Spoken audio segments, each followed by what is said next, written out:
So, good evening. I'm Brian Skibo with Gaston County. Just wanted to make a few remarks first before Jamie comes up and actually does the hard work and goes through the details. When asked to come and present this, I just wanted to make sure that everyone knows that for us, this would be a conditional district as well. And so, going into it, not knowing exactly what would be proposed by the developer, it is very hard for us to give exacts on things. So we're going to do our best, and we're going to give it to you kind of as an overview of a zoning verification, what the property would allow, some use by rights, things of that nature. As this board well knows, I can't speak for my board and to what they would or would not approve, and I would not want to attempt to do that. So we will give you the basic outline of the process that it would go through, the kind of what our best case scenario and worst case scenario would be as far as numbers are concerned, knowing that our development ordinance also looks at things, water, sewer, lot size. Those are what all predicates the number and the density that we can get to. Knowing also that lot size can be one of those conditions that are then agreed to as part of the conditional district that we would go through. And I say that, so right now currently our minimum lot size in the county is 30,000 square feet. Looking at the property size and not knowing things like how much of it is floodplain, how much of it is usable for roads and things of that nature. If I just take the amount of property that's there, I take out the 20% that is required for open space, and then divide that number out by the 30,000 square foot, you could get somewhere in the neighborhood of about 250 to 260 lots in that area for homes using well and septic. So somebody could come in and ask for those numbers to go up or down based off of what they were wanting to do, and that'll kind of give you an idea of where we would be number-wise. Okay, so just wanted to prep for some of that before we get started. Jamie's going to go over kind of where we are right now down there in the subdivision, and we're here to answer any questions that you might have of us. Thank you. Good evening, everyone.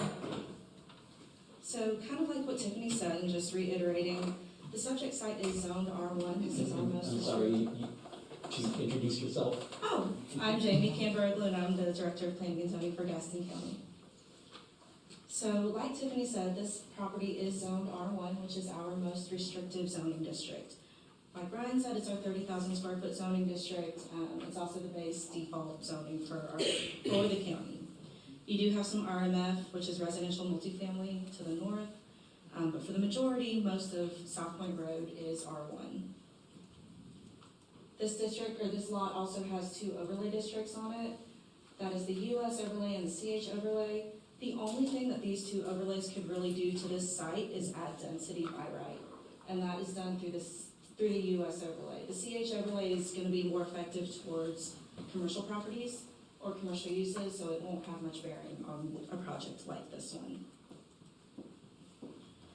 The future land use for this area is suburban development, so this is kind of envisioned as neighborhoods with smaller lots, traditional neighborhoods surrounding commercial pockets. We like to say South Point has some natural commercial pockets with your landscape businesses, and then some of the grocery stores and convenience stores that are located on South Point.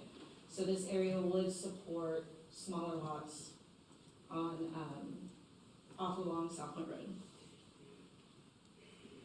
Wanted to go ahead and throw this in there as well because I believe there were some questions about watershed. This area of South Point, or the South Point Peninsula, is not in a county regulated watershed, so we would not be able to apply any of our watershed restrictions to it. I'm sorry, I know that we said, but I do. Well, I wasn't anticipating that they'd be presenting so soon, so by all means. Can you go back to that other slide, please? Absolutely. So this area is not designated as a protected area for the watershed? For the county, correct. It is in a local watershed, I believe. Oh, no, I'm sorry, I take that back. It is not in a watershed, at all, because I believe I looked up your map and it stops, oh, the laser goes away. It stops right under where that Catawba Critical IV is. And I think the reasoning is the intake for the water system is to the north of all these properties, but I don't want to be held to record for that one. Okay, so that's primarily driven, and this is, again, from my education on this one, because I would have thought that this would have been included because the South Fork River is in kind of a critical stance right now in regards to filling in the sediment and stuff like that. But again, just to clarify, this is not protected in the county. That's correct. Okay. This is the breakdown for the dwelling units per acre. The way we kind of looked at this were two options. We have the traditional PRD development, which is the planned residential. And then we have a major subdivision development, which would be considered a major 2 subdivision. Both would require the conditional rezoning. But the biggest difference really with the lot size being 30,000 square feet is that by right density. So under the PRD, you're looking at a by right dwelling units per acre of 5, and this is greater because of the US overlay. And then if they were to go through the CD, which they would have to, they would actually be given 7 dwelling units per acre as something to kind of reference off of. The PRD allows for multiple housing types, and this is inclusive of all the housing types in the ordinance, whereas the major subdivision development would be restricted to single-family home or traditional stick-built, site-built homes. The open space requirement is the same for both. It's 20% gross acreage. We calculated that to roughly 44 acres based on the site plan that was in your agenda packets. And then this is a list of the uses that are either allowed by right, by special use permit, or with a conditional rezoning in the R1 district today. The zoo. Yes. Okay. I hate to be like one of my former students, but you can go back a couple slides. I just want to see what the densities are for the major 2 subdivision. Well, it doesn't really say. Okay. So Oh, The- sorry. the numbers that I quoted originally when I was standing up there, the 250 something lots, that is using that 30,000 square Okay. foot minimum. Right. Thank you. The number goes astronomically through the roof at 5 dwelling units per acre. You're talking about over 1,100 homes. Well, I mean, Not including floodplain and open right, space. yeah, you can't obviously build in every, Right. So that's why I wanted to preface the conversation with, all I can give you is rough numbers as to what we have. And these conversations are extremely tough because of that. And I want to make sure that we don't tell you one thing and turn around later and it stays in our jurisdiction and it gets developed and we don't give you worst case scenario. okay. Yeah, question on this slide here. So if I'm looking at this left one here, the traditional PRD development, so it's zoned R-1 currently today in the Yes. county, correct? So by right, today, and correct me if I'm wrong, are you saying that it can do 5 dwelling units per acre? So it's yes and no. Because the site is over 4 acres, it's going to trigger that conditional district rezoning. So Okay, so the it's trigger by will right. happen. Okay, gotcha. yes. Gotcha. But it does allow for the 5 dwelling units per acre if they were to rezone to CD/R1.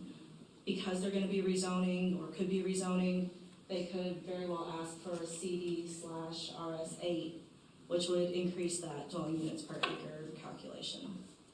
But is that calculation based on total acreage, or does it carve out floodplain, It's based on Open total space. acreage. pardon me, Total acreage. total acres? Mhm. So total buildable area is gonna be significantly less than that, It would be different, yes. which would increase that number under or under by right, under either of those scenarios, right? If you just consider the buildable area, If we were potentially it to, could be even greater, right? if we were to consider buildable area and take out like the undevelopable land, Yes.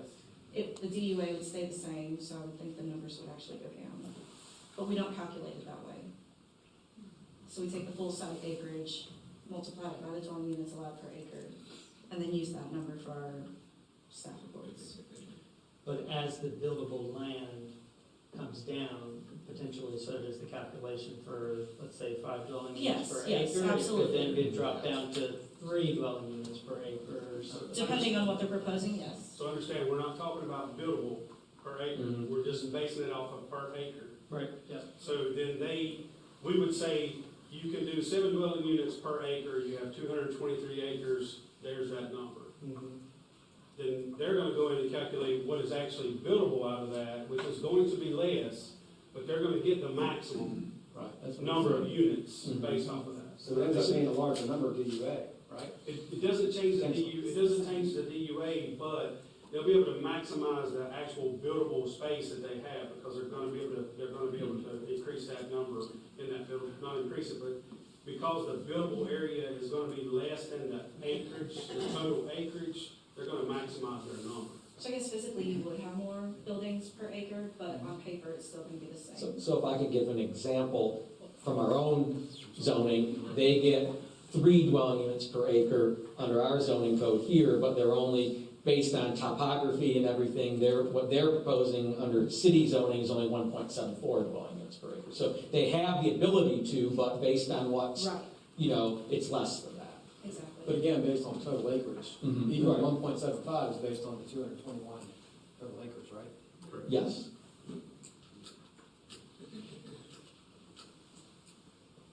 Was there anything, did you have anything further with this Not for presentation? this slide, unless you all have more questions for this one. I'm good right now. Okay. I've got a few, but not as it's pertaining Okay. information that's popped up.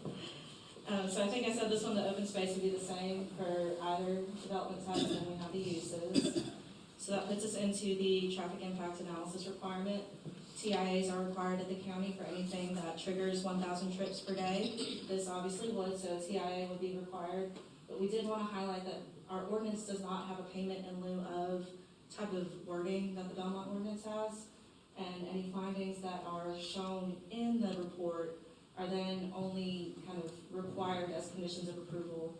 There's nothing in the ordinance that says that they absolutely have to do it.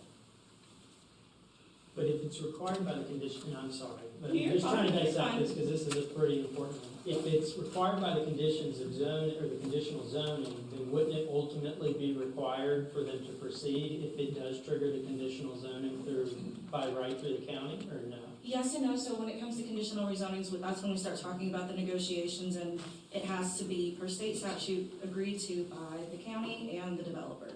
So if for some reason the developer said absolutely not, we are not gonna do this, then there's a chance we would never take it forward because staff wouldn't agree with it. But it's not something that we can just really kind of hold the developer to. Go on. Okay. Jamie, you mind if so one thing that I think is really critical here, that there's a kind of a philosophical difference between county and city, is when we look at development, we only consider what is done by that development as things that we can require the TIA or mitigations to actually implement and fix. So if we look at that traffic study, and we're gonna have the traffic study done, we're gonna look at the mitigating factors just from that development. So let's say that we're probably not gonna see the same mitigations that come all the way up South Point Road that y'all are seeing because of some of the other developments that are in the area. So our requirements would not point out things that needed to be done by this development that are being required. So, in other words, no off-site improvements. No, sir. Okay, well, then that clarifies it, thanks, Jim. Because it would just be then, you're talking about entryway, so like, take, where Lower Armstrong Road connects into South Point Road. I think in the proposal here, and we'll discuss it later tonight, there's, potential or discussion about, enhancing that intersection. That wouldn't pop up for you guys, even though that's in the county and not the city limits? I don't want to speak to specifics at this point because I don't know. Okay. What I do want to make sure that I put out there is we hone in and are very focused on, there's some litigation out there, some other things that say you can only require traffic improvements that are done based off of the development that is what they're actually causing, and you're really supposed to stick close to on-site and not push to off-site mitigations by TIAs. So we have always done that, and I would say that we will continue to do that.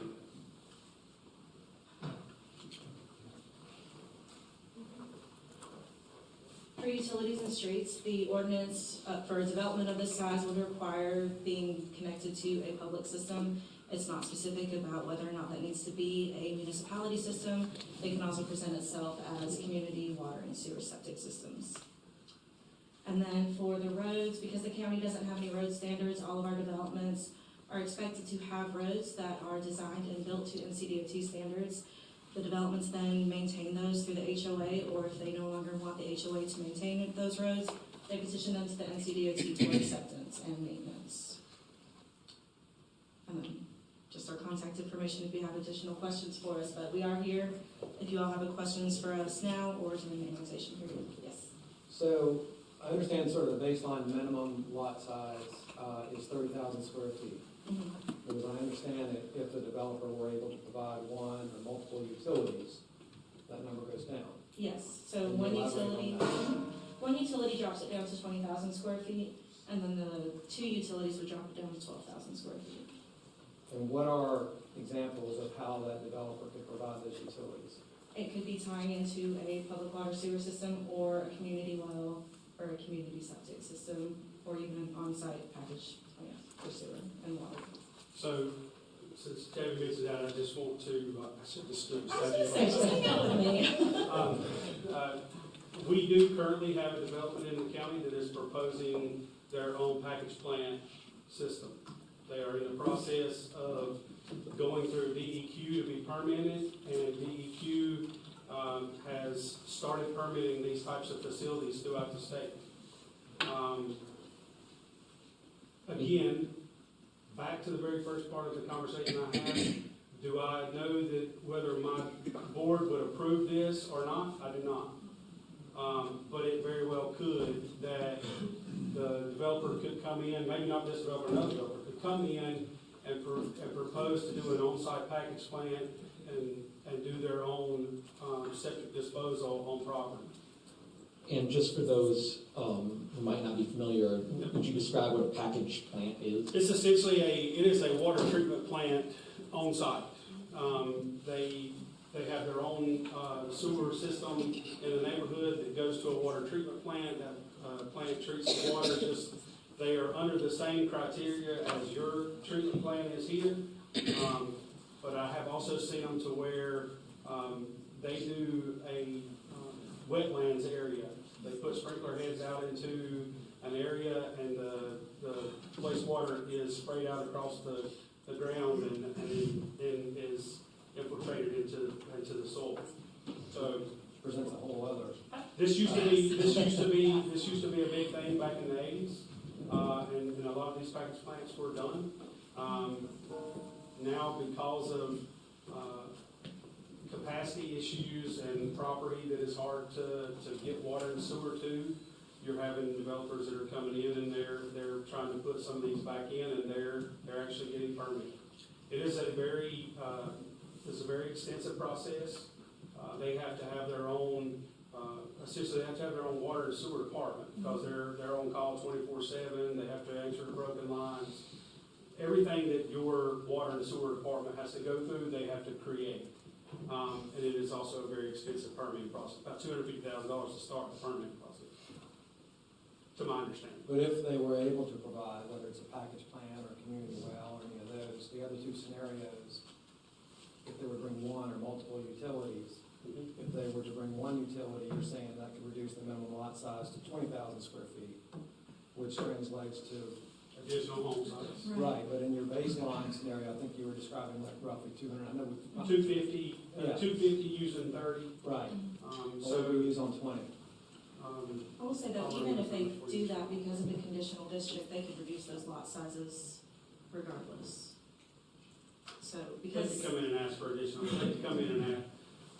Where without the utilities, you're Where it saying. would come in is if they're presenting to our board just like this, and they say, your use by right, you're requiring 30,000 square feet, but we've gotten water that has been brought into the site, so we would like to request X amount, or we've got water and a package plant on site, and so we would like to request X. It just makes those conversations easier to have, Right. rather than having smaller lots where you're trying to squeeze in well or septic, and you've got those setbacks by the health department. It makes it harder to have those conversations. So having those utilities, it's an easier conversation to have with the board to start dropping those lot sizes down. It's decreasing. Those numbers would be helpful, if you don't mind. Yeah, But what you were saying just now is even without bringing those utilities necessarily, they Right, could petition for an even smaller lot size under the conditional zone. yes, correct. yes. Just like here, people. Right. Yeah. Right. So there's that. It just makes the relief on the staff report look less frustrating. Sure. Yeah, it's all about telling the story, just like when they come to you.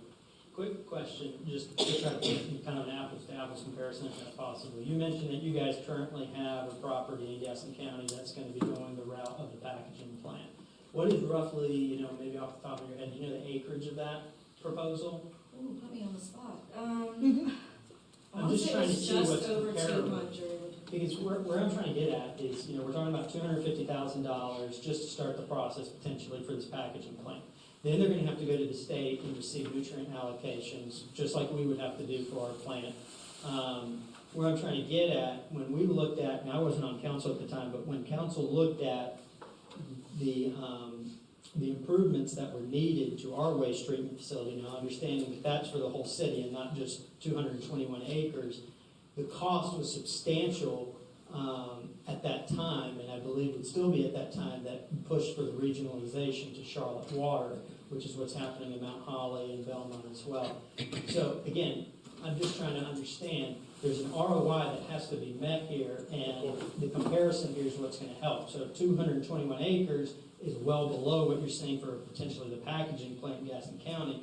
It may not be financially feasible to do the packaging plant, but I'm just curious. I think they're pretty comparable in size. Okay. If you give me just a few seconds, I can get it pulled up. And what I would say too, to not belabor the conversation or add anything that I really can't back up, but typically what you would see in those situations, they put in the package plants, they get the development up and running, the package plant has more capacity than they need, and they want to turn around and look at the cities or the towns and go, you want to take this over? This gives you additional capacity, because they don't want to be in the billing, they don't want to be in the collection, they don't want to have to fix, so they want to run them or turn them over and let your water and sewer department actually have just another site that they're running. That's what I've seen in the past. In that instance, if the city didn't accept it, would the county accept it, or would this be something No, they we try are- to negotiate? I will answer that question for my board. We are not in the sewer and water business. We are not in the billing. So I have again, one here that's shaking his head no. it's just trying to understand, I see Bob back there, you know. It's just trying to understand the holistic approach of this. So let's say in a scenario, the city says no, would that then mean that the developer might reach out to like Two Rivers or some of these other third parties out there? Yes. Or, because here's the thing, this is what we have told them on the one that we're dealing with now. Mhm. They're gonna have to come to my board completely like they're going to run this, complete operation setup, complete permitting, because I don't know that they're gonna be able to turn this over to somebody else. So what I'm suggesting to them is the story that they're gonna have to tell is that they're gonna open this up, they're gonna be fully permitted and operational, and they're gonna be able to run this just like you're running your water and sewer department here. My wine breaks in the middle of the night, somebody's gotta come fix it, the whole 9 yards. Okay, that makes sense. And then just one more kind of follow-up to that onto the water side, because how I understand it, it's a little bit unclear, but do we know, or does the county know, because I don't think we know as the municipality, is this an affected area by the coal ash from Duke Energy? And the reason why I ask, if it is, then they can't do wells, right? Because of the issues that had happened a couple of years ago. If it isn't, then they can do wells. So do you as the county know? I It's do right on not, the cusp of it. yeah, I do not know the exact answer to that question. And I've also heard that there is litigation out there that requires a connection for Duke to make a connection if it is affected. On the county's end, all we will do is wait for proof of how we're getting water and how we're getting sewer. And so we'll be sitting there with our hand out saying, provide us with that documentation. It's kind of like it used to be when, before we required annexation from the cities, we'd get a will serve letter from a city saying, we're gonna supply water, we're gonna supply sewer, and then we would take that and run it through our system. So then is it the ownership on the developer to take the samples of the soil out there to see if it falls within contamination? I do not know the answer to that question, I'm sorry. Okay. And then I just looked at the one that we keep referencing. They are proposing 275 lots, and the acreage is about roughly the same, 200 acres. I don't see that as a viable sewer scenario, that package plant, not what we're talking about. For a lot of the reasons you mentioned, Yeah. environmental, I mean, you got all sorts of concerns there. I think, I guess the septic system is kind of where that brings us back to, right? Yeah, so as far as so we're not involved on the permitting end of that through DEQ. So I don't know what all factors they take into it. We would receive a permit from them saying that they're allowing that plant to go in and how they're going to dispel their waste. The question will then come, will my board accept that? Right. And are they okay with that, and how they're planning on doing it?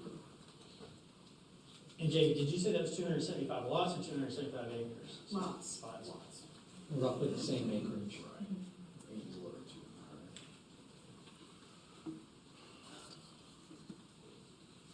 Very interesting time in development. To piggyback off of what Jason was talking about earlier, as far as density of housing goes, sorry, you're gonna have to explain it all over again. Apologies in I advance. just hope I get it right. So best case scenario, as far as least number of homes, you're looking at 30,000 square foot lots, which would come out to roughly 250. What's the worst case scenario? Well, I guess that would be the maximum. Max density. That is the Right, so maximum. what would that number be? 250 something lots. That's the max. Well, but That's if they were able to somehow provide That's two what I'm talking about. utilities, Right, now that's we're what- down to that's what I'm getting 12,000. So they could, if they were to provide 2 utilities, we have approved lots in the county that are as little as 6,000 square feet. Okay. And so it's really and truly whatever story they can come in and tell that my board feels comfortable with. And I'll say this, the development that we did that was 6,000 square feet, that was right next to a protected watershed, Riverbend Preserve. Okay, so large acreage lot right next to the intake for Mount Holly. It was smaller lots that we did in a cluster development. They put in 150 acres of protected land that was going to be used for greenway. We had some of the strictest guidelines for protecting erosion, sedimentation, and stormwater that we've ever done in the county. There was just all kind of other mitigating factors that they allowed it to get down to 6,000 square foot lots. So it's not like the board is just handing out smaller lots. They told a story, they believed what we were doing in the development, and so they granted that. Is So- that the smallest you've ever seen, the 6,000?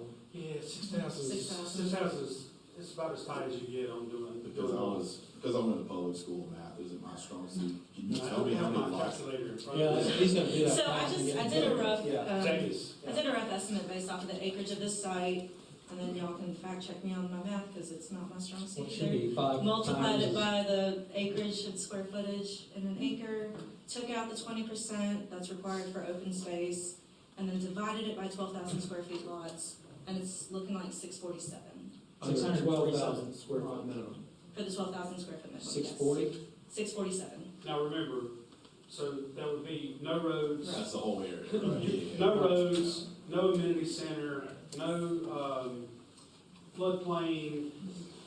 Tiffany showed slopes and stuff that were in there. I don't know what buildable is, but that's where I was getting to at the beginning. We're giving you just really rough case So you're numbers. saying if you carve all those items out that you just mentioned, that number obviously goes down, Yes.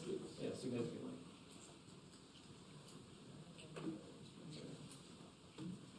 And then, sorry, one more question. On the 6,000, just to put it in perspective, the 6,000 square foot lot, Right, they're basically right on top of each other, but if you took the entire acreage, do you remember what the dwelling units per acre were? Because you're saying they gave you like 100 and something acres for, I'm assuming it was probably still around a dwelling unit acre per like, 4 or 5. It's still probably not as high as we're thinking it would be, Are you right? talking about the Riverbend project that Yeah, we did? yeah. I don't remember It was exactly, but if you 3. take an acre and divide it by 6,000 square foot lots, you're looking at about 7 lots per acre.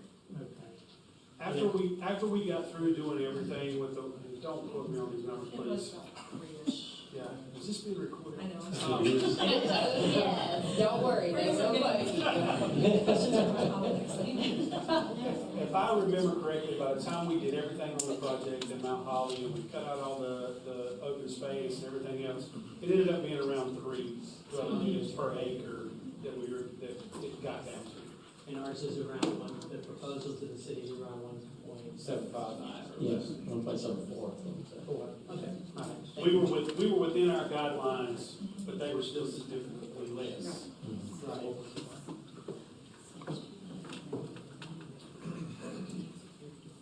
Is that your entire presentation for now, or do you have more? Yeah, unless you've got We've more been doing our questions for presentation us. for 20 minutes. There weren't a lot of slides. Well, one more. We're winging it here at this point. Yes. I just have, whenever you go first, but I do have just a few that weren't addressed by the slides. Yes, I have one. Talk to me about buffers under county zoning regulations. What are the buffer requirements, say, on the edge of the development, separating it from existing development? We have an interesting buffer requirement for everything in general. There's always options, so our book likes to give options. So in this one, I want to say it's a type A, which is the least restrictive for residential to residential. And then you've got your options ranging from 25 feet to 100 feet. And then it just depends on, if it's a decreased width, it's going to be a more dense buffer. If it's got the 100 feet, then the requirement for trees and shrubs goes down. So it could be anywhere in there. Yes, it really can. And then with a conditional district, they can make it better or worse. That was all I have. Yeah, because, again, that was kind of a key question for us, because one of the requirements during kind of the proposal was kind of a heavier buffering along existing neighborhoods, one being off South Point Road, to give kind of a similar appeal to what it is today, and the other one being to Reflection Point, Mrs. Waters. So, you're saying maybe it's similar, the negotiation kind of goes back and forth with the county, I guess we can only talk about from a historic standpoint. Is it generally the discussion to say, well, there's an existing neighborhood here, we need to put some trees here, there's a road here? Is that generally kind of how it is Yes, as well? we would have the same discussions, and what we've seen in the past for our subdivisions is about a 50-foot buffer, usually using existing vegetation. And then, kind of in regards to the timeline here, so, for example, for the city of Belmont, I know we're going to get into it with additional reports and kind of a discussion as well. We have an existing moratorium for the Southern Peninsula, which, again, we'll discuss, but how I understand would impact this developer if they were to proceed to a minimum of 2026. But that's until the improvements are corrected. For the county's perspective, as soon as this is approved, and I don't know what the timeline is, we need to talk through what your traditional timelines are, they can proceed immediately. Right. They're received. So when we get developers in the office and they're asking about a conditional district of this size, this type of development, we typically tell them a 45 to 90 day timeline, and in that time, you are being presented to the planning board and the board of commissioners and have a decision at that time. After your approval or disapproval, but say you are approved from the board of commissioners, then you go into construction document review, and then depending on that, you can start going into permitting. Okay. And they do things very interesting. I'm assuming they have the planning board and the commissioners meeting the same night. Not the same night, we do the same No, month, so it's about 2.5 weeks separate, but we do the same month. It used to be the same night. It did, yeah. And then maybe I'll save my question. You guys will be around? Okay, I don't want to kind of go down that. I do have a few more, but maybe they'll be, we'll get them out through most of the presentation. Thank you. Yeah, thank you. Thank you. And we really do appreciate you guys showing Yes. up and helping Thank you. We're happy to be to here. go through this. All right, well, and the point of all that was to hear what could be done under the county. And so now we have Tiffany back to explain what the developer is proposing to do under the city zone. Sure, thank you, and great questions. I think it's a great foundation for tonight's discussion. So I thank the county for coming out and sharing that with us. Just a little bit about this specific project's background.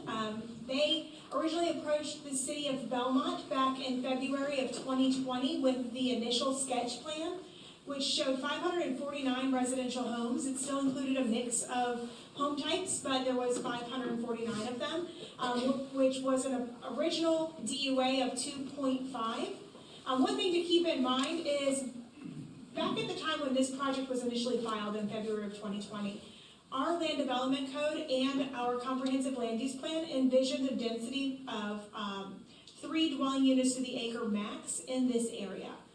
Subsequently, over time, there was a text amendment in June of 2023 that reduced the maximum density to 2 dwelling units to the acre, which, because there was an update to the land development code, automatically updated the vision as outlined in the comprehensive land use plan as well. And so as you can see, the project has also reduced its density throughout that duration and timeline as well. Not for always the same reasons, but at the end of the day, it's the same result, that it resulted in less density in their multiple iterations. The first major density reduction that we saw was going from 549 residential homes to 485 residential homes, which reduced that density to 2.2 dwelling units the acre. I believe the largest push for that was related to access for fire roads and making sure that we didn't overload those corridors and allowed for proper emergency response. Then there was another significant reduction in density, which is reflected on the current plan, which brought that total down to 385 residential homes for the current DUA of 1.74. That is comprised of 152 detached traditional lots, 118 detached age-restricted lots, and 115 townhome units, which is reflected on the current site plan as seen on your screen here. And you can see that there are multiple pockets on your screen where you can see the different colors that represent the different lot types. That central pod there where you see the yellow and purple is the age-restricted pod, and then there are other housing types to the north and the south of that as well, which I'm sure we will go into a little bit further in the presentation, as will the applicant. I know we talked a little bit about open space and buffers through the county. Just wanted to highlight the plan that's before you this evening for your consideration. The total open space as provided by the proposed development today is 60.3 acres. You heard Gaston County share that their requirement would be 20% of the site, or roughly about 44 acres of site. Our required open space is actually much less than that, of 16.09 acres is what's required based on the formula calculation that's currently in the code today. However, the developer is committed far beyond what the ordinance minimum standard is.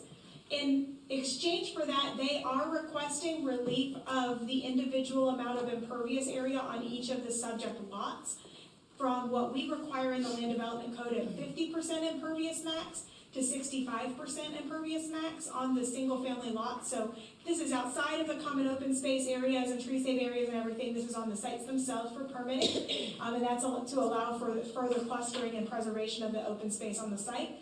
Staff evaluated this request and looked at how much area was really being utilized with the detached lots where they're requesting this reduction. They're not requesting this reduction in imperviousness on the townhomes, just on the detached lots within the project. So we did that, and we looked at the difference between what is the amount of impervious area that's allowed maximum with 50%, which is our current requirements, versus what's requested at 65%. And you can see that difference resulted in it's a just less than 7 acre difference in how much more imperviousness would be added to the site. But again, they are also committing to adding 44.2 acres of additional open space than they would otherwise be required. So it's staff's opinion that this is an area of relief that they are providing much more than the area they're seeking for relief in. It's just that it would be encumbered in their common open space as opposed to the private lots. So that is one area. Just also going on to open space, the proposed site plan before you this evening includes 2 waterfront amenity areas.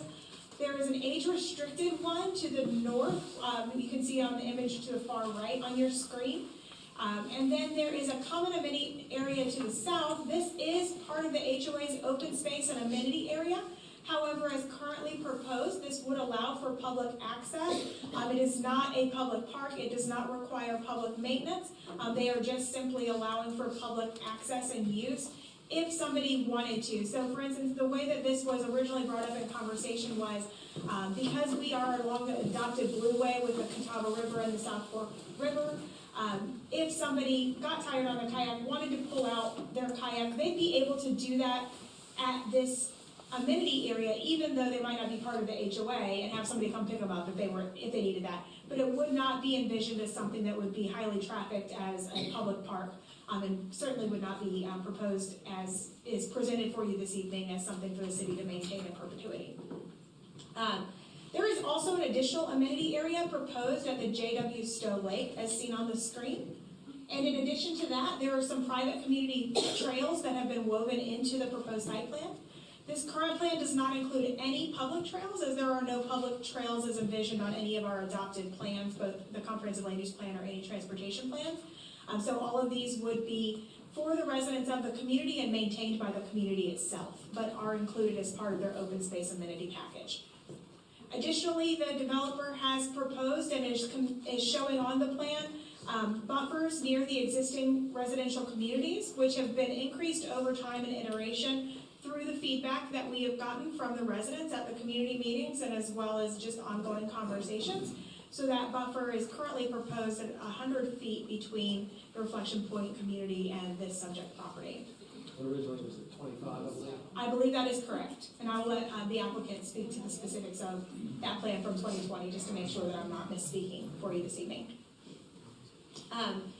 Related to open space, we get into the tree save requirements. So just as a reminder, because this sketch plan was filed back in February 2020, it was viewed and subject to the tree save protection ordinance that was in place at that time as well, which instead of the 20% we have today, actually required a commitment of 25% minimum of the mature deciduous tree canopy to be preserved, as well as 25% minimum of the site's heritage trees.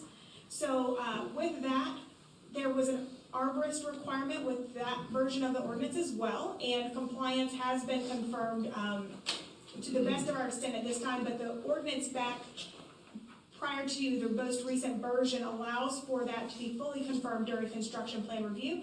The applicant's aware of that and is committing to do so during the construction plan review process, as was outlined in the original ordinance. So another thing is that you can see on the screen to the image, the northern image there, some of the tree save area is actually being committed to voluntarily along South Point Road in order to provide a view shed buffer. There is nothing in our ordinance that requires a view shed buffer along South Point Road, but based on community feedback and wanting to preserve that natural view shed, the developer has committed to providing some undisturbed tree area at the frontage there in between their 2 entrances along South Point Road. And then you can see another area that's planted, still open space, that's not tree saved, but along there are no homes directly fronting South Point Road on the proposed development. It is all open space and or tree saved as presented. That depth of that, I know it's hard to tell on the screen, is 300 foot deep from South Point Road to where the back end of that tree save area is shown on the plan, which abuts the overhead power easement that you can see there too on those yellow dashed lines. In addition to that, the tree save has been located strategically along the waterfront and the project perimeter in order to help protect the shorelines to the best extent possible. There are no private residential docks being proposed on this project, just the amenity areas as you saw earlier on your screen, which means that there would be minimal disturbance to those shorelines as proposed, as there's no individualized residential lots that abut that project boundary next to the South Fork River. The developer is also committing to a 100-foot minimum buffer along Lake Wiley on that perimeter as well. Getting into the proposed architecture, again, these are representative images, which is typical of what we see during a conditional rezoning, but it does speak to the proposed and commitment of aesthetics for the subject parcels.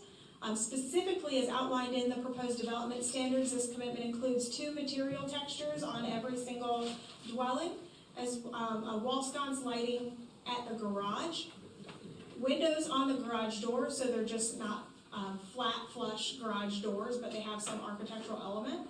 And then, again, these are representative images, but to make sure that they meet this level of quality and aesthetic, the developer has also committed to undergoing an architectural review prior to permitting through the planning department so that we can look at what they are ultimately providing as a final product against what the images before you tonight are, to make sure that they are still of a similar quality and material aesthetic before permitting.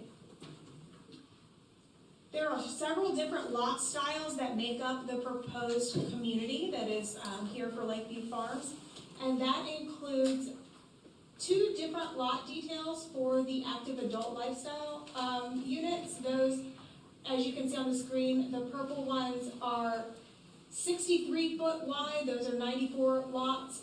The yellow lots are proposed as 75-foot wide. Those are there's 24 of those proposed lots in the neighborhood. Both of those are above our 55-foot wide minimum standard for new construction lots. To the right, just before we get into the townhomes, we'll go into the traditional lot details. There's 2 of those as well. One is what our ordinance minimum is. It's the 55-foot wide lot. There's 74 of those. And then again, they're committing to 78 63-foot wide lots for traditional users, so not age restricted. So with that, there are no lots that are lower than the minimum width as noted in the land development code as part of this project. They're not seeking relief in this area at all. And then there are townhomes as a portion of this project that are proposed. There's 115 of them. And as you can see on the screen, these are 22-foot wide townhome units that are 70-foot deep as the unit itself on a 106-foot deep lot minimum. The applicant is seeking some relief for the setback requirements, and these are specifically being sought after in order to accommodate a unique product type that they would like to introduce to the area. So our current front setback requirement is 20 feet. They are seeking a 15-foot front setback requirement. They are seeking support of a 22-foot garage setback instead of a 30-foot garage setback. That is the same amount for reference that was approved as relief for the McLean development. So it's not less than that. It's consistent with what an area of relief that's been granted for another project here in the city limits. And then they are also requesting relief of a 30-foot rear setback to a 15-foot rear setback. But in exchange for that, you can see these courtyards that have been interspersed into each of the housing types where they're seeking this relief, and that would be within green space. So it's just a redistribution of the lawn area into not just the front side and rear yards, but also the central courtyard. Just to clarify though, they're not seeking any relief for the side setbacks, is that correct? That is correct. Okay. The side setbacks are as presented. Just to make sure that we're clear, as I know we just did that text amendment, they are not, because they're under the regulations that were in place at the time that they filed. So it's not the 7 foot that you guys just did, but it is the 6. Yes. Okay. Just to make sure that you all had as much information as possible, the developer has provided some estimated values to talk about the quality and aesthetic being presented as part of the proposed development. Based on today's valuation, although we understand these homes would likely not be permitted until a future build-out date, but at today's current valuation, the townhomes would be anticipated to sell in the low 400,000s. The single-family detached units would be priced in the mid 500s to 700s, and the age-restricted units would be coming in around the $600,000 mark. So just for your informational purposes, there is a projection out there of what that could do for added tax revenue for the city. We understand that's not the primary driver of any decision here, but did want to make sure that you had all information when making decisions about this project based on what we know today, understanding that what we do not know is how much inflation will impact future home prices when the project is successfully built out, if approved. Moving on from the lots themselves to the signage that represents the community, there is a request from the applicant for relief that would allow for a slightly larger sign of 72 square feet in total size versus a 32 square foot maximum that we have in the ordinance today. For reference, Del Webb, I believe, asked for relief to allow for a 180 square foot neighborhood sign. So we have offered larger signs for larger communities in the past.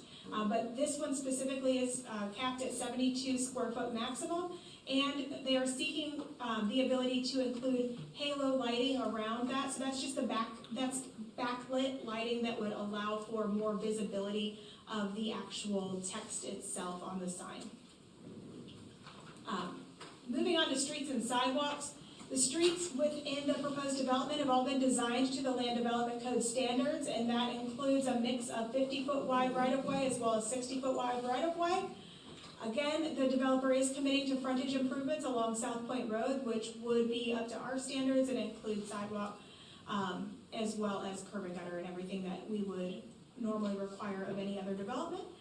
They are seeking relief in the required block lengths because of the topography of the site, but they're not seeking relief everywhere, just in specified areas as outlined on the plan. And they are also committed to 2 enhanced street sections. One is at the main entrance into the community, and the other one is that elongated road that would allow for potential public usage to the most southern amenity area. It is also the road that has been put on the other side of the buffer with the Reflection Point community in order to make sure that there were no single-family residential lots directly abutting that. So it's that main scenic road corridor on the southern side. As a reminder for transportation, this project did meet the City of Belmont's threshold for a traffic impact analysis, so one was performed. And this does have a ever-evolving transportation dialogue that we want to share with you this evening. So in order to help us do that, during my presentation, just in a few minutes, I'll ask Brady Finkley, who represents Kinley Horn, the city's traffic engineering consultant, to provide an overview of the initial transportation impact analysis that was performed by his firm and the mitigation that was as a result of that. Subsequently, as this project has evolved over time, there has been additional analysis done by the applicant's team, which is primarily led by Mike Holder of Gannett Fleming, and he will be presenting an updated report based on building off of the work done by Kinley Horn, and then Kinley Horn has also had the opportunity to review that work being done as a peer review by Gannett Fleming, and will offer their professional opinion of that analysis as well to make sure that you have the full picture before you. So just as part of my presentation, it will just include the work that was done by Brady, our traffic engineer, but more information will come out soon. So with that, I will go ahead and turn it over to Brady.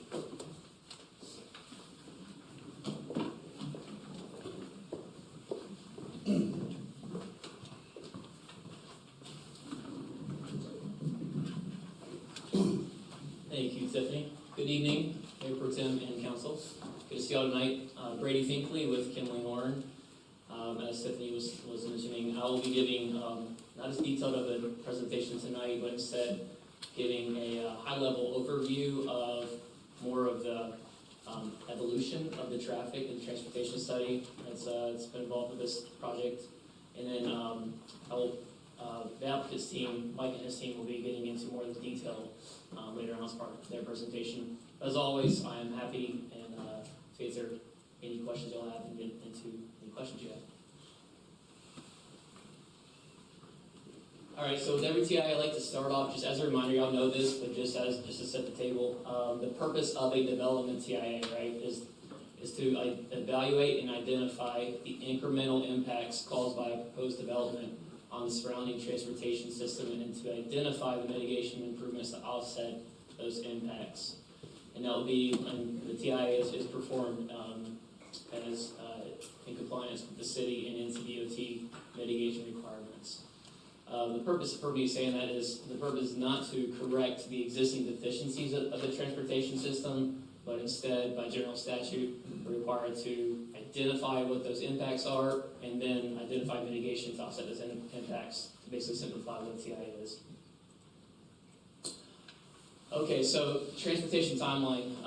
So this traffic study got kicked off back in January 2021.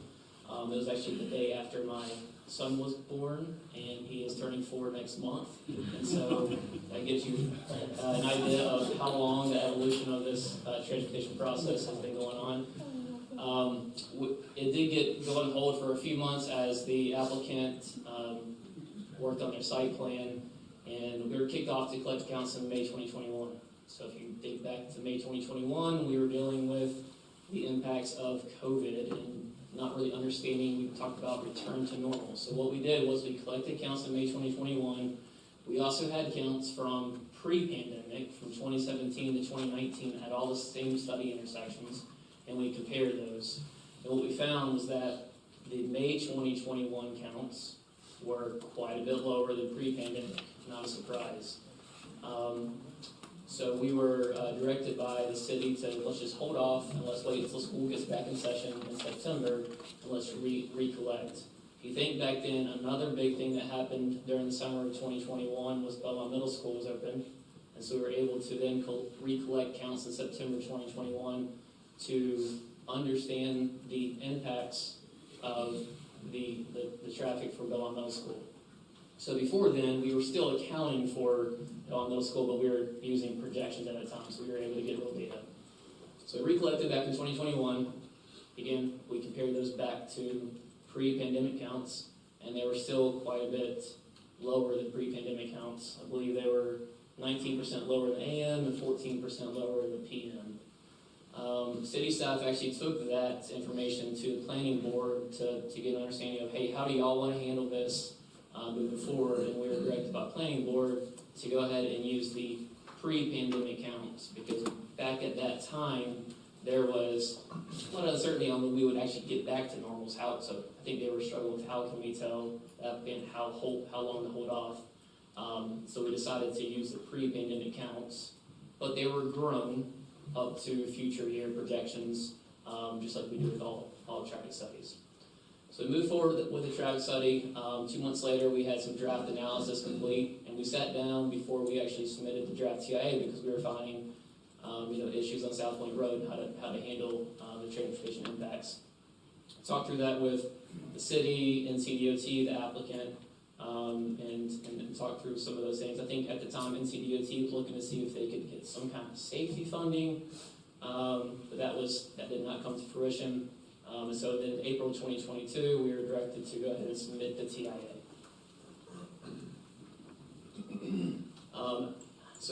Once we submitted the TIA back in April 2022, the applicant then hired their own transportation consultant, Gantt Fleming, to provide a peer review of our TIA.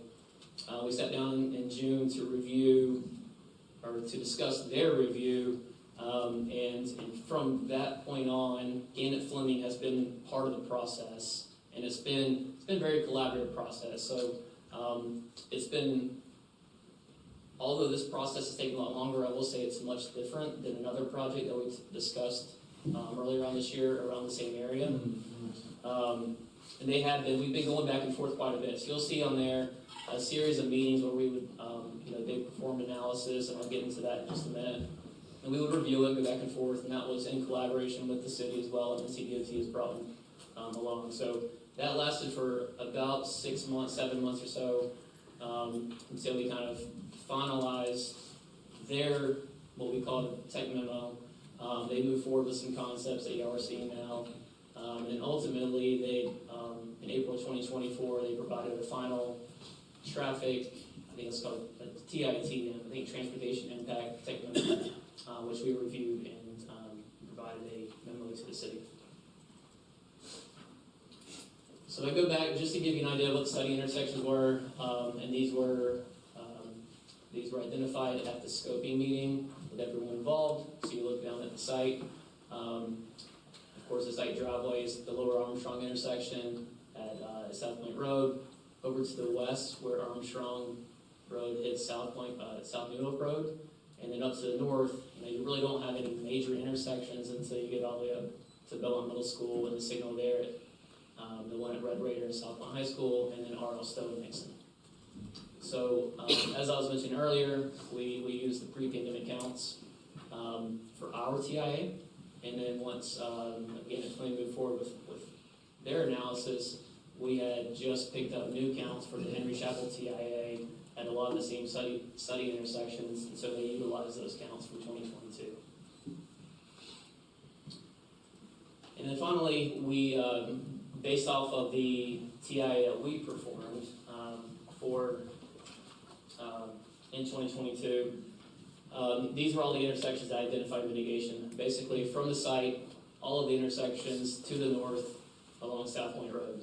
And this is what it looks like. So that's very small. It's sort of the graphic from the TIA, but in summary, it was, if you start from the north, it was an additional northbound and southbound through lane, widening from the R.L. Stowe to Nixon intersection all the way down through Belmont Middle School.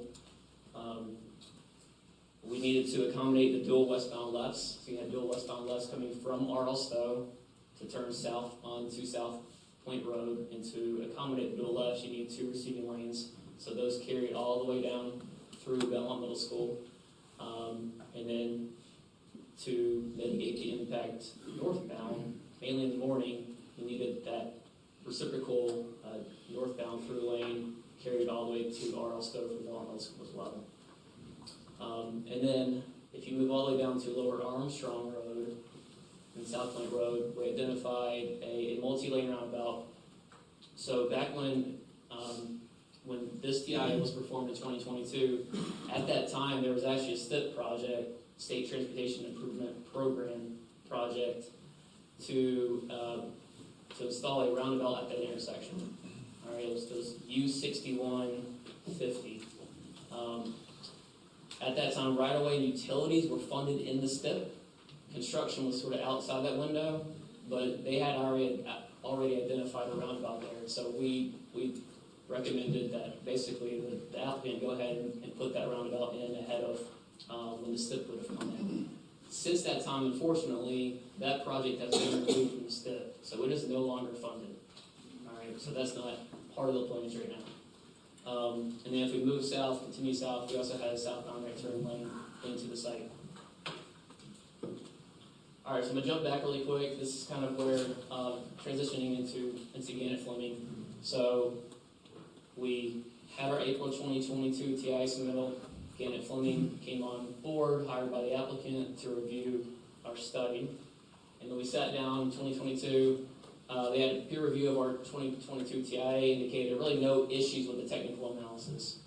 And at that meeting, we agreed to have Gannett Fleming go ahead and complete a supplemental analysis. So the idea was thinking about in the future, we didn't know it would be a couple years down the road, but when we came to council, we would have the April 2022 TIA that will stand on its own. It's a technical document, and that is required by the ordinance, required by NCDOT to run, to be performed based off the city and NCDOT congestion management guidelines. And then you would have Gannett Fleming's analysis that would be the supplemental to that. So you'd have basically 2 pieces of information. Their analysis would be based off of updated information and data, and would review mitigation with a closer look at the cost, right-of-way, and utility impacts. Sorry, using the same counts from April of 22 with Gannett Fleming?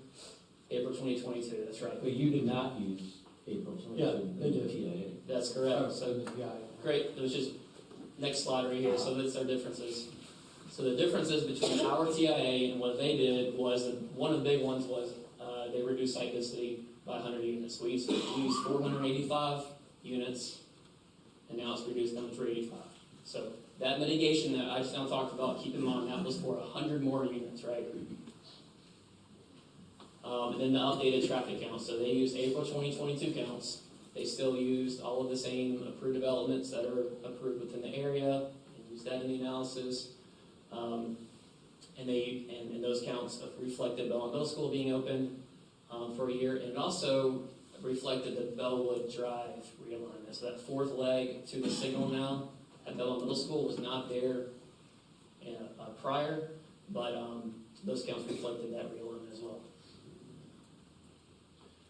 And then another piece of it, so this is kind of a technical piece of it, but it does have quite a big impact, was looking at a pragmatic analysis. So I talked about how RTI is required to be performed based off the city, but also NCDOT congestion management guidelines.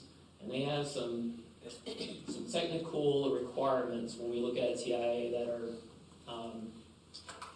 I'd say, more conservative in nature, and a couple of those that can really impact the analysis and results at a location like this is they don't allow us to use right turn on red. So think about all of the right turns. You're going northbound South Point Road. You want to turn right on R.L. Stowe. A lot of folks come up there. If it's red, they'll stop and they'll turn right. The analysis doesn't allow you to accommodate that. They use that sort of as a conservative nature for a few reasons, but when you have 500, 600 right turns, it does make a big impact. Another thing that congestion management guidelines do not allow us to look at is permitted protected. So where you have the flashing yellow arrow, that allows you to yield and turn when you want to. Congestion management does not allow us to utilize that in our future analysis. We have to run those all as protected only. So what we talked about was, because we knew some of those would have pretty big impact, let's look at more of a real world or pragmatic analysis that Gannett Fleming could do as a part of the supplemental analysis. And then finally, I'll end on this slide, but this gives you an idea of the trip generation difference.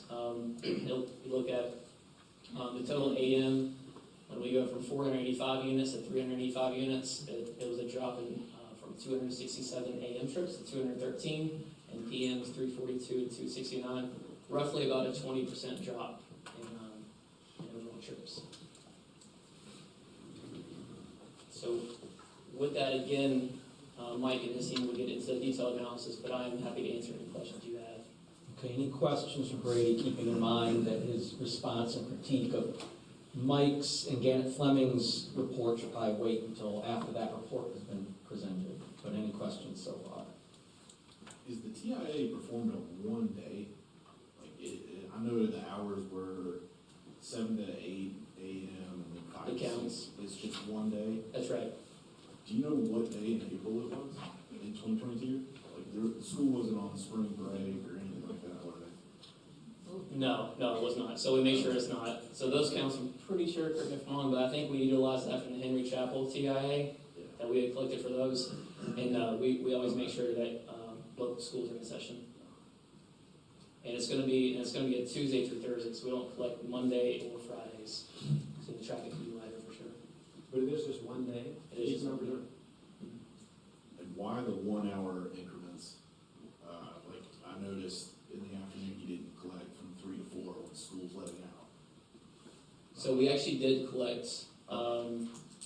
We collect then, and then we identify what the highest peak hour is. So on this corridor, we actually did collect at the school afternoon peak as well as your typical PM peak, and then identify that the highest peak was the actual PM peak was higher than the school peak.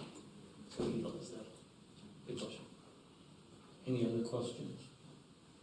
I have one or two. I'm trying to understand the relationship of your TIA vis-a-vis the Gannett Fleming analysis. I understand that Gannett Fleming was more supplemental. It updated the number of units. It updated the counts, and it took into account the realignment of Bellwood Drive. So is that sort of the operative analysis? You're required to do this under the staff sheet, but your original TIA was not even included with the packet. The operative document seemed to be the Gannett Fleming memo. Is that accurate? At this point, yes, given all the changes. Okay. And then we can discuss your critique and response to the Gannett Fleming report after we've And again, I was able to review that too, and so it wasn't just they ran off and started doing their own analysis, and we didn't really get to circle back. Right. And so, just so everyone understands, there's an NCDOT threshold for a TIA. There's a Belmont threshold for a TIA, which is lower, so that fewer trips generate a TIA. Did this development trigger the NCDOT thresholds? Initially, yes. and now, and when, at the time of the supplemental report? Yeah, so if you see on your slide there, so NCDOT's threshold, they only look at, it's only based on daily, it's 3,000 trips per day. So right now. Yeah. Right. Okay, and is there, They can still require it, but Right. is there a separate county TIA threshold? I believe it's 1,000 trips per day, Okay. which is the same as Belmont, but Belmont Well, also it has. was, but we imposed the 500 threshold on the peninsula. That's right. recently. Okay, That's right. thank you. Any other questions? Just related to whatever the analysis will be. Yeah, all right. I have one quick question, forgive my ignorance. Is it normal for you guys to work with the developer to kind of collaborate on the TIA results? As in, do we typically do that? Yeah. No. Okay. This was very collaborative. I will say, so just in terms of experience, since I'm talking about the evolution of the transportation side of this, it was extremely, the applicant understood the challenges, and the technical analysis is what it is. I think we all kind of know if you add traffic along South Plain Road, there's going to be some mitigation, and it's going to be hard to implement that mitigation. Here, the applicant understood that. They really never tried to fight it. They brought in their own. We have had this happen before, where applicants developers will hire their own traffic engineer to review our analysis, and that can happen from time to time. They did that here. Again, they understood that that's what it shown is required for mitigation, technically speaking. But then, how do we move forward? And it was really a good collaborative effort in trying to understand the challenges, but then, all right, how can we actually implement what's being requested for mitigation? So for instance, I believe the developer in the previous project we discussed this year also had someone come in and review your analysis, and that was not, in fact, collaborative, would you say? I would 100%. Yes. So it's interesting because I'm coming up here talking about the same corridor and some of the same challenges, but the process was much different. And just so I understand, just to kind of piggyback off what Charlie was saying there, since you did work with the developer, we did receive an updated count from, let's say you started at, 2021? And then you were saying that we received through Henry's Chapel, or whatever the third party did, an updated count from 2022. Is that correct? That's right. So Henry Chapel, if you recall, they had to update their TIA in 2022, and so we picked up, and it wasn't the developer picking up, we picked up the counts for that study, and so we utilized the same counts that we picked up Okay, and gotcha. provided those to the Fleming. That's what I was trying to understand, because the way I see it, because I travel down the road, I mean, it's continuingly to incrementally get worse or back to normal as offices go back, right? So when you look at this data, sometimes it can be so skewed. Now, I know you did the pre-pandemic numbers, but I think I saw a 3% growth rate. I don't know off the top of my head what Belmont's growth rate was. I don't know if that falls within, I don't know where Tiffany. Oh, well, that's a good, I want to Yes. ask a question about that. Because Because, it's a great question, because our growth is really, we apply growth in, I'd say, two different buckets. Yeah. One is our non-specific, just regional growth rate, and that was a 3%. Yeah. But then we also apply specific development traffic volumes from all of the approved developments that we know of, which includes the McLean's and the South Fork and the River Mist and all of those. And so you apply all of those as well. on top of the. On top of the On top of the 3%. 3%. So the overall growth was actually much higher than 3%. Yeah. Okay, I think It's factored in. that's helpful, because it's a little bit misleading when you just see the 3%. It is, yeah, and I've learned, and I keep learning that is misleading, so I need to afraid I'll show that. Okay, thank you. Thank you. All right, thank you, and I'm sure we'll hear back from you later. Yeah, thank you.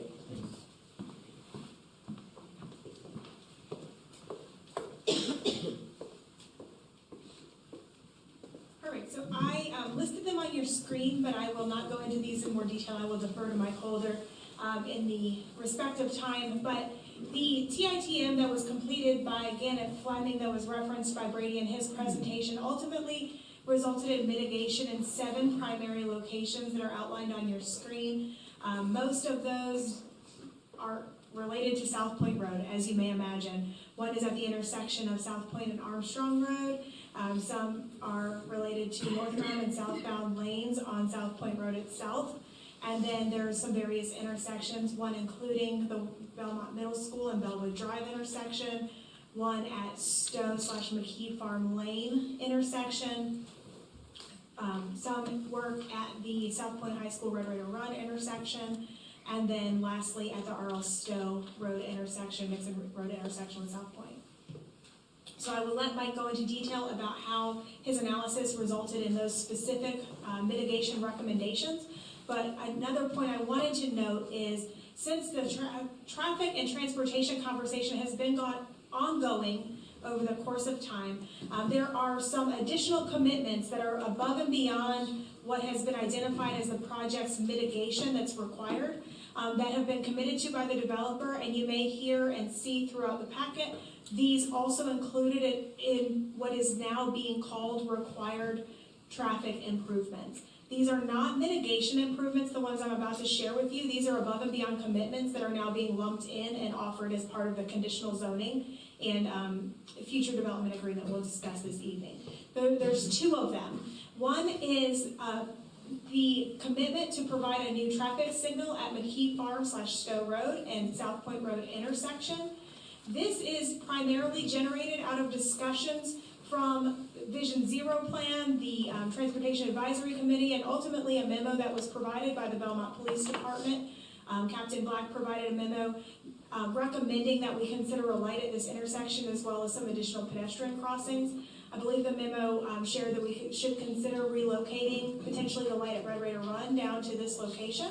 However, Gannett Fleming, in response to that memo and analysis, did their own analysis that said that perhaps an additional traffic light could be warranted based on their data. So instead of removing and relocating one at Red Raider Run, they actually believes there's enough data to support creating a new light there and then providing some synchronization, which is one of the original ideas that we had discussed as well. So the developer is committing to providing that light subsequent to NCDOT final approval and sign off on that, which would also include additional pedestrian crossings at that what is now a 4-leg intersection, so that it can become signalized. The other additional commitment included in your development conditions as part of this project is the sidewalk connector between the Smith Farm community and the Harris Teeter Shopping Center. Some of you may recall that when the Smith Farm development went through its conditional zoning before City Council, there was originally the proposal was to include this sidewalk connector. With a reduction in density for that project, the developer wasn't able to include the full build-out of that sidewalk, but did provide $30,000 towards its completion for the city to utilize for us to be able to construct that sidewalk at a future date. So with this, instead of us doing that work as well as the developer potentially doing work to construct a sidewalk in similar location while they're doing turn lanes and everything else, the discussion here would be that the commitment would be to utilize that funding, but then also contribute any remaining funding necessary to actually construct the sidewalk connector to increase walkability for the area overall along South Point, where they're already needing to do roadway improvements if this project is approved. Again, the goal here for this additional commitment would be to eliminate duplication of efforts and be as efficient as possible especially when we're talking about securing easements and any engineering work, so that both are joined in under one larger effort to provide enhanced mobility to the corridor. So in summary for transportation, although we will hear again from Gannett Fleming, as noted, the project does fall slightly under NCDOT's threshold for a traffic impact analysis, so they don't technically have to do the sign-off on any TIA documents or TITM. However, they were included throughout the entire process and have provided a memo of understanding, noting that they have conceptual acceptance of the proposed mitigation that has been designed by Gannett Fleming. They also understand and recognize that the recommended improvements contained within the TITM are seen as favorable. This is a really important thing to note, and while it's not a bullet point on your slide, one thing I will share is that this is part of the conversation where we talk about the different types of pools of funding sources and what that implication means. So if this project or any widening of South Point Road was done through the STIP utilizing federal or state dollars, the cross-section that would be required would be different than what is proposed. And what that means is that it would also require more right-of-way and have more impacts of everyone along the corridor that's adjacent to the proposed improvements than what's shown in the provided mitigation as designed by Gannett Fleming and presented in your packet. So because the proposal is to utilize developer dollars and not any state or federal funds to construct the needed improvements, the right-of-way width that's needed for constructing those improvements is actually reduced. So that is something that, because we knew that, we needed to make sure that NCDOT was comfortable with what was proposed and could sign off, since it is a state corridor, to make sure that it was presented in a way that was actually going to be able to be supported for construction by NCDOT. And it is subject to the fact that we don't utilize any of their funding sources to complete the construction of the improvements. So ultimately, the developer agrees to construct all the required traffic improvements, both those identified as part of its mitigation as well as the additional commitments as outlined. And they're proposing and committing to do so prior to the issuance of any zoning permits. The only exception would be that they are requesting to be able to construct model homes, but in no case would they get a certificate of occupancy for those model homes. They just want to get jump started on the framing of the model homes, as they understand that no occupancy, whether it's for being a showroom or an actual residence, would be allowed prior to any completion of the traffic mitigation or the subsequent completion of any necessary utilities to serve the development. So all the traffic mitigations have to be in place before they can receive any permit to build any occupied residences? That's correct, except for the model homes, but yes, Well, that's any why I said residence. occupied. Yes, that's correct. Yes. And these commitments have been outlined and incorporated into the development standards associated with this conditional zoning request, as well as the development agreement. That's another item on your agenda for your consideration this evening. Let me ask just briefly, I'll discuss most of the improvements where we can with the developer themselves, but these two additional requirements. Yes, I wanted to ask about the sidewalk connector. that's okay. Can you give me sort of the lay of the land, so to speak, with the right-of-way for that sidewalk? Sure. The sidewalk connector, regardless of whether or not there is any adjacent mitigation for turn lanes or road widenings or anything there, would require additional right-of-way above and beyond what's present today to construct. So that being said, if the city were to do that on our own, it would be necessary for us to secure additional easements and or right-of-way from there's two property owners there now. So that would still be the case, and the developer likewise also needs right-of-way from the same two property owners. And so that is where staff asked the developer if they would consider partnering with us to actually facilitate the construction and oversight of the sidewalk at the same time that they're already doing work adjacent to those two properties to allow for increased efficiency and hopefully cost savings for both parties. Thank you. All right, utilities. Just wanted to say that this has also been a conversation of evolution throughout the project's life cycle. So I'm hopeful that I can help guide through the story of how we've gotten to where we are today. But if you have any questions, please let me know. This project, as it was analyzed, was always envisioned through the city of Belmont to be designed to utilize city water and city sewer. As proposed with 385 lots, there was identified a need that there would need to be one new public lift station to serve the development. And you can see the area that's circled there on your screen. It would need to be completely located during construction documents, but the general site area would be at the low point of the site near the BMP associated with the active adult community. So more centrally located on the subject property. just want to take you through the timeline of sewer capacity and how we got to where we are today. So back in February 2022, as you guys, again, this project had been going on a while. At this point, got a sketch plan filed in 2020.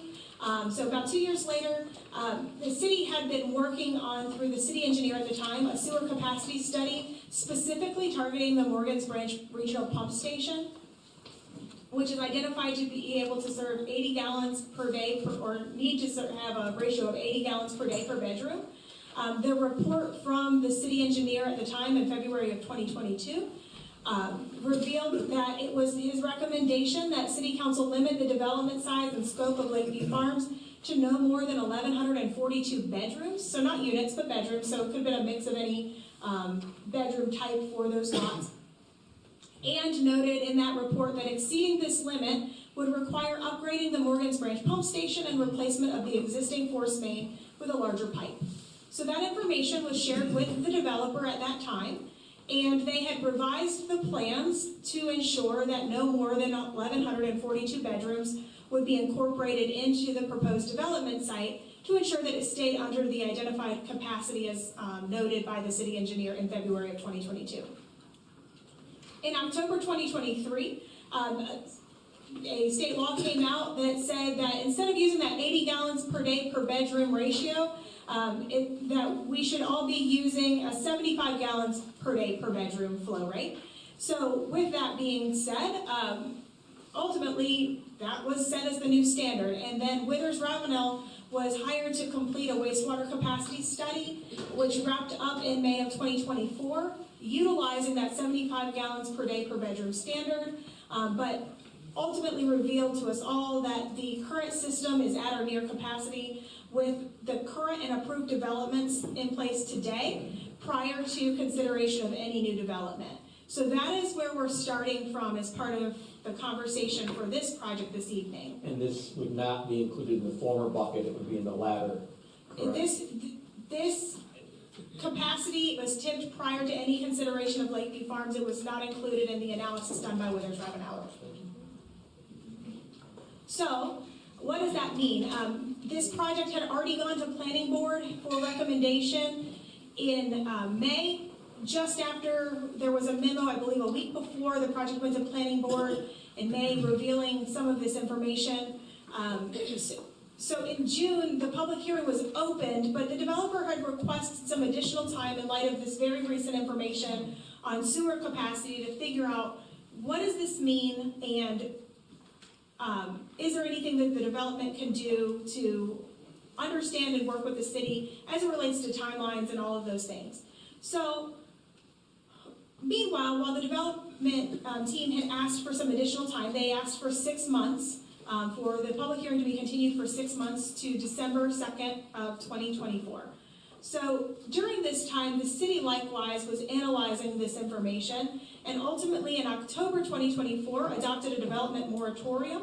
However, Lakeview Farms, from my understanding and talking with the city attorneys, is technically exempt from the moratorium itself because the public hearing for the project was opened prior to its implementation. So the state law as it relates to moratorium notes that if a preliminary plat is submitted to the deciding body prior to the adoption of the moratorium, it's technically exempt.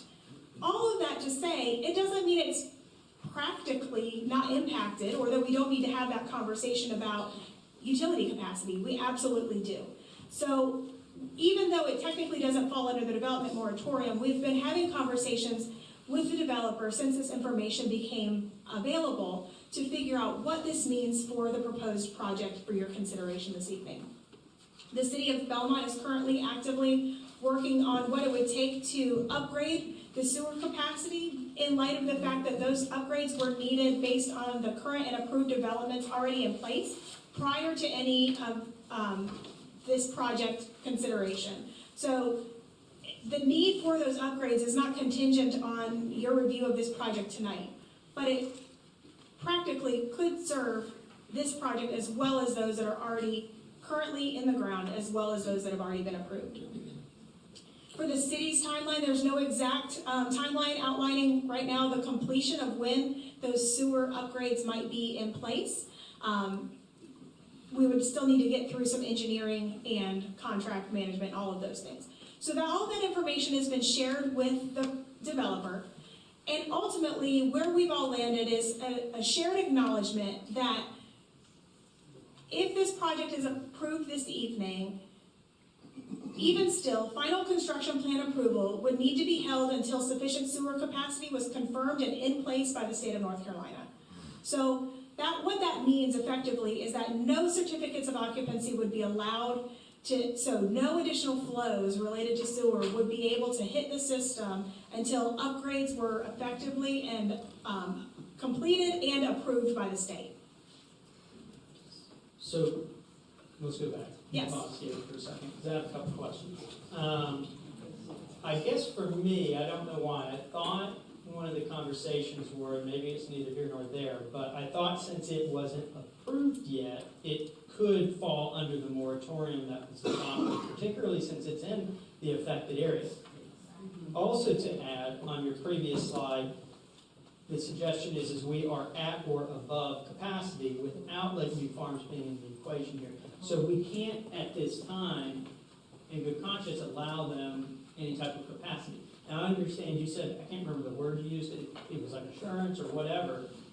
To my understanding, if this was to, and theoretically, be approved, it needs to be a condition of the actual approval that they are not to receive any permits until the city of Belmont has the adequate sewer capacity, not an Yes. assurance or I think that's part of or it. an That is, assurance. it's included in the conditions of approval as proposed, as well as the subsequent development agreement being discussed later this evening. So that segues into my second question, because again, the public isn't, I mean, it's all out there, I understand, people can read this, but it's also our job to make sure the public is also informed in these decisions too, people who are attending and people who are watching online. Sure. So Parks, help me understand, does this put us in any type of legal issues? Let's say the developer calls in and says it's time to develop and we don't have the sewer capacity at this time, and we say, no, we're not gonna issue any type of permits. In any way or scenario, does the developer have any case to sue the city that we're either A, I don't know, dragging our feet, B, not saying that that's what we're doing, but is there a path forward for them to file a lawsuit? Yes. Well, all that's covered in the development agreement, and we don't, part of the development agreement is we, prior to June 30th, 2026, we're to give them sort of an outside date. That's what they're looking for, is an outside date so they can make their plan. So I guess that's a hard question about, can you ever sue Well, anybody for anything? Yeah. I mean, there's no way. I understand But that. realistically, that's all taken into consideration in the language of the development agreement. Does that cover a moratorium extension? If we Well, get they're exempt. They're not subject to moratorium.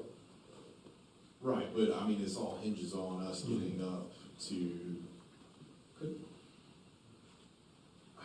I think what I'm trying to say is, right now we're over capacity, and we have to get all that squared away first before they can build. pull the first permit. Well, if we determine that we can't meet that moratorium deadline of 2 years and we want to extend it, do they fall under that? It's not tied into the moratorium, it's tied in the state approved. Let's And whether that I- June takes. 30th of 2026. I have a follow-up question then. So then instead of making it contingent as a specific language to when we have sewer capacity, could we not make it contingent depending on the moratorium's timeline and tie the agreement to the moratorium? That way up front, both parties are agreeing to what's enacted. So again, at the end of the day, the city of Belmont does not have to annex this piece of property. And we're trying to ensure that we have the capacity, if this was to move forward and be approved. So in the actual agreement, could it be changed to say dependent on the moratorium's timeline? I think the manager might want to address that. Yeah, so I think that we have the sewer capacity currently.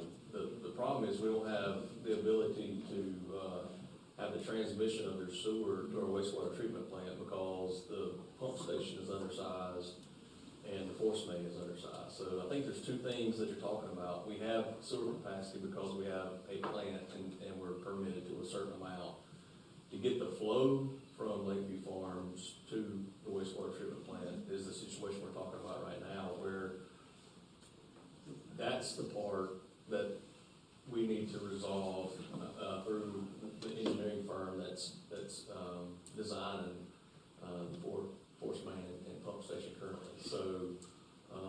that's the date that we will provide to the developer by that certain timeframe that's listed inside the agreement, so.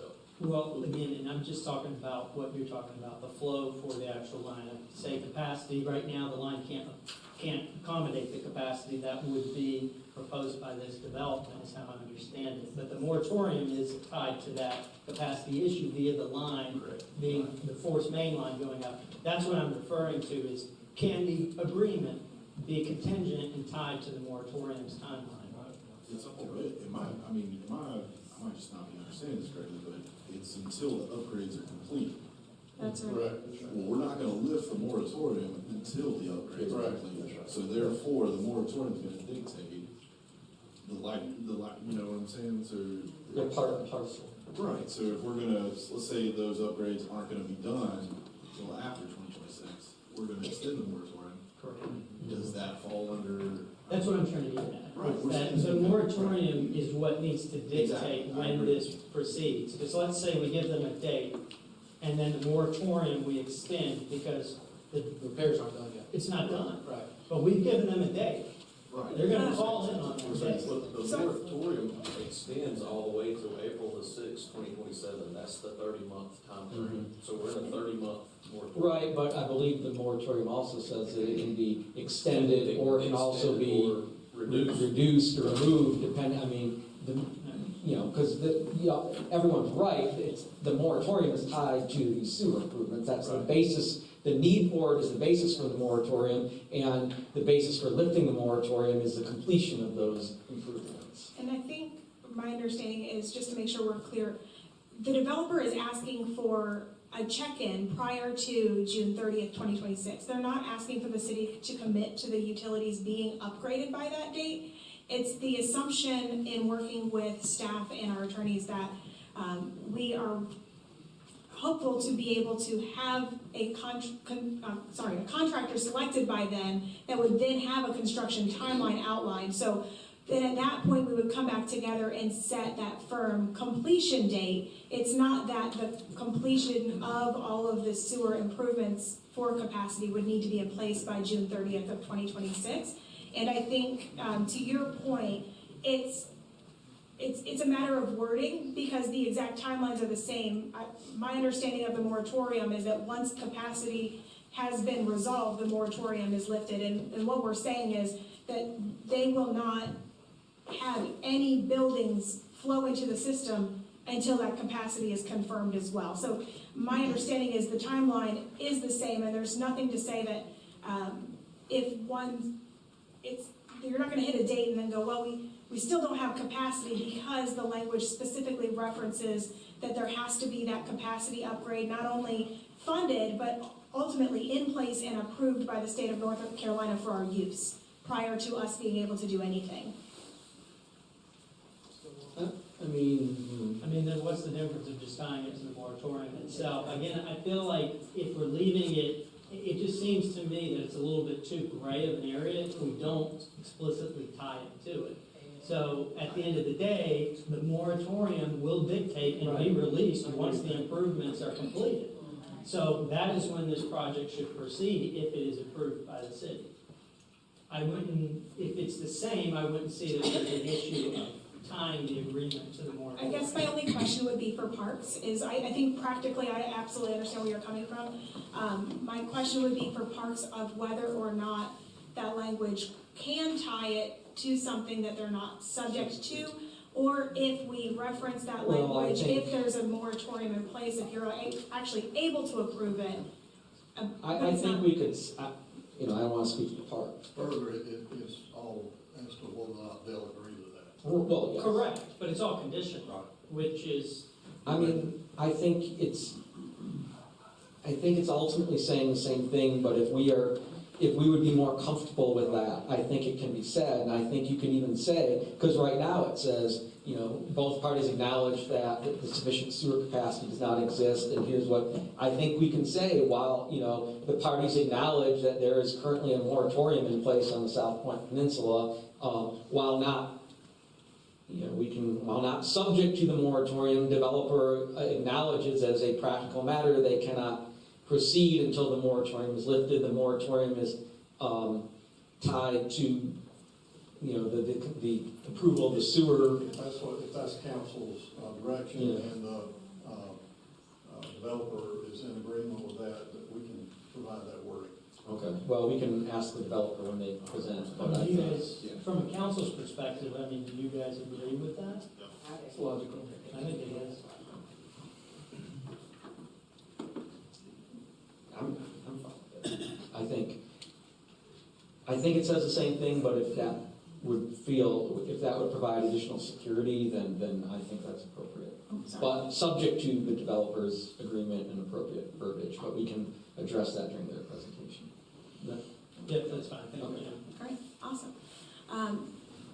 So those are the two probably most significant portions of the conversation as part of this public hearing that I wanted to share. But I did want to highlight some additional features that have been included with this project and their proposed commitments as well.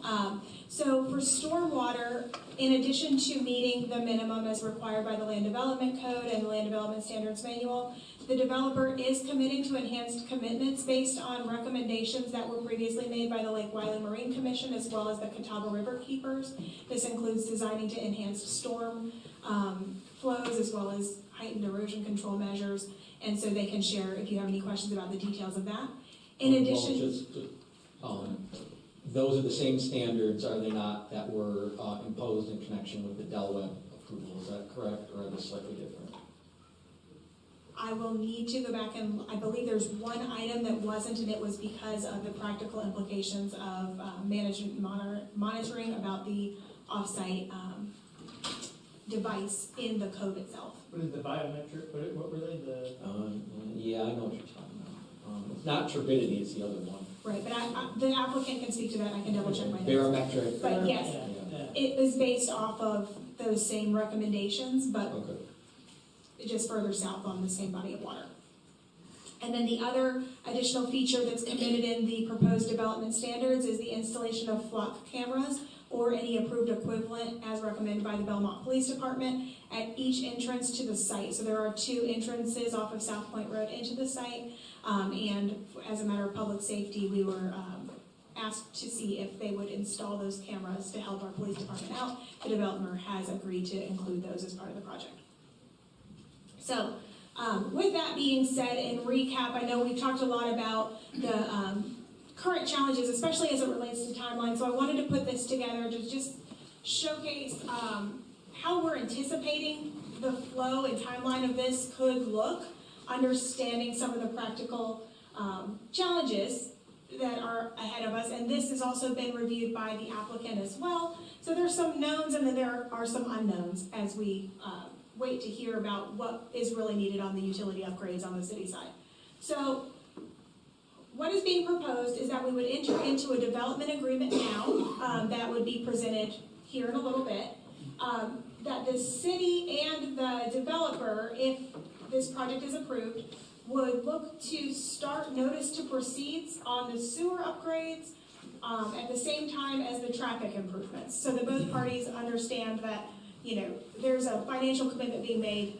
Well, the developer understands there's a financial commitment being made by the city and what those sewer upgrades are going to be prior to them funding the actual construction of the roadway improvements. That does not mean they would not start securing right-of-way easements, doing the design work. They would do all of that ahead of that, but that the contracted amount to actually start construction on the roadway improvements would be following the city's commitment to finance the sewer upgrades. Did you have a question? So their commitment for the road improvements would obviously not come before any annexation, right? As currently proposed, that is true. So that may be the answer to your question, Alex, is if you tie it to the moratorium and June 30th gets here before, and the road improvements, if they're to be completed before they pull the first permit as well, that means we couldn't start the road improvements until the end of the moratorium as well, right? No, I don't think so. They're committing to starting them prior to annexation. Yeah, prior to the permitting process. it's subject to financial commitments by both parties, right? So we understand that by June 30th, 2026, per what's outlined, the annexation and zoning designation would become effective. The zoning would be assigned at the date of annexation. And the proposal right now is that the annexation would take effect as of June 30th, 2026. In consultation with the city attorney, I do want to note that we looked into this, and the agreement that's in your packet had 2 dates of annexation effectiveness. In talking with our attorney this morning, it is being recommended that one of those 2 be stricken and to keep it to where it just says that the effective date is clearly June 30th, 2026. And so what that would mean is both in the ordinance as well as the development agreement as presented in your packet, verbatim, the words earlier of A, the date of the developer acquires the property, or B, would be stricken from the language, and it would just simply read that the effective date would be June 30th, 2026. So that is not a request of the developer, that is a request of our city attorney to make sure that it's clear and in compliance with full state law. So that June 30th, 2026 date, effective date, that is one that, as we're looking at an anticipated timeline, would be an important date to know.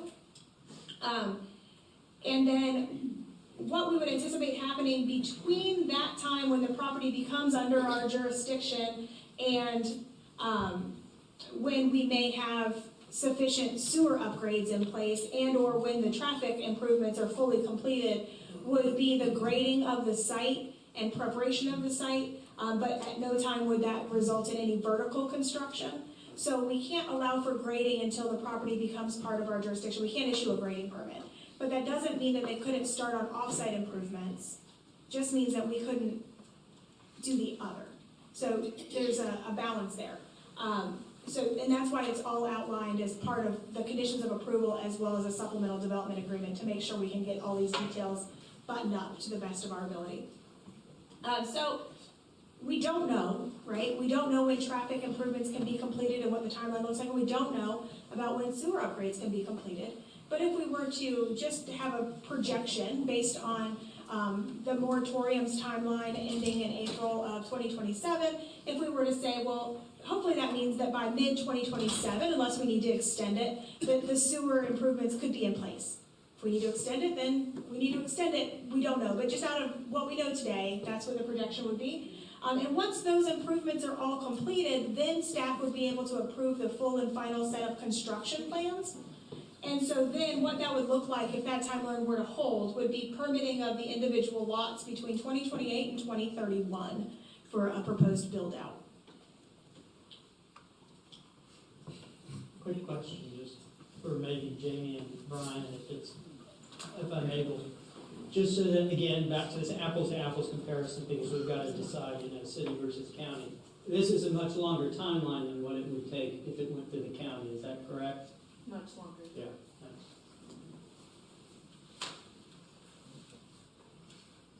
All right, and as we wrap up, I do want to just go over the neighborhood meetings. So conditional zonings are required to hold neighborhood meetings to get feedback from the community related to the development. And this one has been going on for quite some time. So while there's 2 required neighborhood meetings, the developer has held more than that. They held some back in 2023. You can see there was one with Reflection Point as well as one with Misty Waters. And then there were 2 citywide community meetings held in 2024 back in April. One was held virtually via Zoom with 25 attendees, and one was held at the Belmont Rec Center with 16 in-person attendees. And then, of course, there was a planning board public meeting as well. In looking at conditional zoning projects, we have to determine whether or not the proposed project is consistent with the comprehensive land use plan. As a reminder, we look at this as the plan that's in place at the time of initial application filing, which at that time, this area was envisioned as semi-rural neighborhood, low density, which had an envisioned DUA of 3 dwelling units to the acre or less, which checked out. Now it has subsequently been lowered to 2 dwelling units to the acre. This project is still below the current standards as well. And ultimately, this project to staff appeared consistent with the vision of the comprehensive land use plan, specifically in the areas of land use, community character, and the environment. This project was presented at Planning Board May 16th, 2024, and as you may recall, this was a week after we got the memo from Withers Ravenel talking about sewer capacity. And so the vote from Planning Board at that time was to conditionally recommend approval of this project upon resolution of sewer capacity issues as noted in the Withers Ravenel study. Similarly, and for similar reasons, Planning Board also supported the requested areas of relief and made a finding that they felt the project was a reasonable request that allowed for new multi-generational housing while investing in improvements along South Point Road that would benefit the city as a whole. And they felt that the request was consistent with the goals of the comprehensive land use plan in the areas previously outlined of land use, community character, and environment. So that is all staff has for you this evening. Again, the applicant is here and ready to speak to you about their project and then answer any questions you may have directly for them. I also am on standby if you have any questions for me prior to me transitioning over. Any additional questions for Tiffany at this time? Yeah, just one. As it pertains to the buffering around Lake Wildcat, I think you said it was around 100 feet was That's the correct. buffer? Yes. So again, comparison here, if it was to go through the county, is there minimum, and maybe it's a Brian Jamie question, is there minimum requirements, or these would probably be, I guess it would depend on the developer. The buffer from the water is the same. The buffer that we had spoke about during our conversation was from development to development. Got you. Okay, perfect. Thank you. Any other questions? All right, I have a feeling we might call you back up in response to any questions you might have with respect to the applicant. But for now, you are finished. Thank you for this presentation. Thank you. So that would leave us to the developer. I will note that we've been going for 2 hours straight. And so I'm going to exercise a little bit of discretion and say, why don't, as we let the developer prepare for their presentation, we take a 5 to 10 minute recess. I will also say, for anyone who might have come in after we started, last call or sign up for public comment. The public comment sheets are at the table up there. If you have not yet signed up and would like to speak, you can sign up during the recess. And then when we come back, we'll pass up the sheets and public comment will begin upon the completion of the applicant's presentation. All right, we stand adjourned for the next, let's say, 10 minutes.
Sure.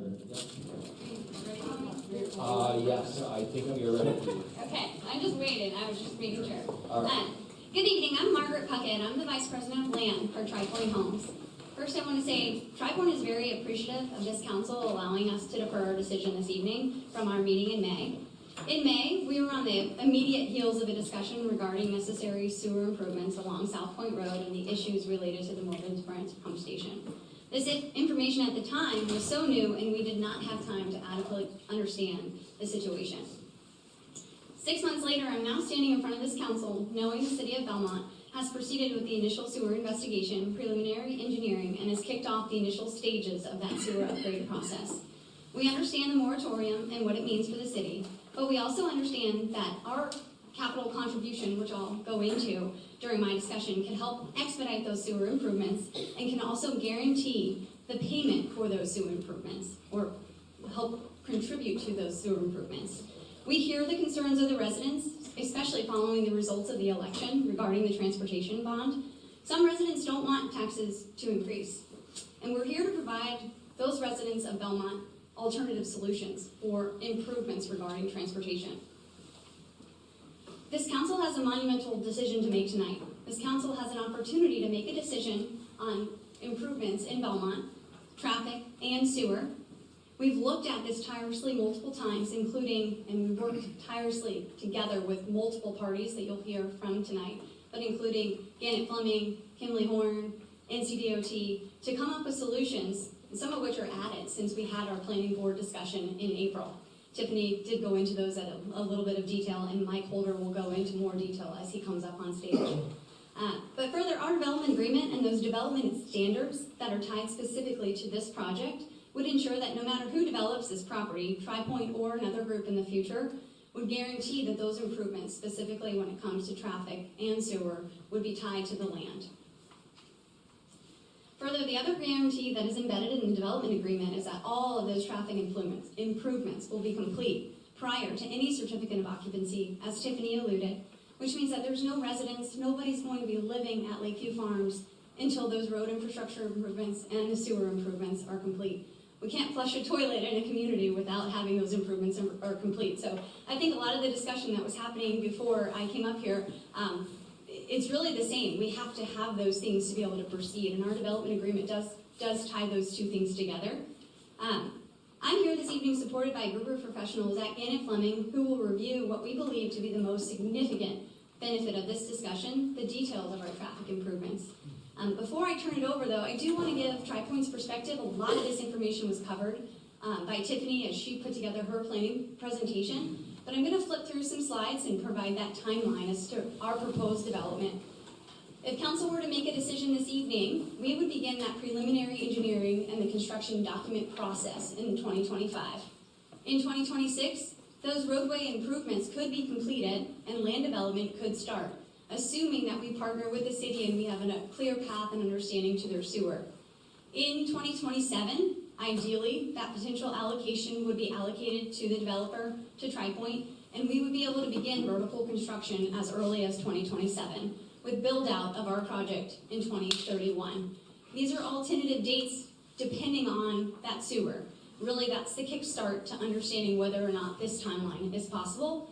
And in turn, for Tri-Point to provide those improvements on the road infrastructure and the cost, we have to know from the city's perspective when we would be able to put forward that sewer to be able to put forward those traffic improvements. So the way we view the development agreement, it's a partnership between the city and Tri-Point Homes. And the way it's worded in the development agreement, it does specify those things have to happen from the city. We have to have a date or a time frame in mind to be able to proceed with those traffic improvements which are needed in the city. The three big things that I want to iterate that I believe and Tri-Point believes are very, very significant is the traffic improvements along South Point Road, the new signal at 273 and South Point Road, and that added infrastructure support, which I will go into detail about what that is in the development agreement, but it's almost $1 million worth of offsite sewer infrastructure support to the city of Belmont that Tri-Point Homes would be funding, in addition to all of the traffic improvements that we have offered. would also be in addition to the standard sewer. That's and right, water thank you, Jim. It system would be in addition to the regular fees that all developers in Belmont pay. And that, I want to say too, on record, that that fee at any moment could go up. We're committing to that $2,500 at this point in time, and that's guaranteed, plus whatever those fees are at the time that we pull those permits. Aerial context, Belmont and the McLean area, TriPoint has been actively building in this area for quite some time, and we would love the opportunity to continue to be here on the peninsula. These are existing homes that we've built in Belmont today, primarily in the McLean development. And then I want to just review those conditional zoning benefits.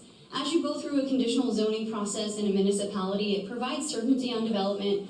It gives the community a chance to engage with the developer. I can't tell you how many Belmont residents I've had the opportunity to speak with over the last 5 years. It's been a lot of people who we've engaged with on architecture, buffers, rear yards, and anything you can imagine has come up over those 5-year periods. And we've had the opportunity to increase that development standard and bring better quality to Belmont.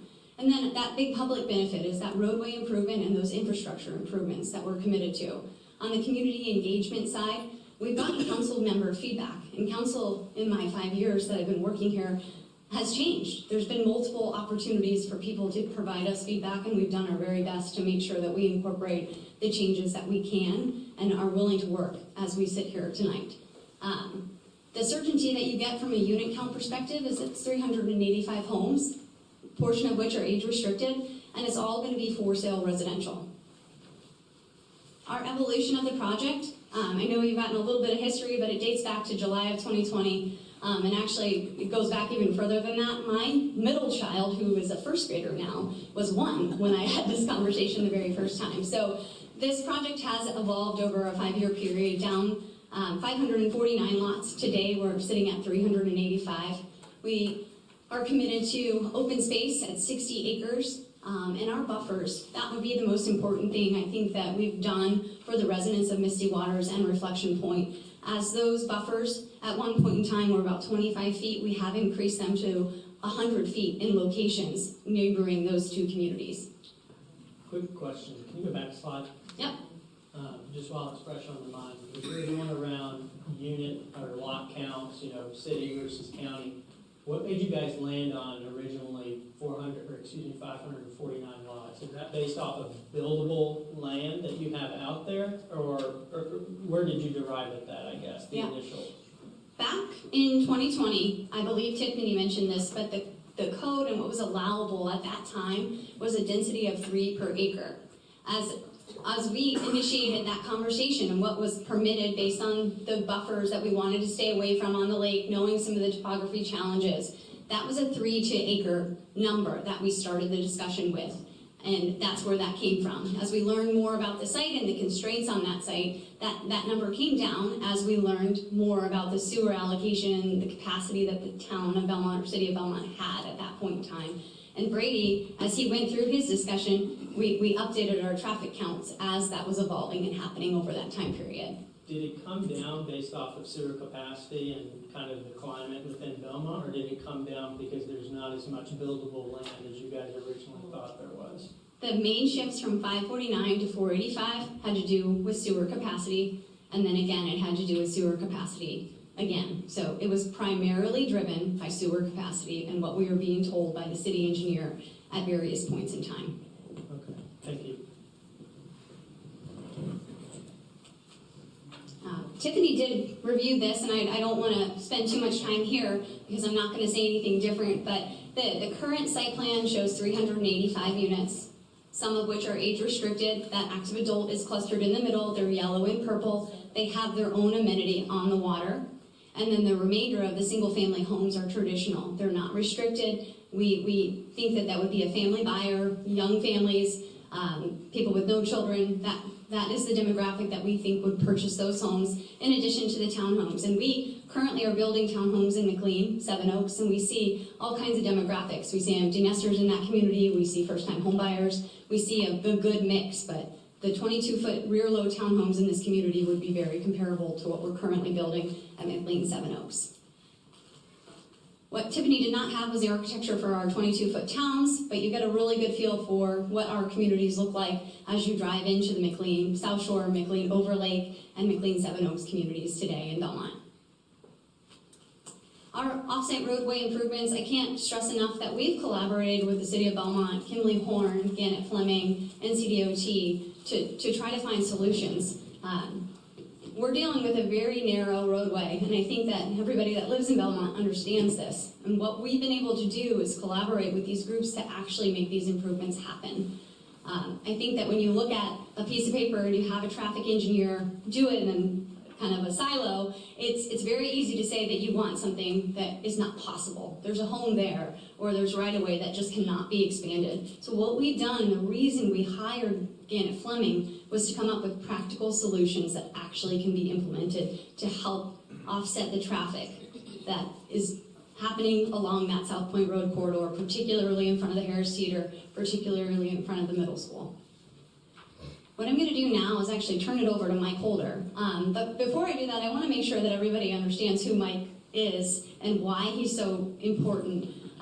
Mike was the vice president, and is currently vice president of Gannett Fleming, but has over 40 years of transportation experience. And primarily, Mike spent a lot of time as the North Carolina Department of Transportation head for the entire state. So Mike has a lot of knowledge when it comes to making off-site road improvements or traffic improvements across the state. And as our consultant, he's really been able to help us partner with NCDOT, partner with municipalities, and partner with Kimley Horn to come up with what we feel like are very practical, real-life solutions for traffic problems in the municipality.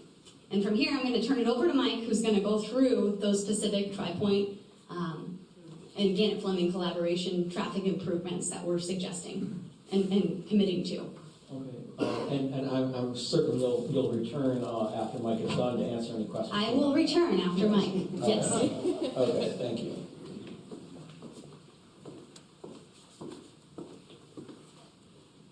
Thank you, Tiffany. Not Tiffany. Thank you, Margaret.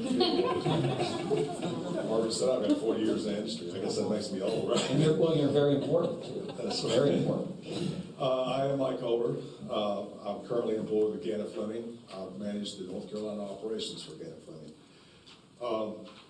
Like Margaret said, I had a long career with NCDOT prior to my joining Gannett Fleming. I was 34 years with the department. Still have a lot of friends there, a lot of influence there, which has helped advance the improvements that we're discussing with DOT on this particular project. And for 4 of those years, I served as the chief engineer. So I had the opportunity to work statewide with developers and oversee the operations, maintenance, and construction of the highway, 80,000-mile highway system across the state. Since I retired in 2017, I've been with Gannett Fleming since that time. But prior to that, 13 years, I was headquartered in Shelby. So I was division engineer for Division 12, of which this county sits in. I'm a former resident of Belmont, spent 16 years here, and know the traffic issues very well. Know a lot of the infrastructure issues that you guys are discussing this evening, and empathize and hopefully will offer solutions via this development to many of those issues from a traffic perspective. Like Brady stated earlier, and I want to emphasize the genesis of our collaboration with them was the updated technical memo that Margaret hired us to do. A couple salient data points that Brady mentioned, the reduction of business or dwelling units in the development, the 4 April 22nd counts, which reduced the total trips from the development by 777 vehicles. The Belmont Middle School alignment, that caused some changes to that intersection geometry, which allowed us to, which facilitated a little additional analysis there. And then like Brady said, one of the most important things is applying the pragmatic analysis in the technical memo. We got permission from DOT to do that. That allows you to factor into your analysis right turns on reds and protected permissive or flashing yellow lefts in the corridor. I would be remiss if I didn't introduce Mr. Dr. Bahang Wan. Bahang is he's the horsepower behind the brains of the analysis. So if I turn around and ask him to step up or answer a question, please be assured that he is the consummate expert traffic engineer.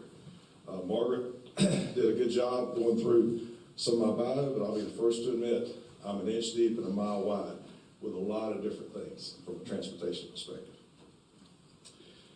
So first slide we're going to go through is to talk about the recommended widening of South Point Road from south of Belmont Middle School, Bellwood Drive, to the Nixon Road, R.L. Stowe intersection, which is expected to provide the following benefits: a consistent 5-lane cross-section from South Point, R.L. Stowe, to the Belmont Middle School driveway, and an addition of a second left turn lane coming westbound on R.L. Stowe onto eastbound Belmont Middle School. We'll also cover in a couple of slides the improvement of a signal at Lower Armstrong and South Point Road that will be installed as part of the overall improvements that this project contemplates. The cross sections that you see where the arrows point up in gold to those particular intersections or those particular places on the map are actually what the road will look like after construction is done. So you'll have the 5-lane section. On the one furthest to the right, you'll see where we're dropping a lane going southbound right beyond the current Belmont Middle School intersection with South Point Road. And then you'll see on the right-hand side of the cross-section the multi-use path for pedestrians. Please interrupt me as we go along with any questions. Oh, all right. You insist. Please, Jim. The two left turns, the second left turn from R.L. Stowe westbound onto South Point Road going Yes. southbound, is that going to eliminate the median that's there now? It will take some of the median cross-section out. So we're gonna take out as much as we can while maintaining that channelized left into the shopping center. So we think it'll give some additional storage in that inside left turn lane that exists now. So it would extend the storage further than what it is right now for the existing left turn? No, it will not. That would stay the same? Yes, Okay. correct. Thank you. Regarding right-of-way acquisition, in this stretch that we're talking about, and stop me if this is something we're going to get into, but as I understand it, we have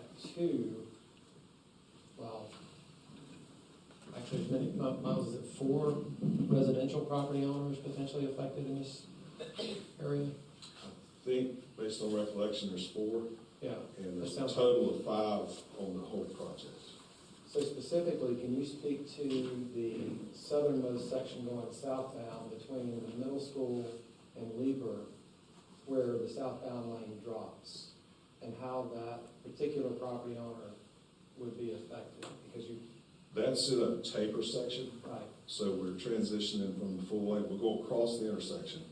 We'll be roughly 11 foot, and then we'll taper over in about 50 feet. So back to the existing edge of pavement. So there'll be where the kind of the slope is or the hill there. We'll cut into that hill and then have pavement going over to tie it to the existing lane. So you're saying, I'm sorry. no, you On the southbound. The southbound lane, this one. Yes, sir, correct. Because we want to carry that southbound lane full width all the way through the intersection and then taper over as we approach that. You were talking about, you were gonna have to come 50 feet, really? No, the lane will come across the intersection as soon as we hit the other side of the intersection. at the middle school. At the middle school, Yeah. we'll start coming over this way. Mike, the next 2 slides actually show the. Yeah, it shows it a little more in depth the next 2 slides. I just, while you mentioned the number, so you said 5 residential properties are affected in terms of right-of-way acquisition between this area and further south at Armstrong Yes, Road. with the current design, Mayor Pro Tem, we don't affect any property. We'll keep the improvement on the existing right-of-way at that location. Okay, and I'm assuming there's a couple of business or institutional properties that would also require right-of-way. Middle school and high school, yes, sir. What about Belmont Town Center? Yeah. Belmont Town Center, we're doing asymmetric widening through that section to purposely stay off of their property. Because we want to hold the curb line on that side, just because of the proximity that exists to the Chick-fil-A. It'd be very problematic to try to do the construction of that. And what about, the strip on the other side, ISI, Domino's, That's gonna be the most interesting. Yeah, that one's a challenge. I'm not going to admit that it's not. You'll see a slide here in a minute that shows the right-of-way line going through the building. Disregard that. That's from an old aerial that we use. I'm sure they appreciate that. Yeah, but the plan right now is for the curve of the roadway to go right up to the existing sidewalk.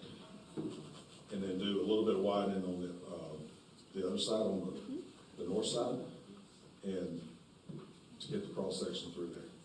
But that was, I was looking at it this afternoon riding through there, and it's gonna be really tight to get through there. Do you, maybe let's get to your charts and then we can kind of dissect that, because I have a couple of right-of-way questions. All right.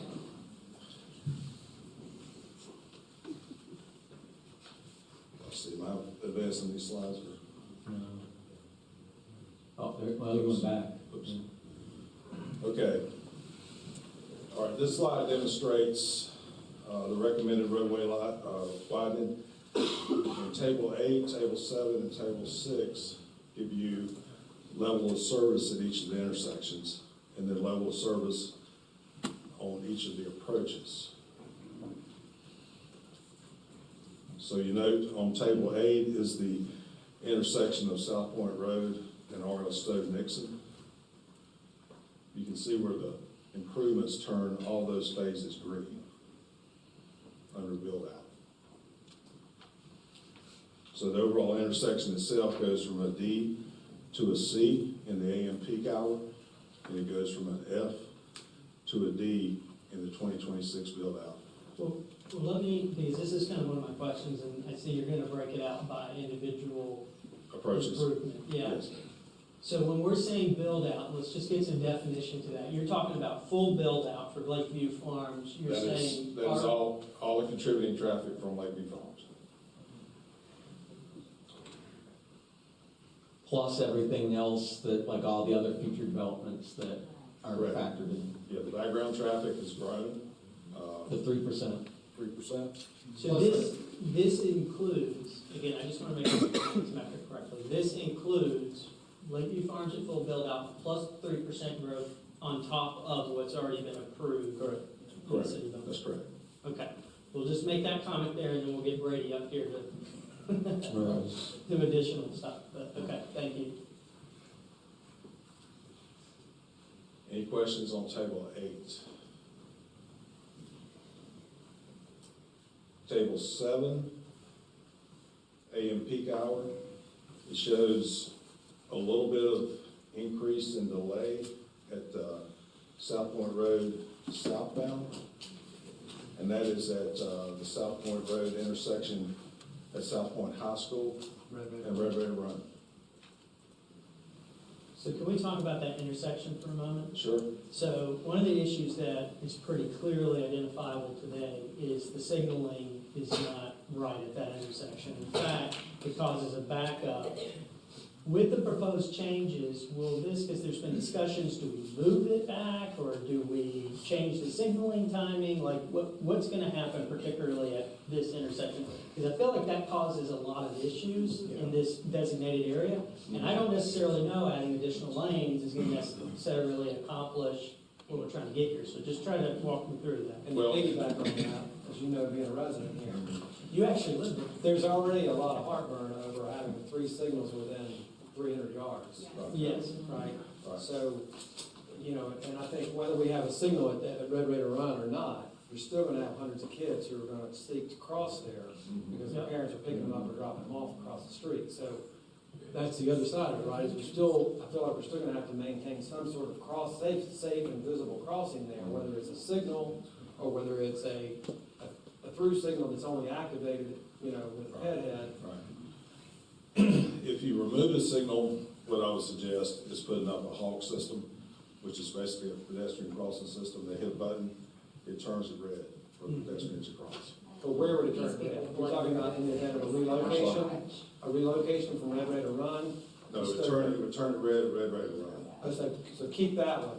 Well, that'd be the Hawk system there. It would just be red. It'd be red only when it's pedestrian activated. If you push the button, yeah, turn red. Yeah.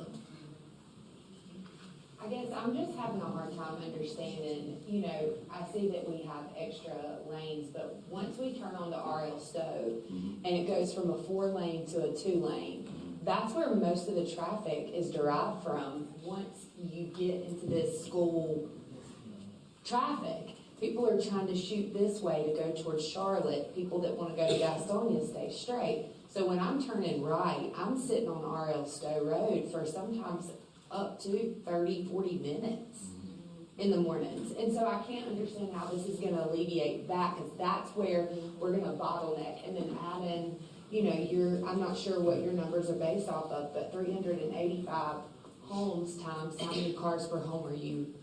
It's roughly 9. Okay. So adding that to this, I'm not sure what really it's going to accomplish. Well, like Randy stated earlier, you've got tremendous problems out there already. Yeah, oh yeah. So any capacity that you put out there with what you're seeing with these tables, and don't pay attention to the approaches as much as pay attention to that top line, which is the overall intersection operation. Right. You can get kind of ground up in the details of the approaches itself. So at that particular intersection that you're referencing, South Point Road or RL Stowe, our analysis, our software, by adding additional capacity of the additional lanes there, it turns it, like I said, from an overall intersection operational capacity from a D to a C, and then from an F to a D. So it's going to process more traffic through that particular intersection. Right. Just Now, what happens- until you get to the Harris Teeter turn in, and then after that, you're back to the 2-lane road, and I guess that's where I'm having a hard time understanding. It'll be a right turn that exists into the Harris Right. Teeter. The through traffic is continuing straight on. Right. And then another thing, just real quick, I sit at the Key Farm every morning at the middle school for my son, and at the pedestrian walk, you've got the 2 men that help with that. I mean, these cars, they don't stop, they blow through, that's not your problem. But adding an extra lane, 2 extra lanes to that is very worrisome for these kids, because somebody's gonna get hit. I mean, it's gonna happen, and I hate to say that, but I mean, these people do not pay attention, and I'm just worried adding 4 lanes total right in front of 2 schools. Also, what safety measures that's gonna additionally add to this. I know we need it, but I also know for safety. Well, keep in mind, we're going to recommend as part of the development mitigation, installing a new signal at McKee Farm Road. Right, okay.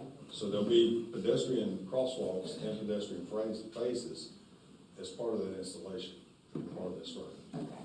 Which will keep the speeds down between middle school, Bellwood, Right. signal, and the Stowe Road signal. And I have not noted is that there's a reduced speed zone in front of the middle school? No. There's not. Actually, maybe less than that. Well, there should be one through I this. think it's just 35. 35. So it's just a speed limit.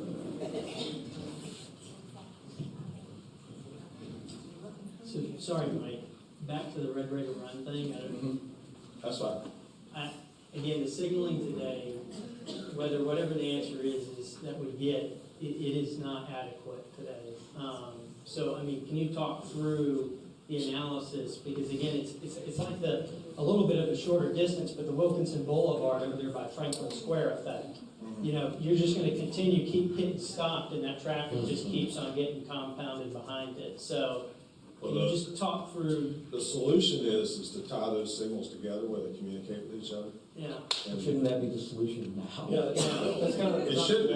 Right. But you put a fiber optic line in between each cabinet. So when one phase trips, it sends timing signals to the other cabinets to allow progression through the main line. At some point, wasn't it pitched that we would get rid of this right here and feed the traffic over so that it would come out here so we can get rid of this light on. Yeah. Yeah, that's the part of it, because that would become a right in, right out only. Yeah. Right. Yeah. Is that part of the, Yeah, that's right. If you took the signal down at Red Raider Run, yeah, I mean, my suggestion would be a right in, right out to the shopping center. yeah. But you also have issues of lefts in to Well, that, the high school property. there's other issues too, as I understood it, because Yeah. again, you've got crosswalks there, now you're taking away the signal, and that's, people are gonna cross there because that's the closest, Well, that's right. and then as I also understood it, you need additional right of way to widen Stowe Road into a dedicated left to turn onto southbound South Point Road, if you took away the signal at Red Raider Run. That was a result of the analysis, yes. So, and Bahag and I talked about this a lot. The suggestion is to keep the existing signals the way they are. You'll get a whole lot less turbulence from Harris Teeter Shopping Center. Install a new signal at McKee Farm and Stowe, and put all of those in series, or put them, or have all of them talking to each other. But have the one at Red Raider Run operate on that Hawk system, No, you don't have to if you leave the signal there. if you trust that synchronization. I mean, It's sync- Well, it could be, it could be synchronized. We're still trying to get a green turn arrow. Yeah, that's a whole nother story. So are you indifferent, in your opinion, as to whether at that intersection at Red Raider Run, again, for safety and traffic flow, whether it is a traditional signal operating in sync with the surrounding signals, or a standalone Hawk system at that intersection and traditional at the others, again, all sync, that one only gets activated for pedestrians? If we do that, we need to reanalyze the distribution of trips to make sure that the additional improvements don't need to be done on Stowe Road as opposed to leaving a signal there. Because we have not done, that secondary analysis on that. When you say synchronize, are we synchronizing it off the turn on Arnold Stowe, or are we synchronizing it coming straight? Well, each approach, each movement has a phase. Right. And that's an 8-phase signal there at that big intersection. But the cabinet, and maybe Bahag can explain this better than I can, but to tie all those signals together, they're gonna all turn green at the same time. Yeah, I understand that. But So it'll allow a certain amount of progression on the main line, and then when you get enough traffic buildup from the wild lines, from the side streets, then it'll switch over, and it'll turn all up red, and then you empty out the side streets. Because your concern is if you remove the signalization, not only for the crossing walk purpose, all that traffic is gonna get rerouted to Stowe Road coming out of the grocery store, right? So that's. Except for whatever right turns you have, yes. Right. I think there's more, in my opinion, there's a lot more traffic distribution, and people will kind of find their way if you leave the signal in, and you install a new signal at McKee Farm. And you allow full functionality at that intersection, left turns, right turns, three ways? Have you seen any in your experience, any similar designs where you have that many signals in that span? Oh, I drive them in Cary every day. I mean, that's just- I'm not being that's just- facetious, No. literally, I drive them in Cary and Raleigh every day. And do you like them? They work very well, they actually work very well. Because, again, right here is a big concern too, where I've seen time and time again, where I'm coming down through here, and these folks who are taking a left are just gonna go ahead and block this street while the light turns That's what I was green getting and at. come this way. Or vice versa, where everyone blocks the street here, and then these lights turn green, and these folks can't go straight, and these folks can't take a left. So it's not just like synchronizing, but it's also, I feel like, a timing issue that we're experiencing today. Well, what you described, Councilman, is more of an enforcement issue. I'm sorry? It's more of an enforcement issue. Enforcement in regards to. Enforcement and keeping the intersection clear. But you've got traffic that's basically violating the phase, correct? They're coming across and on the red phase. Well, no, not necessarily, because they're getting stuck here, and by the time you still have this green to turn here. Excuse me, can we, not you, just, no, just, there's a lot of background chatter, so. Sorry. No, you're fine. No, they have the green, and by the time this thing turns red, you've got this green, and now you're stuck here in this intersection because you can't move. It's not an enforcement, our police department's doing their job. The issue is this signalization right here. Yeah, it's not coordinated. Yeah. That's exactly right. Because when you make that left turn, you need every single green Yeah. to flush all that out. So you also have 2 lanes receiving, so you have more storage. You have Right. twice more storage. Yeah, think about it from you're doubling your capacity for storage Right, in that area. okay. Just for clarification, regarding the light that's at McKee Farm, Stowe Road, South Point Road, that's already included in the development agreement as an improvement already, so it's in addition to, the current red light signals that are there, you're adding another signal at that location. So there's no, the way I understand it, it doesn't take away a light, it's adding a light at, McKee Farm, Stowe Road intersection. That's correct. It's an additional infrastructure benefit that wasn't contemplated, and I think Margaret or Brady mentioned, wasn't presented at the planning board meeting. Correct. So that's been. Right. There's just been some iterations of, well, we're gonna move it, and then I think the most recent memo from earlier this month was, well, don't move it, keep it at Red Raider Run, just add at, McKee Farm Road. Right.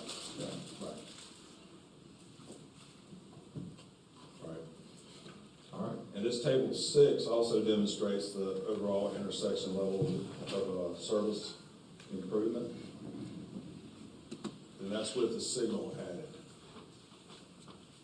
So it goes from it goes to a delay of, goes to a B on both phases on South Point Road. Because you couldn't really even We couldn't calculate. We couldn't even measure it on Yeah. existing McKee and on existing Stowe.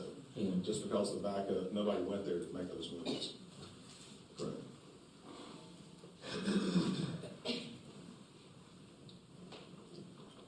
So that's, in summary, a 5-lane section from Morrow Stowe, South Point, south to Belmont Middle School driveway. Installation of a new signal at McKee Farm and Stowe Road, and then synchronization of all 4 signals in a closed loop system. And did I also see, so there's gonna be a dedicated left turn lane into McKee Farm Road heading north on South Point Road? Yes, correct. Yes. And then also the addition of the westbound left turning movement on RS Stowe. Right. Or correct? So with the, if we left the signal at Red Raider Run and installed a new one at Stowe Road, as far as, you're saying it would all be synced together, but you would still maintain, I think there's an activated ped head there now, isn't there? So that would obviously be maintained. Yeah, the ped head is part of the cycle of the cabinet. But if someone activates that, then obviously that would feed into the sync for the neighboring, the other 3 signals, right? It's not gonna cause more complication by having that one activated ped head in the middle. It just might delay the pedestrian crossing, so Yeah. the countdown will be less, or more, actually more. Right. Any other questions on this slide?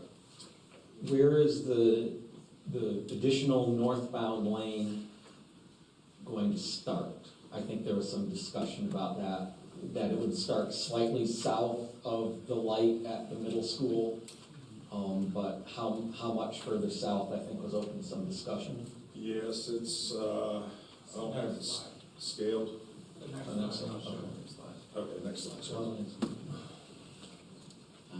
Here we go. This side here. No, I think it was north south. Well, on this slide, I wanted to make a point. This basically details the same information on the tables. Let me go to the next slide. There you go. So once again, significant level of service improvement from an F to a C at the middle school, the Belmont Avenue Bellwood intersection and South Point Road. And then there's significant, with the widening, there's significant queue reductions in the northbound direction in the AM peak and in the PM under the no-bill conditions. You have 1,200 foot basically in the AM and PM peaks going northbound and southbound, and that reduces to, northbound, and that reduces to 333 feet in the AM of traffic queue or traffic backing up, and 217 foot in the PM.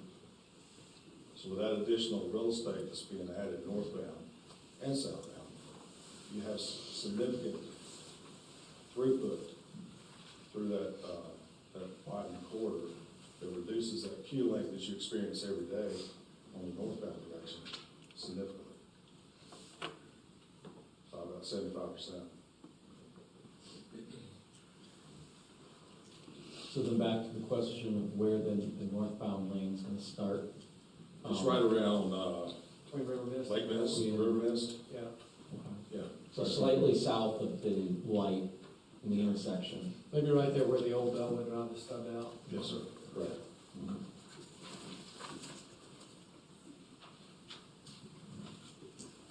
My question on the back to the right of way. Mm-hmm. So we kind of talked about the 4 residential properties and then the school itself. So help me understand, and again, we just need to make sure we have kind of full transparency here. Have you guys been in discussion with the property owners for the right of way that we're going to need, or you guys are going to need for your road improvement projects? That question's best left to Margaret when she Okay. comes back up. All right, then I will say. But she's making the right-of-way contacts. Okay, perfect. I don't do right-of-way. I'll say, smart. I'll take it for Margaret. Okay. Any other questions on this particular slide? So with the proposed improvements going south in the afternoon, is it gonna make it worse? It goes from a C to a D, and the reason for that is you're adding an additional lane southbound, and you're tapering back to one lane. So it's gonna introduce some delay with that weave. But that's characteristic of any time that you lose a lane, or that you taper a lane down, is you're gonna have a little bit of a delay at the approach. So afternoon traffic would be worse going southbound. If you look at the time, about 22 seconds. Or is the delay? But you have all the additional real estate north of you. But you gotta bring it back into 2 lanes somewhere, right? You don't want to go all the way down? That Margaret would. Margaret. She might not like that, yeah. I just for kind of like point of context on this, and then I think during the summary, when everyone goes through it. This is with the road improvements. Imagine 549 houses without it. All of these are going to F, is my assumption, but let's get Brady up here eventually and go through all this stuff. Well, this is the only intersection and the only approach that you see a 1-letter grade drop in service from an overall operational capacity, and that is solely due to the taper back from 2 lanes to 4, or 2 lanes to 1 lane. Well, but when we talk about the next intersection, we can, yes, because we can get to that unless anyone has any further questions about it. Any other questions about this one? Then we'll go down to the 5th intersection, which is Lower Armstrong and Stowe Road. South Point Road. South Point Road. Because there is an approach that is significantly worse, as I've heard from a constituent that lives under the same roof as me, repeatedly, if a traffic light is put in there. I have one question about this stretch right here. All right, have we looked at catwalks for getting rid of the stoplight right here?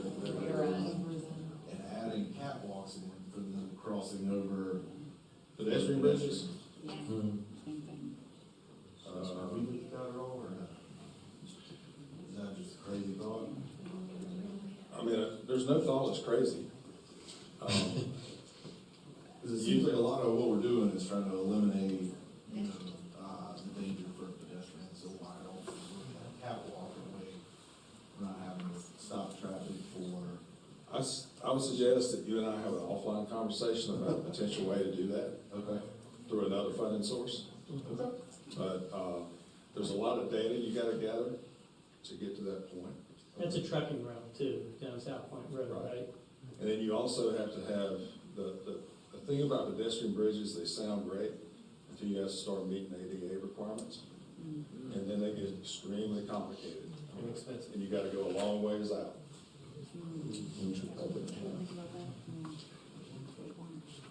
But we would love to talk to you. Okay. Is it accurate, though, in your view, to say that in this stretch that we're looking at with these improvements, that in the peak hour, peak PM hour, Mhm. that the traffic flow overall would actually be worse than it is today at full build-out? Say that again, Jason? Well, I'm just kind of piggyback on Charlie's point Yeah. about the drop in grade on that last intersection before we get to Lower Armstrong, going from was it a C to a D? Yeah. Well, the overall intersection delay, and let's talk about scale, because, you know, think about the amount of infrastructure that Tri-Point's looking to build, which this is a unprecedented, substantial improvement. I've never seen any developer in any field that I've ever worked with across the state in my 40-year career that has pledged this much capital to this much infrastructure, especially off-site.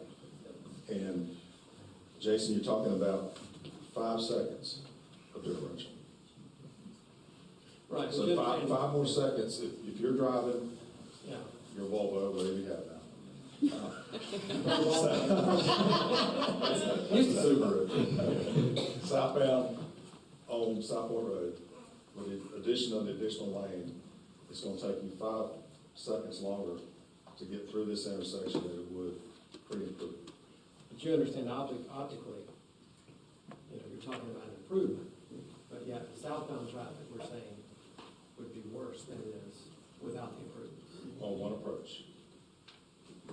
That is one intersection, but the other. The other intersections are improved, Even the ones north of there correct. are improving as a result of these improvements. Improved, correct. It's that one because of the taper, like you said. Right.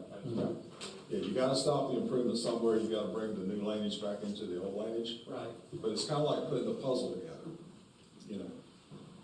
You approve this, you get these transportation improvements. Next developer that comes in, then you ask them for the next piece of the puzzle. Because you know, Yeah. and we've done it, I've done this for 40 years across the state, as chief engineer for 4 years, in Charlotte, Raleigh, all the major metropolitan urban areas. That's the way that you get a roadway section built, is that you put it together in pieces. And I think if you ask the same question of Brady when he comes back up, he's gonna tell you the same thing. Is that you extract improvements out of each developer that's commensurate with their, you know, their impacts, the traffic they generate. And then you start just putting the pieces together. And I remember when we first started doing this in Mooresville, especially on NC 150, when all that development was booming up there, we would get widened sections and right-of-way dedication from each of those developers. And within, I don't know, 6, 7, 8 years, given the pace of development, we had a 5-lane section on NC 150 that would have cost the taxpayers $150 million to build. Okay. Getting to Pro Tem's, Mayor Pro Tem's issue here. Yes. At the intersection of South Point Road and Lower Armstrong Road, if you recall, Brady recommended a 2-lane roundabout, and that was in conjunction with NCDOT having the STIP project. That was going to come on the heels of that. The STIP project has gone away. The department's had tremendous cost increases in their 10-year TIP. They are getting ready, as a practical matter, to defund several hundred more projects because of the inflationary cost increases that have occurred in their 10-year plan. So that project, for practical purposes, is way off in the horizon. But what we're proposing from a development perspective to mitigate Lake Point's traffic and to improve the overall operational efficiency of the intersection is to install a signal on wood poles at this particular intersection. As you can see from the chart, the analysis chart, it does introduce an approach delay, obviously, on South Point northbound. I've heard about that many times. It takes it from an A, which is free flow now, to a D, because you do have to stop there. Then you get a call from the side street. But the good thing about it is, from a safety perspective, it reduces the queue on the eastbound approach of Armstrong Road. It's 2,600 feet now during the AM PM peak hours under no build, and it reduces it to 531 in the AM and 414 in the PM. So I would posit that it's the civic thing to do. Well, It does increase the safety of the intersection tremendously. I think my wife would disagree with that, but. I'll be glad to sit down and argue with you. Oh, I don't know if you want to do that. But how about this? Yes, how about this?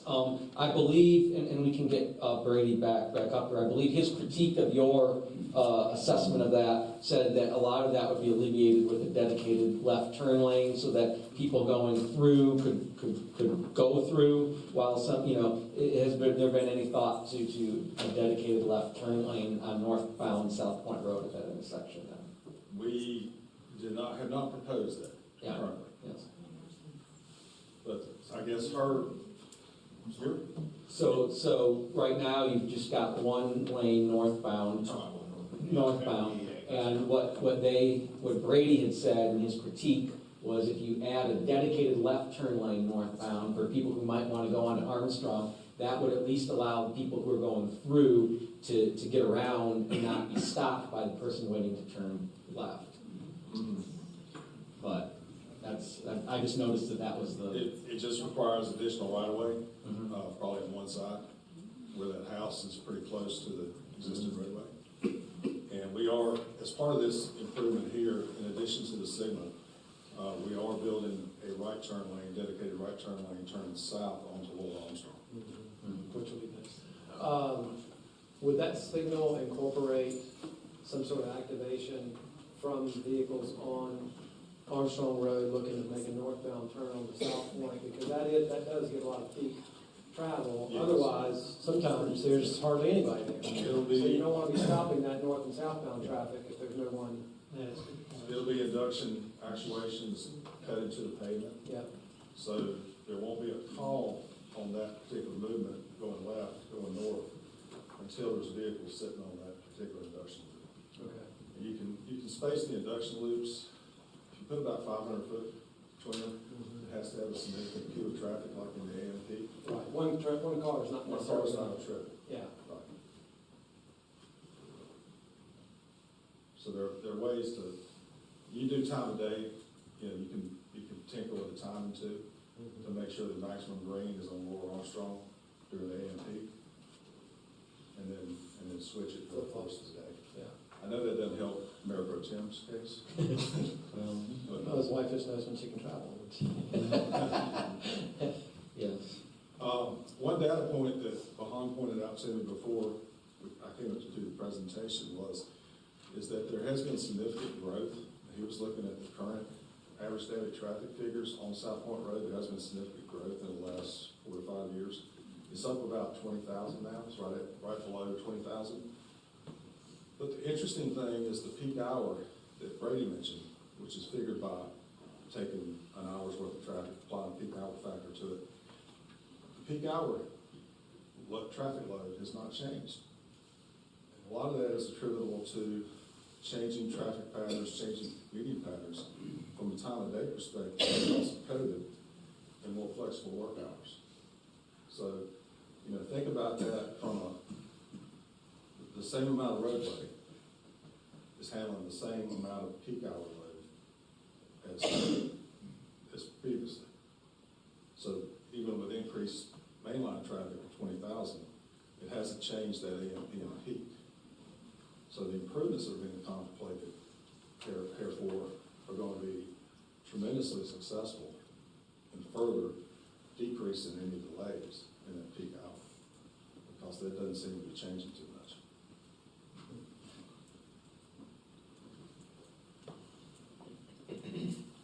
Any questions? Is that the end of your? Yes, sir. I have Yes, sir. So, in a lot of what we're dealing with today, I know we've talked amongst ourselves and with a lot of citizens,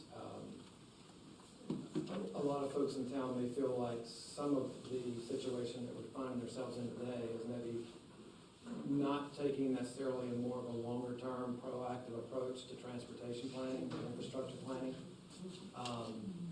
So in your view, and I'll ask Brady the same question, you know, in your 40 years of experience across the state, looking beyond the next 5, 8, 10 years, and not only what's been approved today, but what will continue to be approved, and even as McLean continues to get built out, are these improvements, again, it's something you have to kind of consider in phases. We're not gonna kill it all in one shot, right? Do you feel like this accomplishes that approach of taking more of a longer-term proactive approach versus looking at things in more of a shorter-term vacuum, if you will, for just the next several years? All right, I'm gonna take the private sector hat off and put my public sector hat back on, if y'all allow me to do that. I think anytime that you can leverage this much infrastructure from a development, that is a long-term approach to solving traffic issues. Because, like I stated previously, you need to take a long-term view on this. You know, with each developer that comes in and petitions before the council, before staff, before the planning board, if you get some improvements that are meaningful, that are impactful, that really, you know, take a corridor, South Point Road corridor, start marching down that corridor with those improvements. Eventually, you're gonna get to a point where, you know, your traffic problems are eased. You know, there's never gonna be, I always told the staff when I was at DOT, and Vaughn will tell you with Gannett Fleming, you know, perfection is the enemy of progress. And I will say that every day. You know, in my 41-year career, perfection's always been the enemy of progress. You can get 80% of something, you're much, much better off. Because most of all, you're going to improve safety, you're going to improve the reliability of travel time, but most of all, you're going to make the corridor better. And you know, it's always that hardest part is taking that first step and taking those transportation improvements, improving that development, you know, executing those roadway improvements. But from a long-term perspective, it is the best thing that you can do for the community. And I live in a community now that has been very proactive about that in Cary and Raleigh. And they don't have the traffic problems, but yet they have a lot of density of development. A lot of development still comes. But they're very, very outward or very, very visionary about how they implement those improvements, how they leverage those improvements. Thank you. Thank you. Jim, can I ask right away questions now, or do you want to hold those questions? Whom would you ask? Margaret or Mike? Well, I think Brady was going to get up and provide a response to. Then maybe we'll get the response. Yes. All right, so we'll recognize Brady Finkley of Kinley Horn with a response / critique of the Gannett Fleming report, if I'm understanding correctly. So tell us what you think of all of this. Well, I can tell you, y'all have done your homework tonight. I'll give you questions there. I would say in summary, and put this in a memo dated May 8, 2024 to the city. So based on the review of the mitigations provided by Gannett Fleming, they are considered reasonable for mitigating the proposed Lakeview Farms traffic impacts along the South Point Road corridor with a few comments. And Mayor Pro Tem hit on at least one, if not all of them, I could tell. One of those being the northbound left turn lane. I do think, that would be, when you add that signal there, you help the eastbound approach quite a bit. Without a signal there, as y'all know, it's so hard to turn left there today, and it's gonna get worse and worse, and as that happens, it gets more dangerous, because people then take shorter gaps to try to turn out when they got a lot of cars behind them. So the signal is very important, and so, but when you do that, when you add a signal, you introduce delay to the approaches that don't have to stop today, one of those being the northbound approach. And so anytime you add a signal, you can never really fully mitigate back. Now, maybe we can tell your wife this, that you can never fully mitigate back to not having a signal there, because they don't have to stop today, right? So when you add a signal, of course you're going to have to stop sometimes. Mm-hmm. But I think we can mitigate a lot of that delay and get it back pretty close by adding a northbound left turn lane. Another one being the Belmont Middle School intersection. So both of our recommendations agreed that you would have 2 northbound through lanes. So they were starting their second northbound through lane in advance of the Belmont Middle School signal that carries all the way up to Arlesville Road. We both agreed on that. My recommendation was to start that at about 500 feet or so in advance of the signal. Now, that's without looking at all the right-of-way and constraints, so there might be some reasons why we couldn't do that, but... You're talking about the addition of the northbound lane on Southwood Road? That's right, yeah, so I think we were showing, so you can see, I think 100 feet, maybe a little bit more than that in advance. You kind of widen out to your second... Maybe before River Mist. That's right, yeah. Basically, the longer you extend it, the more effectiveness you get out of that turn lane, because the shorter it is, you don't really get full capacity benefit out of 2 northbound through lanes, because you can then fit a few people in there before it goes back to 1 lane. So the longer you can get that, the better. Now, there might be some reasons why you can't do that, but that is a lot better than what it is today. So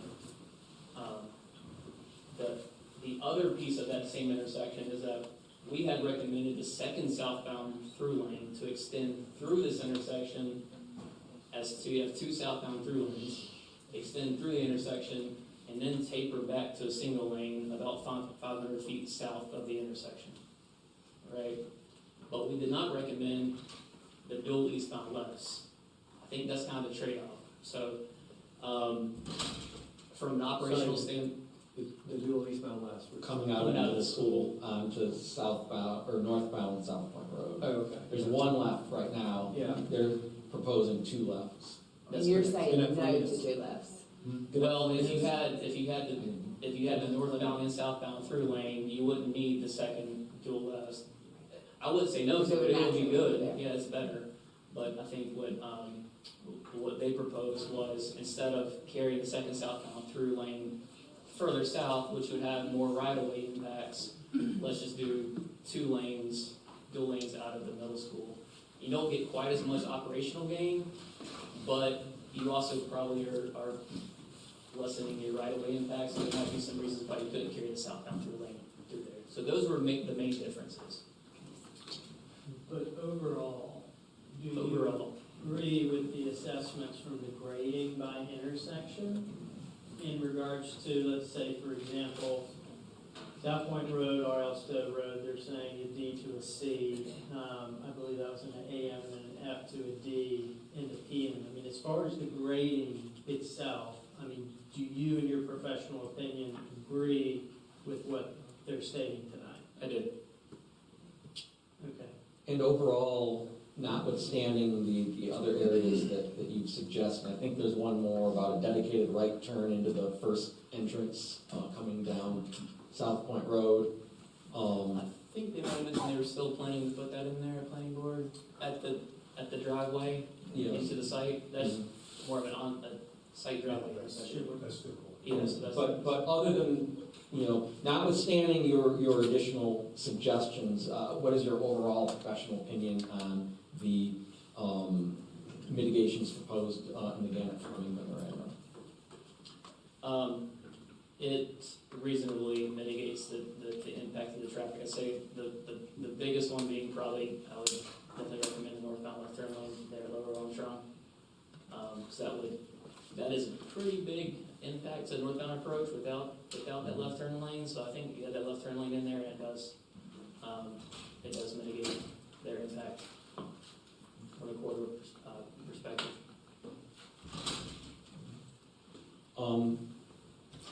Anything else for Brady? I think, if I might, in terms of the order, I've been told that our county representatives might not be able to remain much longer, Well, so. and just before you let me break it up. Sure. Okay. Is this, The citizens, yeah, please. We have jobs too. All right, yes, so, what is your question? I was just gonna ask the same question I put to Mike, which is, we're looking at these improvements as it relates to Lakeview Farms and helping to mitigate some of the additional impact there. Obviously, these are benefits that would benefit a large part of the rest of the city as well.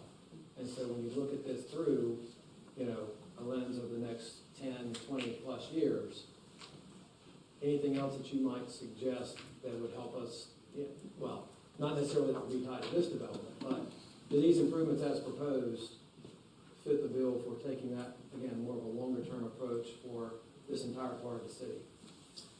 Not Yes, just as it it relates to does. Lakeview. It does, yeah. One other note that we haven't said is that we talked about the STIP. So if we don't fund it through, so you either fund it through state, through the city, or you partner with developers, private side. City right now is no funding for it. State in STIP, they're currently going through the new process of the STIP. They recently released their scores, and it's not scoring favorably. Mike mentioned inflation issues with NCDOT, but we also have Hurricane Helene, unfortunately, and a lot of funding will be redirected to the western part of the state. So I don't see the state coming with any kind of funding anytime soon. And they're actually defunding, it sounds like. They are, yeah. That's right. Yeah, so you have, you don't have those two outlets. So then what's your alternative? We know that traffic's gonna continue to grow. We don't control upstate South Carolina, fortunately, no one does.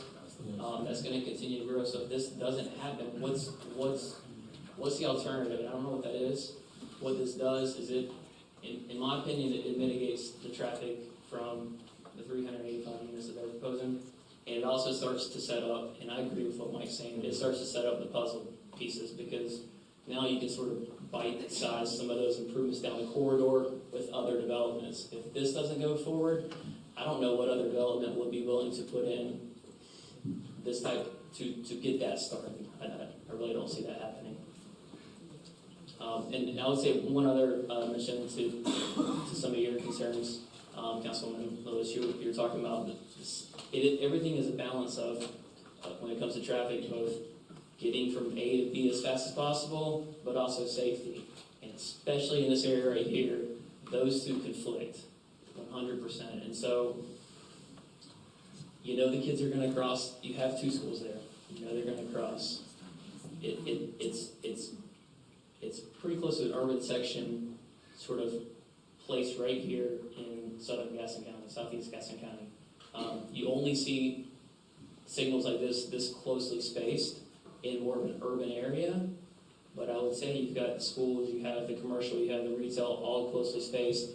You kind of want to slow down traffic because, you're going to introduce some issues if you don't allow kids to cross safely, and a signal allows you to do that. So, it's not perfect, no, but I think it does address a safety problem that wouldn't be addressed otherwise. I'm totally not opposed to the signal being there, for the record. I want something there to take care of the kids. I just hate that it has to be with attachments. Thank you. So, why don't we do this? If there are any last questions for the county, ask them now. They will be excused. When we are done with that, if Ms. Puckett is amenable, we will go to public comment. And then, Ms. Puckett, you may return and answer any follow-up questions that we have. But everyone's been sitting here for a while, let's do that. So is the county still here? Does anyone have any? Holding on. Huh? I said I'm holding on. Yes, aren't we all?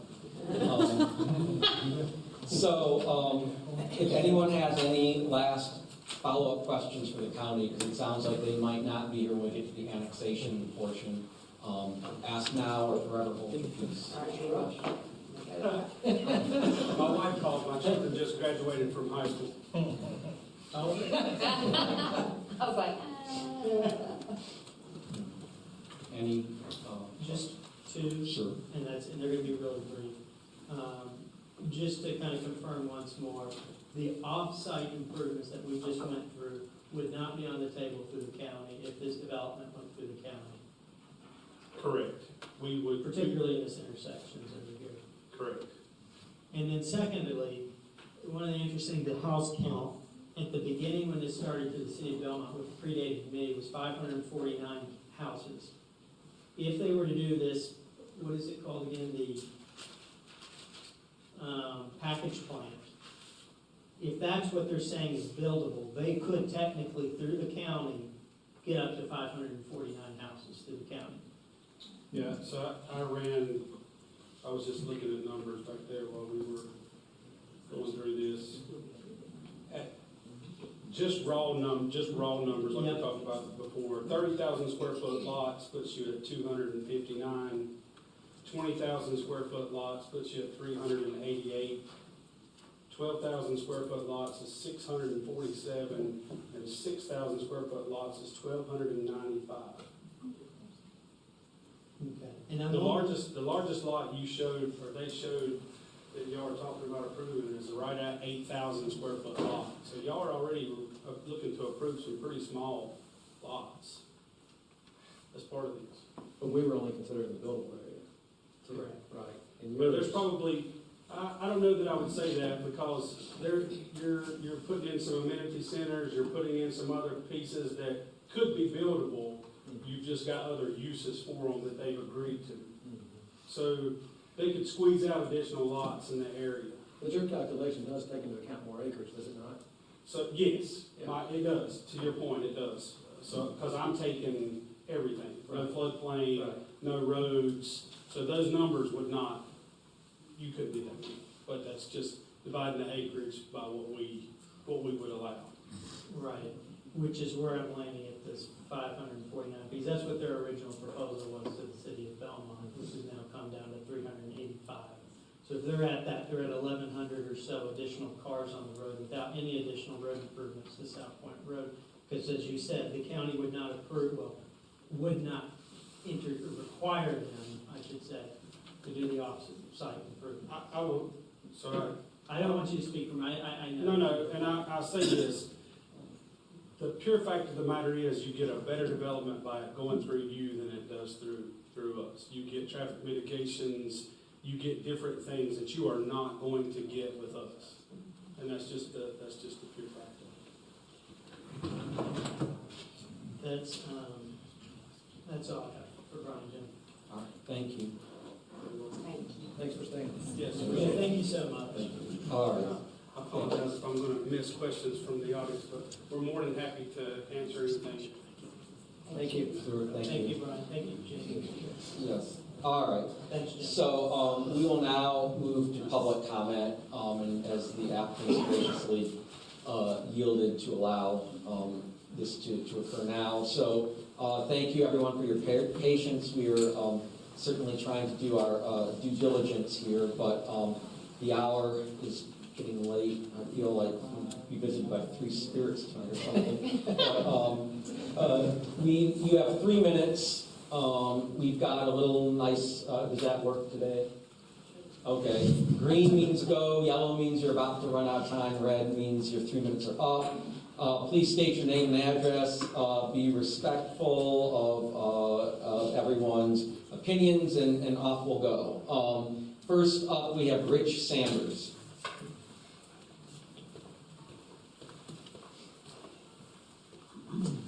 Hi, ladies and gentlemen, Rich Sanders. My address is 3249 Lake Point Drive, which is in the subdivision on South Point Road, so this is all very concerning to me. But this is my first meeting on this development, so I got a lot of great information, some concerns addressed. And namely sewage. Talked about a lot. Great to see the moratorium in place until that's finished. Roads, also good to see. I think that pushes the problem a little bit in different areas. But something is a help, and to see the development do that is great news. It hasn't been discussed water supply. I assume that's been discussed previously, and it's fine for that additional capacity. I'm seeing some head nods, but not a lot. Water supply.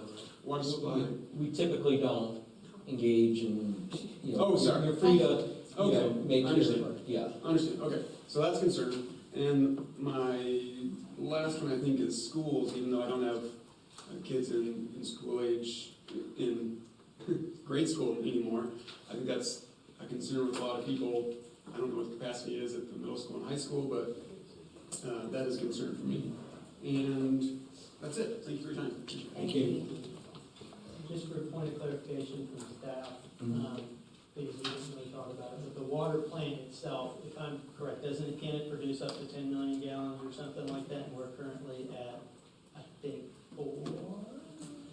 For the Public Works Director, he's. Thumbs up. So we're at 4, it can produce 10 million gallons. Okay.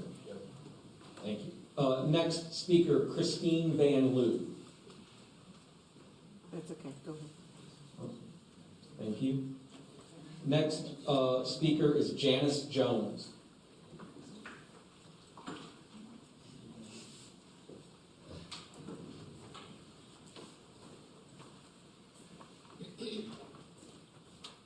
Good evening, my name is Janice Jones. I live at 1032 Glade Spring Court in Reflection Point. Thank you for the opportunity to speak tonight.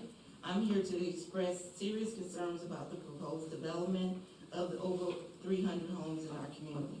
While growth is inevitable, it must be done responsibly. And right now, our infrastructure cannot support such a significant increase. Thank you for the comments you made. Forward thinking and forecasting are critical when planning and designing houses in residential communities. These practices involve anticipating future needs, trends, and challenges to create sustainable, functional, and appealing living environments. My concern is that this process was not utilized because of the issues that I am going to discuss. So, we've already talked about traffic and road safety. Again, many of our roads are already overburdened, especially during peak hours. Adding hundreds of vehicles to this community development will worsen congestion and increase commute times, which already exist, and cause driver frustration, which we're seeing. Most importantly, it will elevate the risk of accidents, particularly in residential areas where children, cyclists, and pedestrians are vulnerable. The reason why is the simple fact that our community lacks sufficient sidewalks, crosswalks, and traffic calming measures to safely accommodate this influx of vehicles. Public safety services are also concerned. Emergency response time could suffer as police, fire, and ambulance service navigate overcrowded roads. These delays would mean difference between life and death in critical situations. Before considering such a large development, we must ensure our roads and traffic systems are ready to support the increased demand. Additionally, our schools, which may already are happening, we're starting overcrowding, and utilities remain a point of concern. But I urge the council to prioritize immediate action on our transportation infrastructure. For example, I have personally experienced this. What one bad accident at Armstrong and South Point will do if this situation is not properly addressed. Also, patching holes is just putting a Band-Aid on the problem. Eventually, those roads are going to become more than just patches. Neglecting these issues will not only inconvenience current residents, but also compromise the safety of everyone in our community. Development must align with infrastructure improvements, not outpace them. Before approving this project, I urge you to address these pressing deficiencies. Let's not jeopardize the safety and quality of life in our community. Thank you. Thank you. Next speaker is Tim Trainer.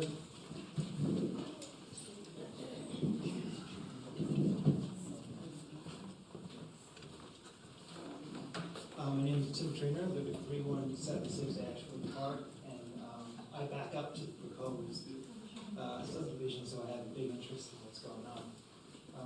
One of my main concerns, which I think is being overlooked a little bit, is the amenity center being open to the public, as a public access. It's easy access for someone to come to our backyards. If anybody from the whole city of Belmont can come into our backyard. Across the street, there is a boat launch, which is public access, so I don't so much as agree that we need to have for people to stop as a safety issue. There's one around the corner. As far as transportation, I work mobile, so I can go and set my own times. My hour, excuse me, my time has gone, my appointments from 9 o'clock to 10 o'clock at a reflection point, because I can't meet people online. So, although the studies may be all even across the board, there's a lot of other factors. People are adjusting their lives, and I come to City Belmont, I've lived here for quite a while, and, we come here for quality of life, so I just want you guys to remember that. City of Belmont's about quality of life. So, thank you for your time. Thank you. Next speaker is Chris Harden.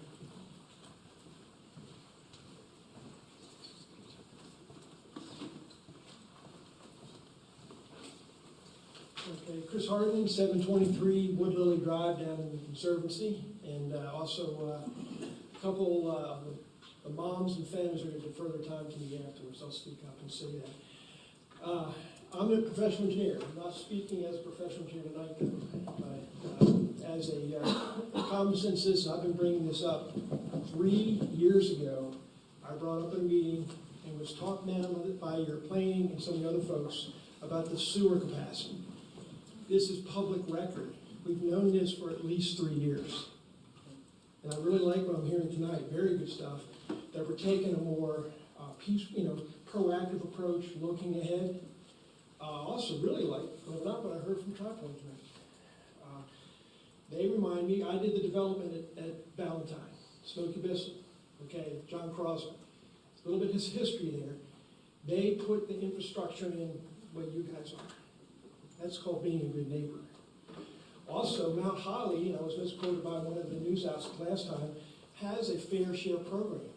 I just heard a really good, the basics of a fair share program shared by Tri-Point and their traffic engineer about how to do it on traffic. Why don't you do it on sewer? And maybe Tri-Point shouldn't be the only developer who pays. Can I say that? Maybe it's just called the common sense and the right thing to do for the neighborhood. But once again, I brought it up 3 years ago, and now we have an issue. So I'd like to bring a couple things up we can look at. It's going to be tough getting that pipe over.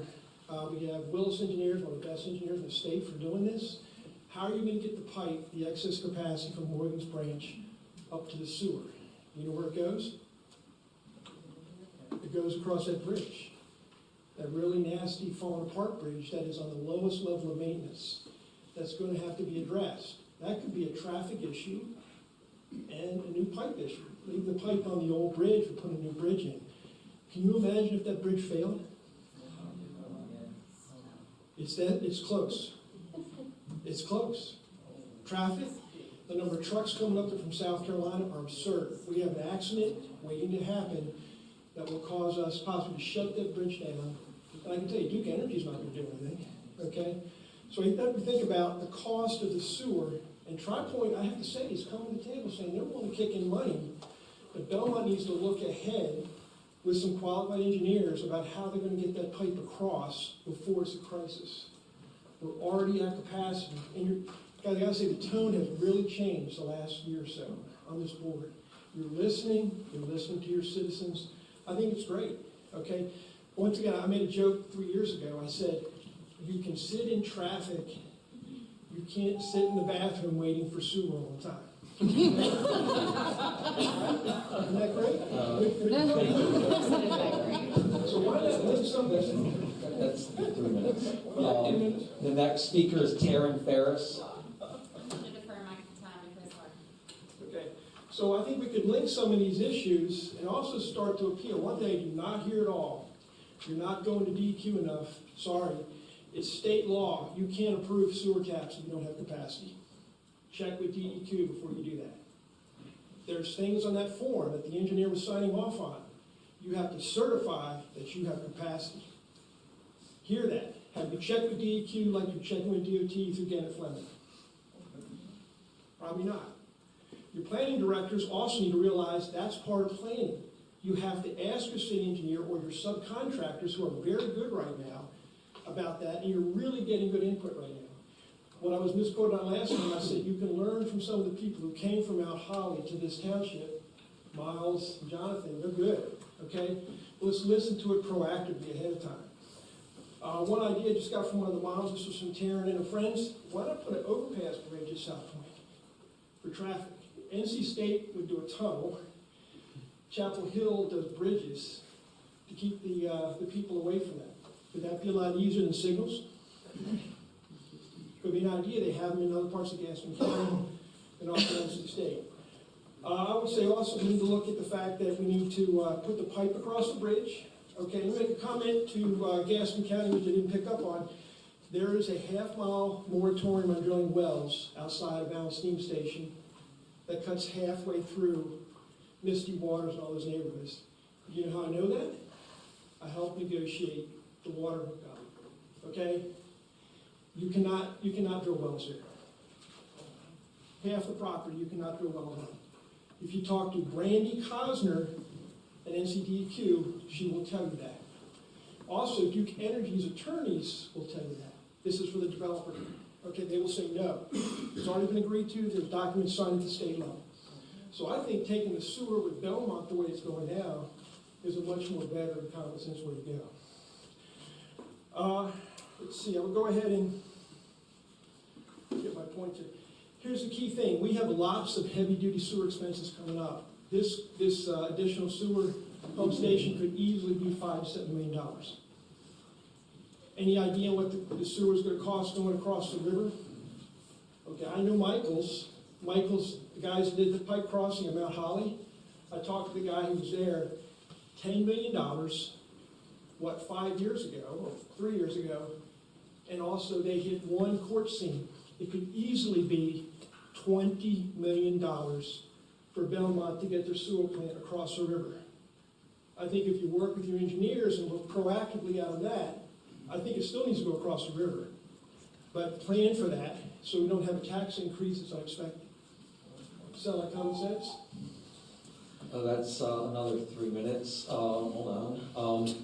Margaret Fogarty. And Margaret's left, and she'd like to defer to Chris. Okay. And now, what I'm going to do in these last 3 minutes is say what I said the last time that was misquoted.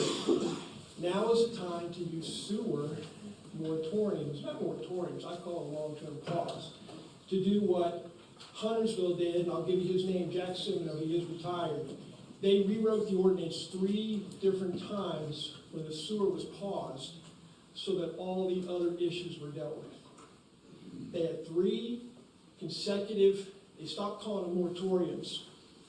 They called them long-term pauses for quality of life. Worked out with the farmers, the kids, and the cooks, and the neighbors of Huntersville. They slowed it down so that there wasn't these contentious fights. And planning was involved in the middle of it, and they would have workshop sessions, and you didn't have to have the citizens wait to the end. We would sit there and get together 3 or 4 workshop sessions to go through the detail we went through tonight, with the citizens having open input. It's a workshop approach to a plan. I know you do it for your trails, why not do it for water and sewer and traffic? Okay. One thing that they brought up was the overpass. Sharon also brought up several times, we've got to look at letting our schools catch up. We've got to look at letting our livability catch up. I think these are good milestones. An overpass, possibly where the Chick-fil-A goes over, wouldn't that be a lot safer? Cost a lot less too, okay? Let's go ahead and see if there's anything else.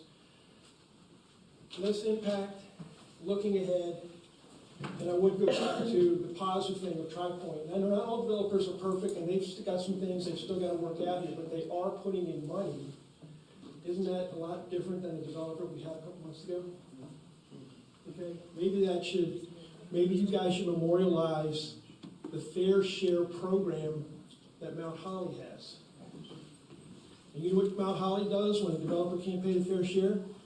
They kick the can down the road and make them wait. And they don't get sued. See what it does? It's a great program. You're kind of doing that here tonight. Why not continue that?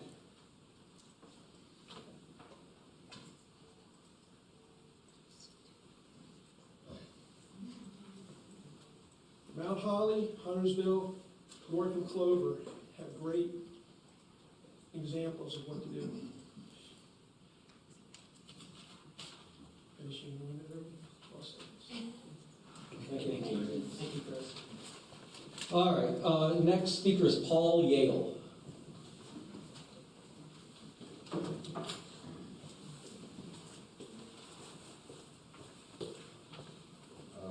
Thank you, Mr. Mayor and Council. I'm Paul Yale, live at 329 Lake Point Drive in Reflection Point. My wife and I moved to this beautiful area from Houston, Texas 2 years ago to be closer to grandchildren in Charlotte. I'm a lawyer, still practicing. I'm in my early 70s. I terminated my relationship with my Houston law firm. At the end of this month, I'm going to be a solo practitioner and thus a business owner here in Belmont. All my clients are in Texas, so I take no work at all away from Belmont lawyers and North Carolina lawyers. I'm taking work from Texas lawyers and bringing it to North Carolina where I get to pay taxes on it. So I'm afraid I have a good deal for the state of North Carolina. We lived in Houston for 30 years in a suburb to the very distant north, which was kind of similarly situated as Belmont is to Charlotte, and we witnessed a degradation of our quality of life due primarily to water and sewer issues and traffic issues. City of Houston, some of you may be aware, got hit with a $4 billion fine by the EPA, which they ended up, we had bond issues, but most importantly, they started raising water and sewer rates on the residents to pay for the work that should have been going on for 40 years. But the citizens and the leaders in Houston kept kicking the can down. The two years we were in Houston prior to moving here, my water bill went up 300%. So that's that, and of course the traffic in Houston speaks for itself, and as does the flooding brought about by climate change, and also rapid deforestation and the continuing pouring of concrete and asphalt. So unfortunately, we're seeing some of the same trends in our 2 years in Reflection Point. We're seeing increased traffic. We're hearing all these stories about sewer issues. Thank you, Chris. I was Mr. Fogarty. That was very interesting. And we're worried and fearful that the same mistakes that Houston made and has got to be famous for nationwide, the same bad mistakes are going to happen on a much smaller scale, but much more important, but a similarly important scale to the residents of Belmont, particularly those in the south part of the point. So I would urge the council to be very circumspect about this. And Mr. Parks, I don't practice in your area of law. I'm an energy lawyer. But listening to this tonight, I mean, this issue of whether or not we're required to enter into a development plan because of the exemption to the moratorium that the Tri-Point says they have is a very important legal issue to me. If we're not required to do that, I would say don't sign a development contract, because if you sign a contract, you're more exposed to a lawsuit than otherwise. So anyway, that's my 3 minutes. Thank you. Thank you. I will point out that Houston is also, as an aside, Houston is also the largest city in the country that has no zoning. Yes. Correct. Fun fact. They have 2 downtown as a result of that. something like that. But in any event, next speaker is Fannie Milton.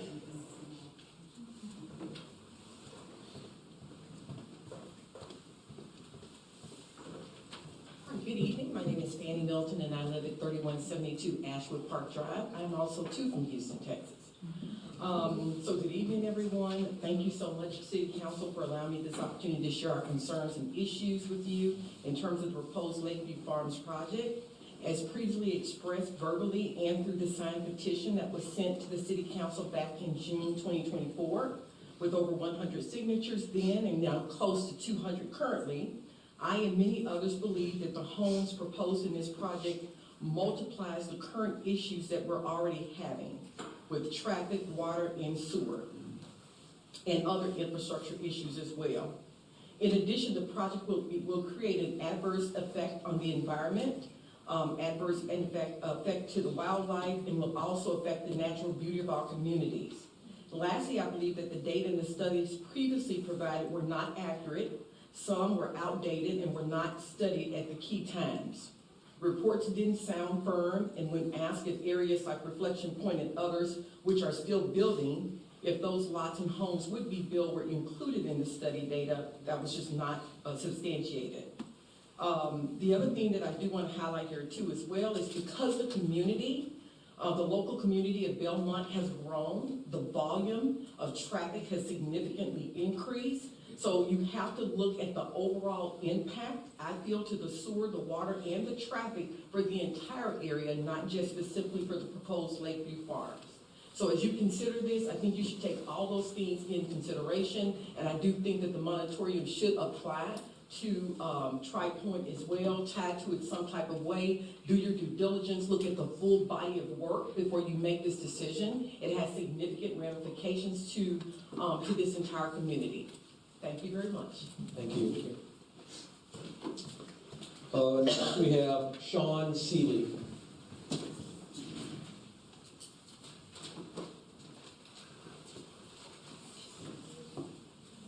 Good night. Early morning, soon enough.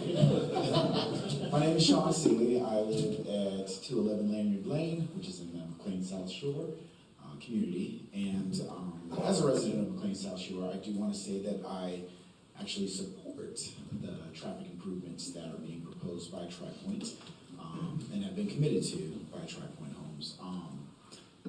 Belmont is growing, as we all know, and as you see the growth, we are going to have to adapt to that. I'm a big fan of getting other people to pay for things. With the infrastructure bond not passing in November, we have a second chance to get traffic improvements, and I think we desperately need them. For me personally, going into town from McLean, the improvement of traffic signal right there at 273 and South Point is significant.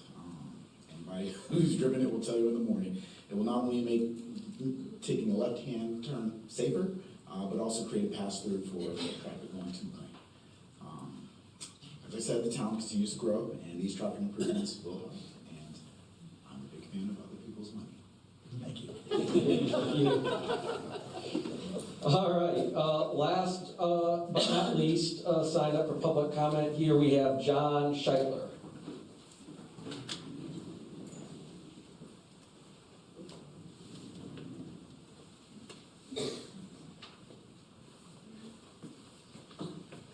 Good evening. I'm John Scheitler. I live in Reflection Point.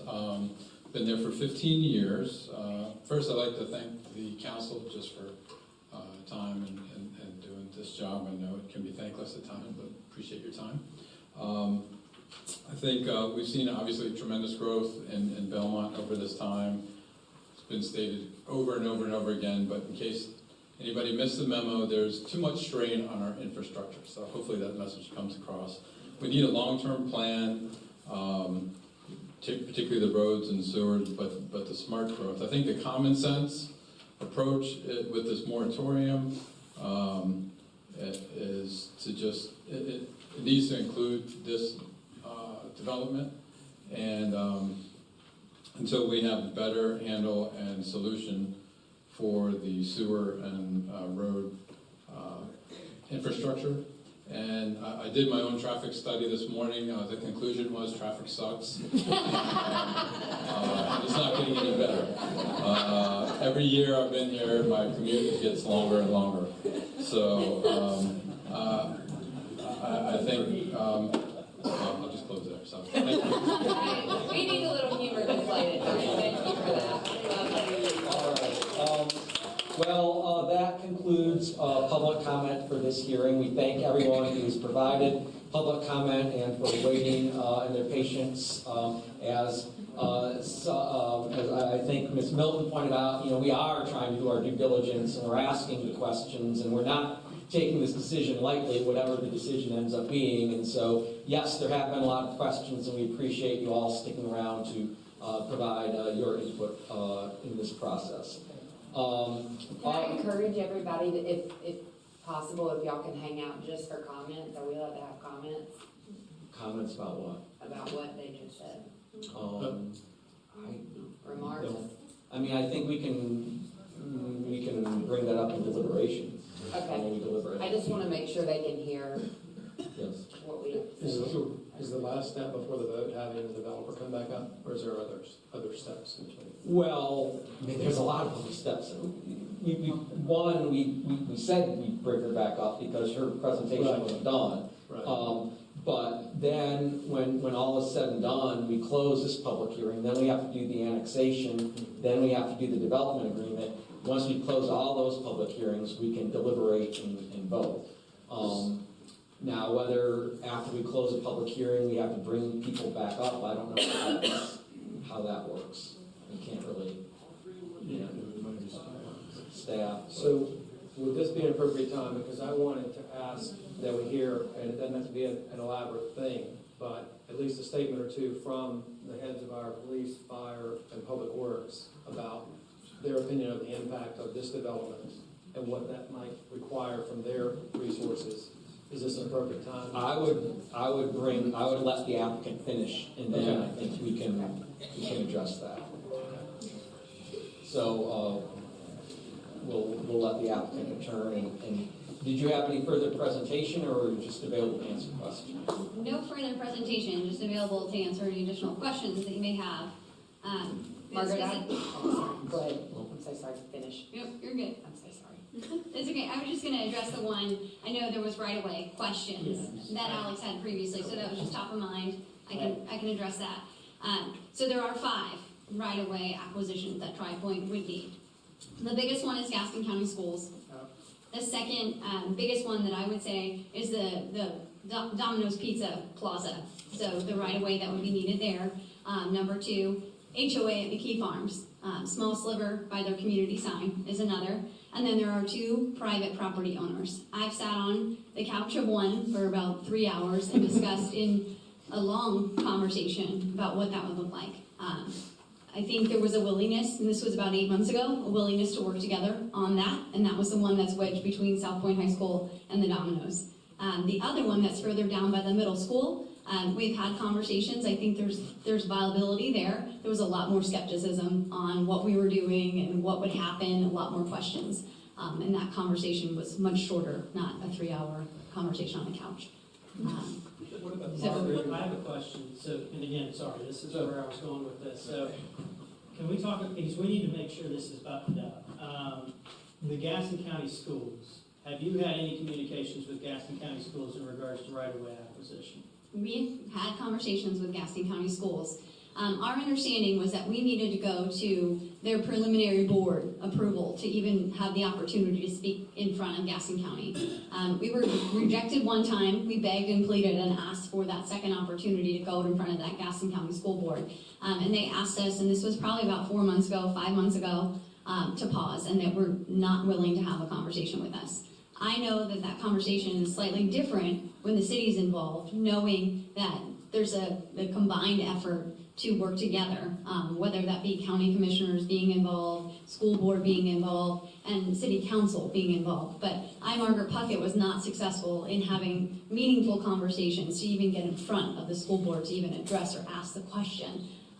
So Tri-Point, in the development agreement, we have asked for help from the city of Belmont. if we are to do these traffic improvements, there has to be collaboration, because we may run into a situation with the school board where they might want a little bit more backing, if you will. And in the development agreement, we have agreed to try to get everything that we possibly can. But if there is something that we run into and we can't, we want to be able to still proceed and pay for the traffic improvements and do them, but we may need the city's help to be able to get the right-of-way that we need. So maybe, can I take the time, Miles? Have we had any communications with Gaston County Schools? Because the reason why this particularly is an issue to me is when, again, before my time, but when the middle school was put in, it's to my understanding that the area, there was a portion in front of the middle school that should have been designated for future right-of-way or road improvement for South Point Road.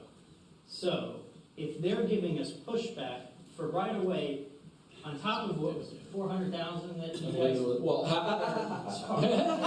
before my time. I mean, that's gonna be an issue that I have, so. Yeah, to answer your question, we have not had conversations with them about Lakeview Farms development. We have had conversation with Gaston County Schools as it relates to the transportation bond, which had projects all the way around South Point High School and Beaumont Middle School. We had a connector road. We had a road widening that was very similar to what was proposed here. We had Nixon Road sidewalks. And so we did meet with Gaston County Schools.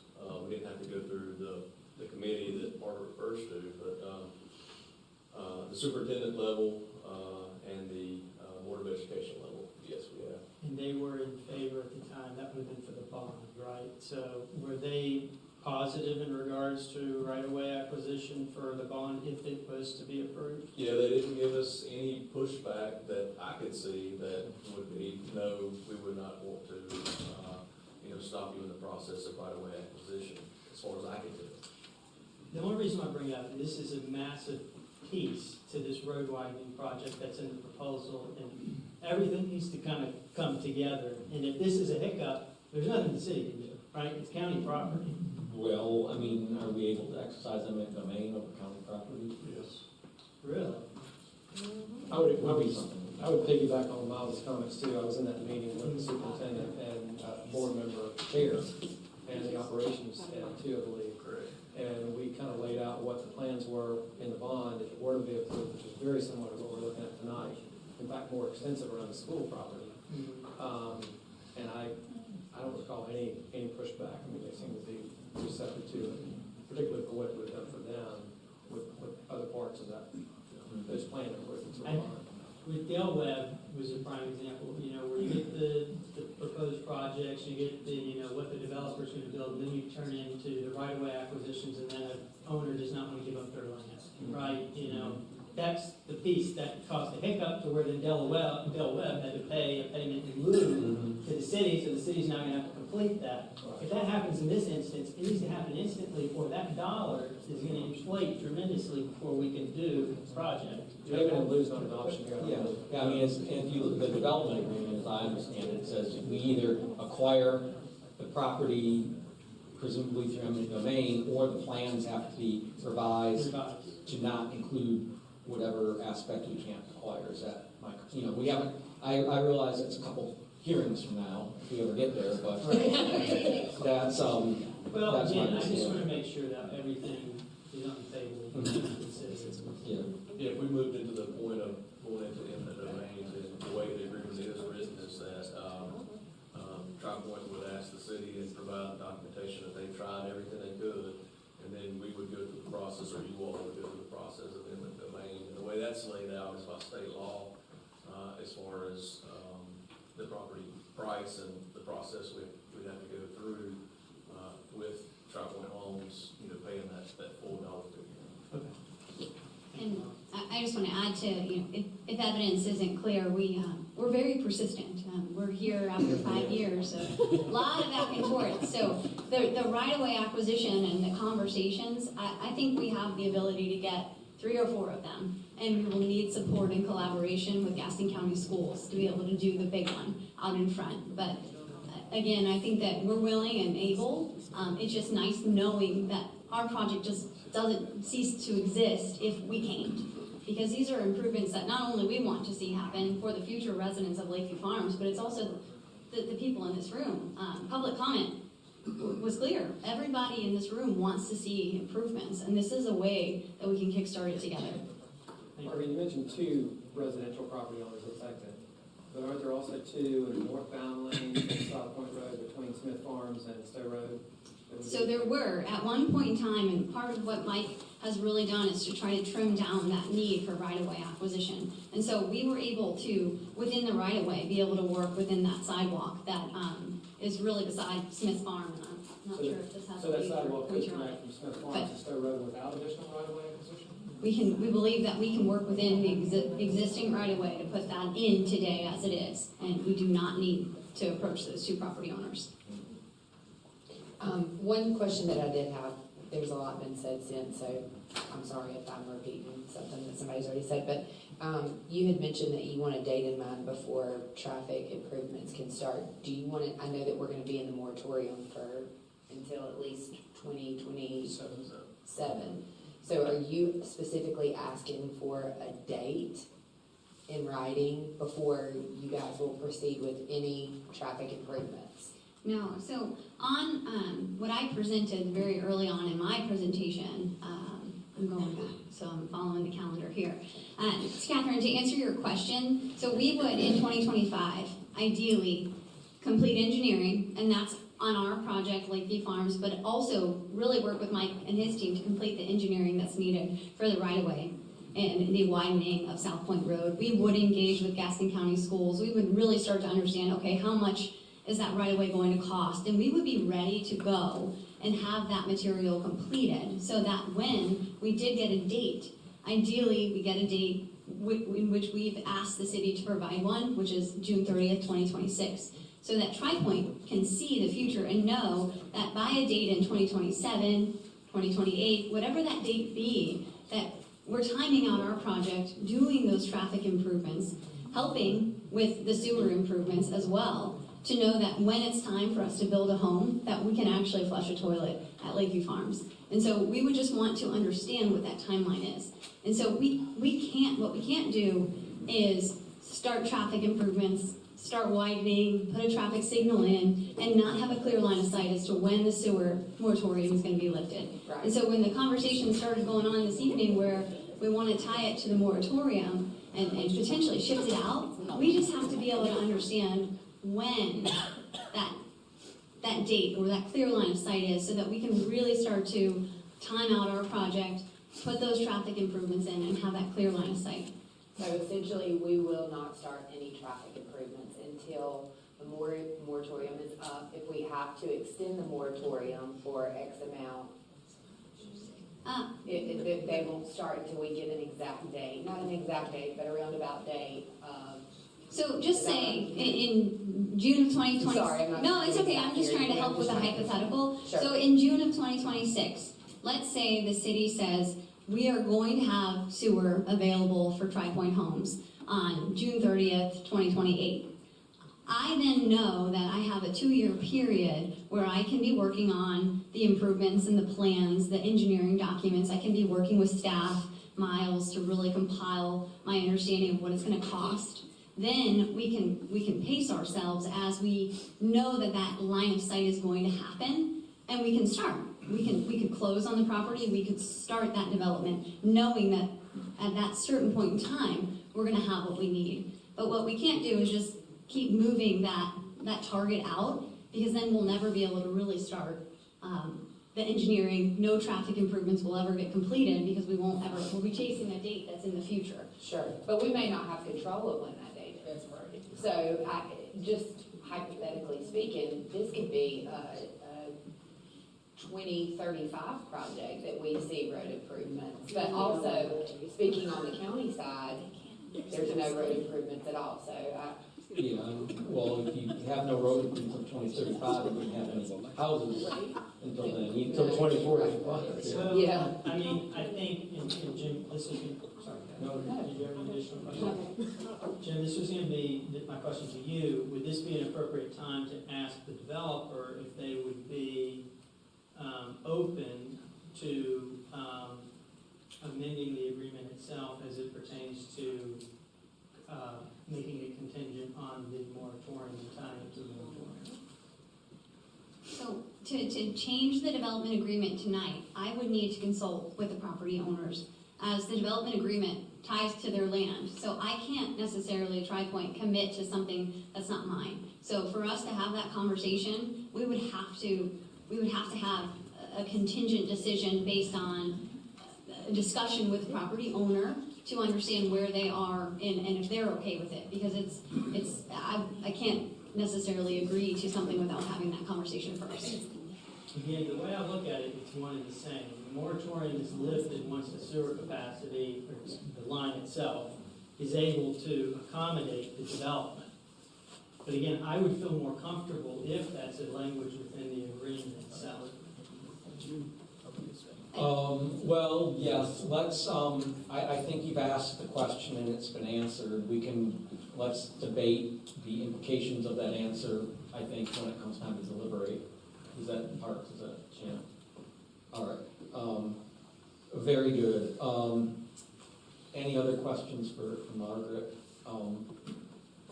I have a couple.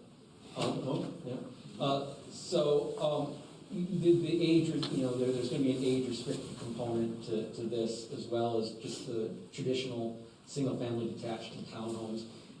Do you anticipate there'd be one HOA or multiple HOAs, given the different types of housing? So in this community, there will be a sub-HOA. Specifically, to restrict those lots, we would have to have specific restrictions that apply just to those yellow and those purple lots in the center of the community. Mm-hmm. They would have access to one amenity. Other members of the community would not be able to use that amenity. So we would have to have a sub within the community to be able to separate those two communities into two. Thank you. On that question about the HOA, how much control or influence might the developer have on things like rentals? That's a hot topic in town. Yep. Right, and as I understand it, the HOA is really the only source of control over something like that on a go-forward basis. That's true. So- In the declarant documents that we would draft, we have complete authority to put a cap on our rentals. Most of our communities and our rezonings that we're active in across the Charlotte market have caps. Depending on the council, depending on the situation, it's 5, 10, 15%, depending on what that local environment is at the time. It is something that has to be managed by the HOA moving You can forward. always amend it, I guess. And that's something as we can't Right. control once we're gone, Right. but it is something that we can put in the documents. And when does that happen?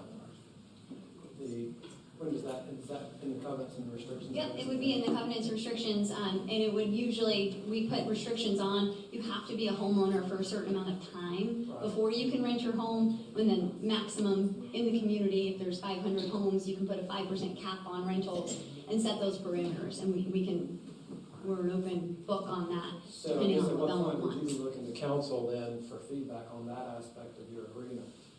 I mean, if you're saying you would lean on the council, for sort of our opinion on where that cap should be, Mhm. when is the appropriate time to introduce that? So that can be part of the conditional zoning. We can have that conversation now. I don't believe that we have anything in there today on rentals, but Tiffany, I might be speaking. We do not, but we can add a condition. We can easily add that as a condition, I would- and that would be tied again with the land. I would be in favor of that. Yep.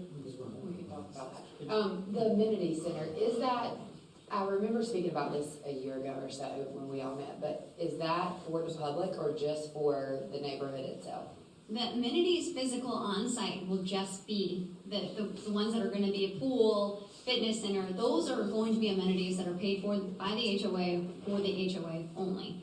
The amenity that's on the water on the most southern portion of the site, that is public. But we're not going to advertise it.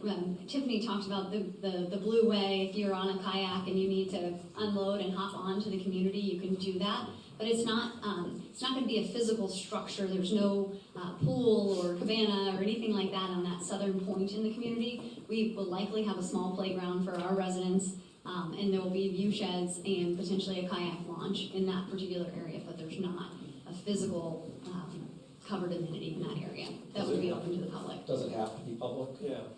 No, and that's also another discussion point. Again, we've been at this for 5 years, so various council members have shifted. Yes. At one point in time, there was a council member in a previous life that had wanted a public park.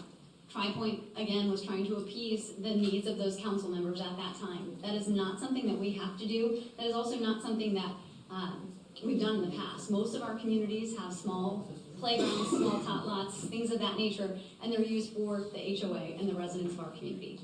I can see where that could get to be problematic, if the word gets out amongst the local kayak or Or road. the fishermen that we have to chase off our Some playground breaks, who's paying for that? The HOA is paying for that, right? 100%, that's on TriPoint. I'm living there, I'm upset that, Somebody from outside the neighborhood is Yeah, paying. came in and broke it, now I gotta pay for it. Yep, and again, that was a discussion at a previous point in time where that was an ask by council because there aren't very many opportunities for Belmont residents to have access to the water. Oh, we do have a boat launch right around the corner. Yeah. That's true. Public. Okay, so we can take that out. Yes, yes. That's another thing that can be amended in the conditional docs along with rental caps. And one more question about so there's no public trails, there's a private trail, community trail, if that's right, and I believe you spoke with my wife about this, and the trail access and making sure that there's no access from that trail to Reflection Point. Is that Yes, your call? the Reflection Point residents have made that clear. We do not intend to connect those trails together. In fact, we've increased screening, fencing. We've gotten initial indications from Duke that we are allowed to put fencing up in those areas. There was concern, there's just open space there that people could meander and walk into Reflection Point through our community, which we would not want. So we've actually provided exhibits specifically to your wife on what that would look like. And I don't have that prepared this evening, but I can follow up and make sure this whole council knows that we have done a lot to appease some of those concerns coming from Reflection Point. Okay, well, that's good. Just be happy that she can show you the PowerPoint presentation that she told me she was going to prepare for you. But I'm glad you were able to discuss that, so thank you. Well, maybe one more, and maybe Alex, I know you've asked this before, and we've talked about it, in terms of county versus city. We've talked a lot about what you could do in the county, what you can do in the city, and so, and I don't want to steal Alex's thunder, but. Yeah, so, I mean, if you want to, just real quick, I mean, again, you guys started, when you guys first proposed 549 homes, right? And again, as I asked you, you said that was off of buildable land, correct? And then it was reduced because of sewer capacity constraints, correct? Yeah, it was buildable land at that point in time, and then we reduced based on sewer capacity. That's correct. Right, so you're proposing 385 homes versus the 549 homes. Let me ask you this, so you're proposing, I don't know if the dollar amount came out, roughly $7 million, I think, is for the road improvements, $1 million for the sewer infrastructure, and then the additional tap-on fees that we have. From your professional experience, and I don't know how much TriPoint does this, but what does it cost to build a production plant? Packaging plant, sorry, packaging plant. Yeah, so we are just at the tip of the surface in understanding whether or not this is a viable solution for us in the Carolinas. I can tell you across the country, TriPoint does it in Texas, in Houston, that's all they do. Same thing with Phoenix, Arizona. So we do have contacts within our divisions across the country that do these package plants. We've had specific conversations with groups in North Carolina to understand what those costs are. And what I can tell you about the package plants and the viability, as you heard earlier, there's groups in Gastonia right now looking, or in Gaston County looking to explore these. And the reason is, it's not just Belmont that has capacity issues, but it's across the Charlotte market. So builders are getting creative with ways to provide sewer utility within their communities to be able to build homes. Because the reality is we are short on homes across the country, and that has really caused the affordability problem that we have. So builders are trying to figure out ways to provide those housing solutions. But to answer your question, we've had specific conversations with Aqua, who's a group out of Raleigh, and at an initial cursory level to understand the soils are very important. whether or not you've got the ability to kind of dig into the soils, you have to have a specific kind of dirt to be able to do this. We've checked that box. We understand that Lakeview Farms, the land itself, we have the ability to use that dirt on site to be able to do this sewer package plant. We've also gotten a preliminary estimate on the acreage and the unit count that we think is actually obtainable, knowing that we'd have to do a spray field. That was brought up a little bit as well, in the acreage amount. We think realistic, and this wasn't necessarily discussed with the county, but we think we could do about 300 units with a package plant, that spray field, and the single, it would be single family homes, they would not be townhomes. What we know from a cost perspective with a 220 plus or minus acre site, 300 units, we think the cost would be around the same, as crazy as it sounds, as the traffic improvements that we're offering in Belmont. What we don't know is what we don't know. So this is not something that we've done in the Charlotte market. I can't say I've gone to other municipalities and exercised the same process. So there is the approvals with DHEC, and there's the time factor of going through that approval process, and there is the unknown of not ever doing one before. So the insurance that we have from a public utility, it's a known fact. We know that we can do it with a certain timeline, whether there be a moratorium or not. We have the ability and we have a clear line of sight. When we don't know is where we are in the understanding of that on-site sewer package plant. And that's all I really can say about where we are today in our understanding. I do think it is a viable potential option that even if I don't pursue it, I think someone will. I think developers in this market, specifically big home builders, they are looking to find ways to provide housing solutions. And you leave it to the private sector, we will figure it out and we'll find ways to do it. So I think that is the most information that I can provide at this time regarding the density potential and the viability of that on-site treatment plant. Let me ask, sorry, Kathy, just one more question. In your professional opinion, I know you don't speak for the family per se, but I think it's safe to say regardless, this piece of land is going to get developed one way or the other. Is that a fair statement? Yes, I think it will. Whether it's you, whether it's another developer, this land is not going to sit there as an open field and forest anymore. It's going to get developed. It will get developed, yes. Any further questions for Margaret? I was gonna ask around about the same question. Yeah, that's all I got. You guys are interested in moving forward with the county if we do not have We will interest very in- likely explore the options, and based on our conversations with the county, their process is faster. I think that we could rezone something conditionally and move along and be able to explore the viability of an on-site treatment plant. Sure. Yes. So just for record, to make this understanding for everybody, the citizens at home too, you know, you've got two options. You've got moving forward with the city or moving forward with the county, and you're willing to go either route, whichever one's willing to take it. That's right. Right now, we are willing to go either way. Okay. Our preference would be stay right here in the city of Belmont and work with the people in this room to do everything that we said we're gonna do. Sure. All right, thank you, Margaret, for your presentation.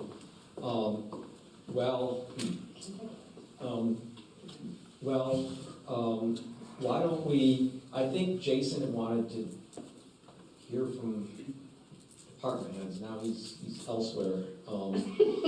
But I think maybe once we do that, we can finally close this public hearing, then we can take a break.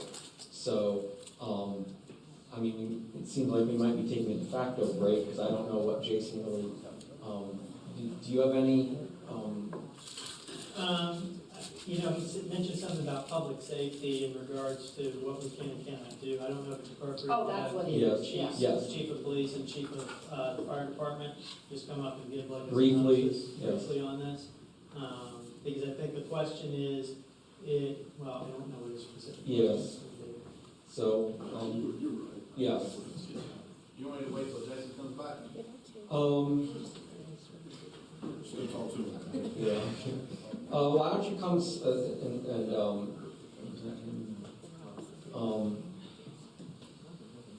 why don't you come to a brief presentation, and then Jason can come when he re-enters and ask. He's coming back down the hall. All right. That's terrible. Everybody clap.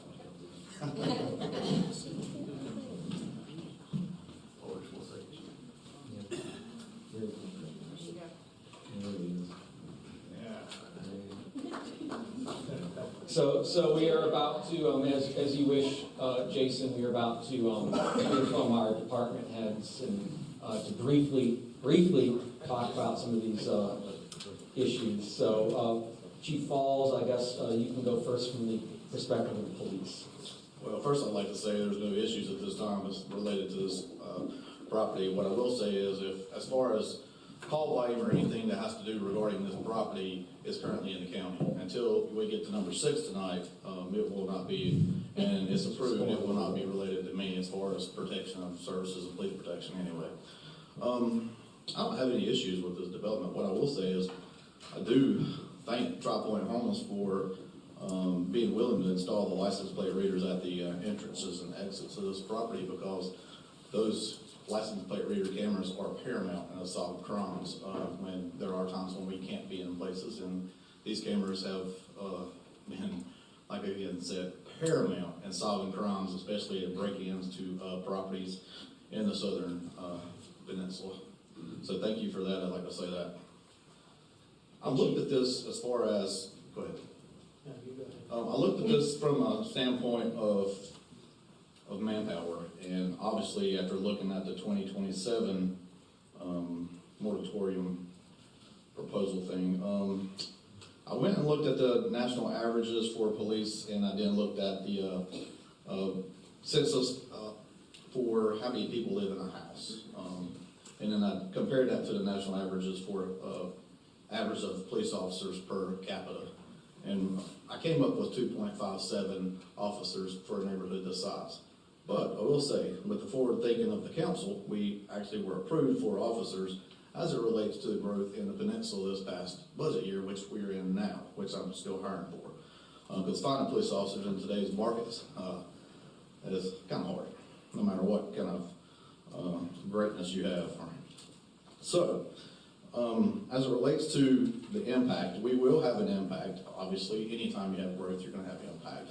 I don't feel like that this neighborhood's going to be a substantial increase in any kind of criminal activity based on what it is. Well, we have things like break-ins to cars and larcenies and domestics, parking issue, code enforcement complaints because your neighbor's parking in the street, blocking the driveway, and things like that. And you're going to have loud music and minor-related. You're going to have traffic crashes when someone's parked across the street, blocked the neighbor's driveway, and they just hit the car, or some little lady backs in or something. So you will have an increase, but I would say it would be a substantial increase as far as it relates to the police.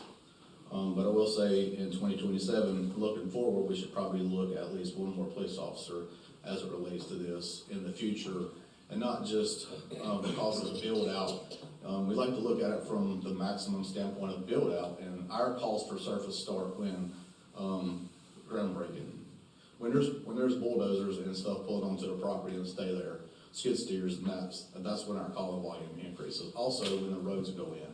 When you have the roads go in and you have access into those roads, that's where we have a little more increase in crime. And also because, there's a lot of money here, not just invested in this community, but invested in the city. So we will have people who go down there and are up to no good. And some of that is related to inside jobs with contractors and things. And so we look through all of that. But I would say just look to the future for at least me asking for at least one more police officer as it relates to this towards build out. And if y'all have any questions of me, just let me know. I just have one. Whether or not this is in the county or the city, we have an interlocal agreement with the county, correct? The county police, sorry. We're good neighbors. Good neighbors? In the peninsula, it's kind of spotty as far as the city limits is concerned, but if we get a call for service and, we're dispatched from from the county. Our dispatch center is at the county. So we get calls for service to assist the county. on all types of different things as it relates to Peninsula, whether it's city or county.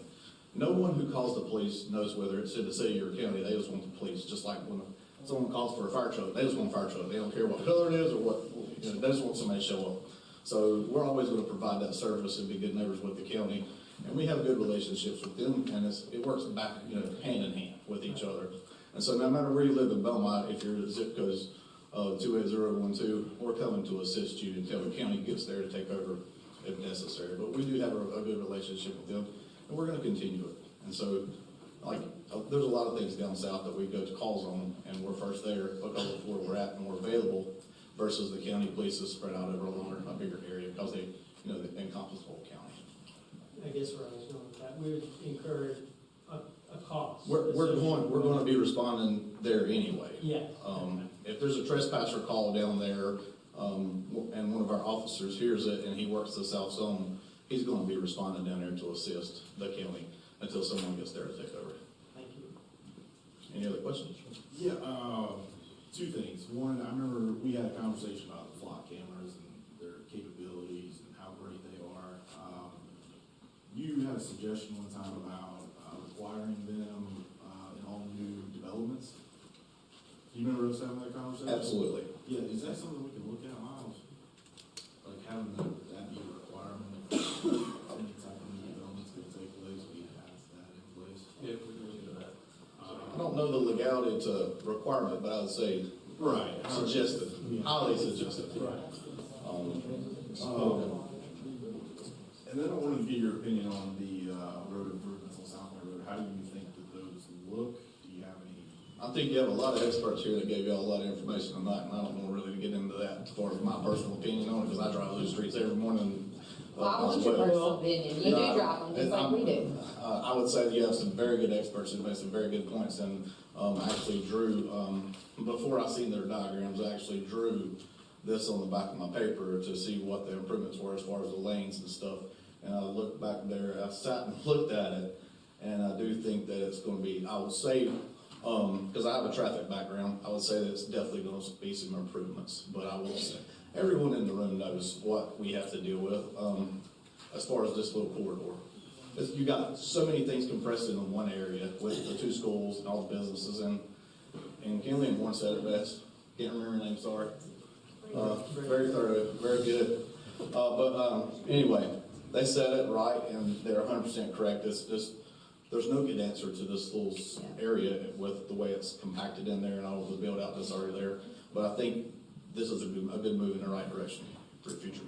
But one thing perhaps you can speak on, that this comes up a lot, it came up on the TIA for Henry's Chapel, especially as you get further down beyond the corridor we're talking about. There is no shoulder on South Point Road. So when it comes to emergency vehicles needing to get through, at least for this stretch, this first bite of the apple, you're creating more room, are you not, right? For emergency vehicles even, right? I will say that there's one area of concern right there where the stores building sits down in the bottom area, it's low, and then there's residents on the other side between Gaither and... Across the South Hill Station. Yes, 100%. That little area is concerning to me, but that's just because of the topo right there with the roadway. I've been passed by multiple fire trucks and paramedics sitting in traffic myself at 8 o'clock in the morning. So they manage, we manage. People are very respectful when they get out of the way the best they can, and it's managed. I can't speak to specific delays or anything. There was one time a lady drove down to 74 and Catawba Street when her daughter was in a wreck, and we had a big deal with that. I guess she thought she was a fire truck or a police car. She went out and did her own thing and went around, but we caught her. So that didn't work out good for her. But I understand that she's concerned about her daughter in a wreck. So sorry, I got off on a little tangent there. But they do manage. But as far as providing a service, that's as far as the police is concerned. I don't think that's a severe impact to what we do. Because if I have someone in the south zone, they should already be there anyway. Right. As far as it relates to the fire department, you have a fire truck. I'll let Todd speak to that. Chief Davis, they're in the south as well.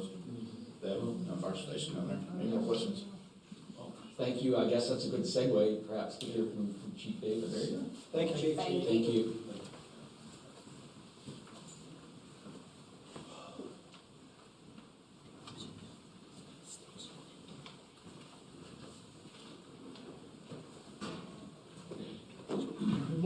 Good morning, soon on. My concern has been the same as it has for the last 2.5 years in staffing and growth. Based on the study we had in November of 2023, indicated that we were a station and apparatus and 12 firefighters behind. Any more growth, whether it's one house or 300, it's going to put a strain on our department, just at our current state. That's about summed up as quickly as I can say.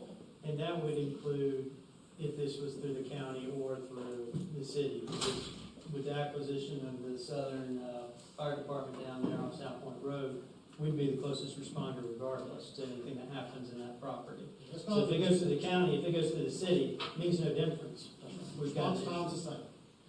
It's the ISO 1710, put people on fire. Okay. That's fair. Any other questions for Chief Davis? Summed it up real quick. Thank you. Thank you. Congratulations on your I know. pending retirement. Yes. Can't wait. No more midnight meetings. You better believe it. Did you want to hear from Public Works as well? Yeah, I'd like. Jonathan's still. John Jones? Yes, all right.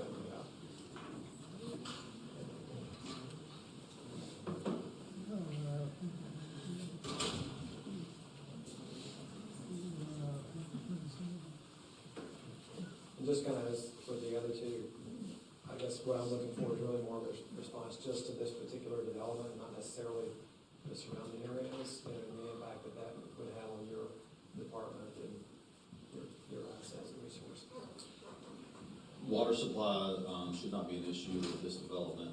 Sewer supply or sewer capacity within the collection system is a concern. We would need to study that and look into that. There would need to be some improvements made in order to serve this property with sewer. On the streets or general fund side, there may be some additional equipment that may be needed in the future, but nothing significant at this time that I'm aware of. To follow up on what you had mentioned about the coal ash, is that something we should be concerned about, especially with the city using this property, if it indeed did have coal ash with what that side of the peninsula has had, you know? I'm not sure I understand the question. Are you guys gonna test to see if there's coal ash in that area? We would not know. There would be public water supply, so be water from our treatment plant next door. To see. If it were in the city, it would be city-connected water anyway. And that, I mean, the issue more is whether they have to be connected to city water if they're in the county because of the coal ash, because I believe that agreement is within a certain radius, even notwithstanding any other requirements, they get hooked up to city water even if they're in the county. Now, that is something that I don't know. I know there's some debate as to whether any of that property is in that radius, and it'd be, I don't know what would happen if like a sliver of the property was, but the rest of the property wasn't, how you'd handle that, but, you know, that's, if it's in the city, it's city water, so you wouldn't have to, you know. So you made a comment about sewer capacity. Mm-hmm. Can you elaborate on that a little bit, about your, I don't know if concerns is the right word to use, but you said that there would have to be some improvements made to accommodate even this development. Yeah, it applies to the overall issue on the peninsula with sewer capacity in the collection system. Right now, the Morgan's Branch pump station is a regional station. All of those neighborhoods flow to that one central pump station. It is pumped up South Point Road. I'm sorry, so what you're referring to is actually what's underway now? Yes. With the, okay, you're not talking about anything in addition to that? No, nothing. Okay, I'm sorry, I'm misunderstood. So presumably, when that is fixed, that would address, there would be sufficient capacity for this development. Yeah. But not until then. Correct. Okay, that's fair. Thank you. Anybody? All right, nothing further from the, or is there something further from the city? I'm going to be honest. I need to flip through just to see if I have any additional slides, but I do not believe I do for this public item. I do want to note there is a map associated with I think it's House Bill 630, if my recollection is correct, in terms of where there would be an obligation for water if coal ash was a concern, if it was developed under the county. And from looking at that map, it's generally here, in the front portion of the property. So on the proposed development, you don't see any housing there, although if this property were developed in the county, it's not to say that that wouldn't be revised on any future plan for consideration. So it is, to your point earlier, a sliver from what I can see on the maps that are available. Well, why don't, oh, go ahead. No, to Jim's point, if it just catches a sliver, does it apply to the whole thing? Yeah, that's a good question. That is something that if it were developed without city water, we would need to work with the developer in the county and the state to understand with Public Works. If it has city water, it's not been a part of our analysis to date based on the proposed development. All right, why don't you check through, is this where you tell us that what the planning board found and that we have 3 options? Yes, I believe it is. Okay. Oh, no, so I apparently kept that for your deliberations, but the planning board, again, did recommend this one. I think I told you guys before we came on. It's 3-2 is the recommendation, and that's because the primary reason for the dissenting votes was because of the lack of information available about sewer capacity, which now more information has been able to be made available and presented to you for your And consideration. that approval was conditioned upon the necessary sewer capacity being provided. That is correct. And we can approve as modified, or disapprove, is that correct? That is correct at the time of, once the public hearing is closed and once you consider the ordinance item. Okay. Anything further for Tiffany?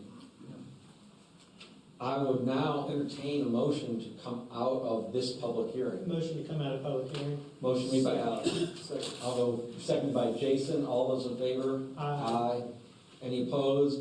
All right, after 6 months, 10 days, and almost 5 hours, I declare this public hearing closed. But that does not end the evening, does it? It sure does not, Jim. But There's more. To Catherine's point, maybe we should take a little break. Not long. Not long, 5 minutes. 2 minutes, let's go. 2 minutes, all right. And then we will reconvene and we will do the annexation, which will not take.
All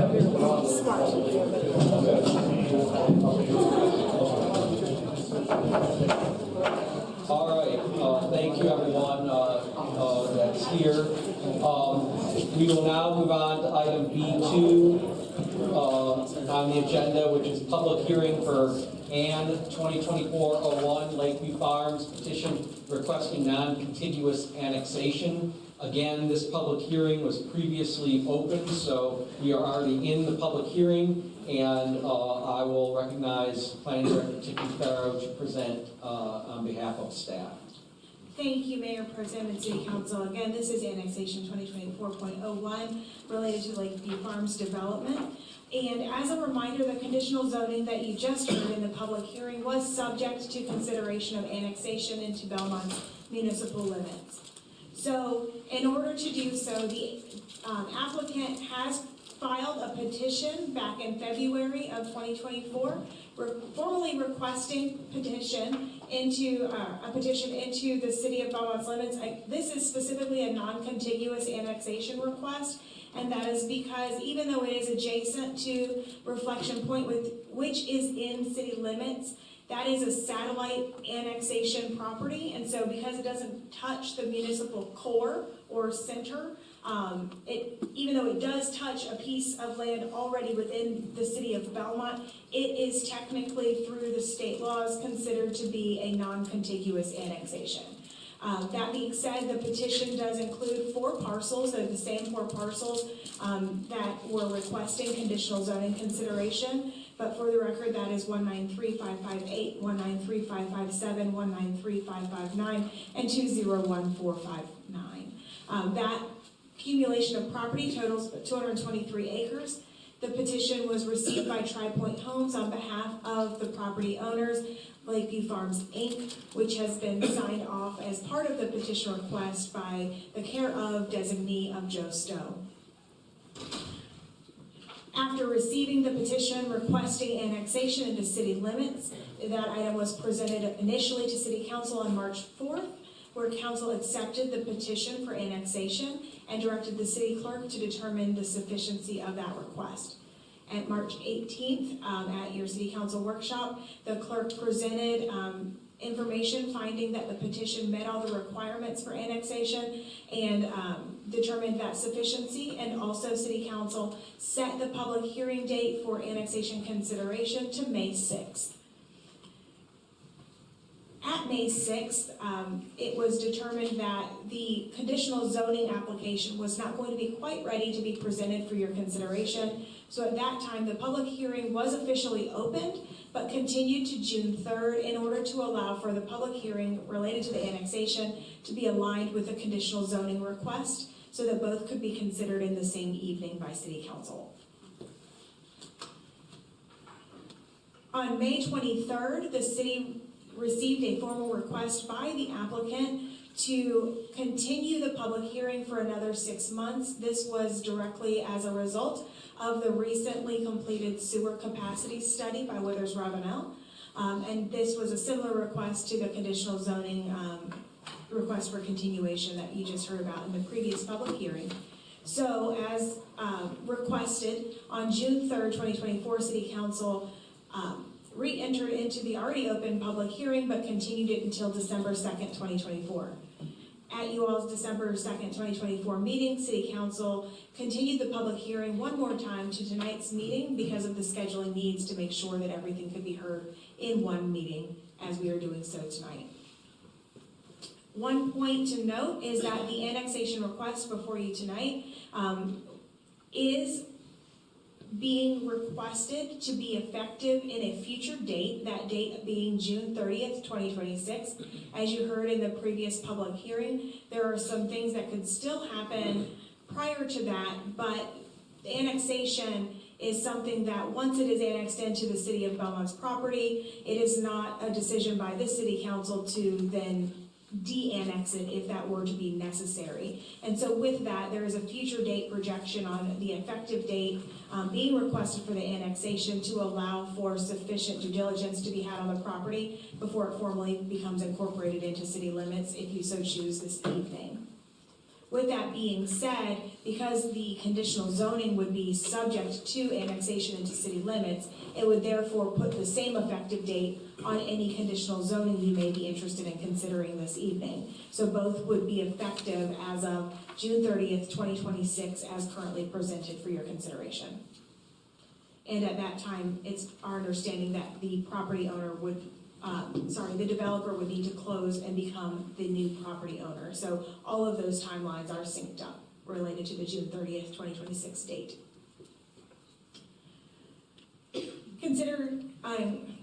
This request is considering your annexation into city limits of the properties as outlined on the screen. Again, those are the 4 parcels in there, and you can see that that is also the same boundary and includes adjacency to the South Fork River. So I had this slide in here. We did a little bit of a reorder just because of availability of staff.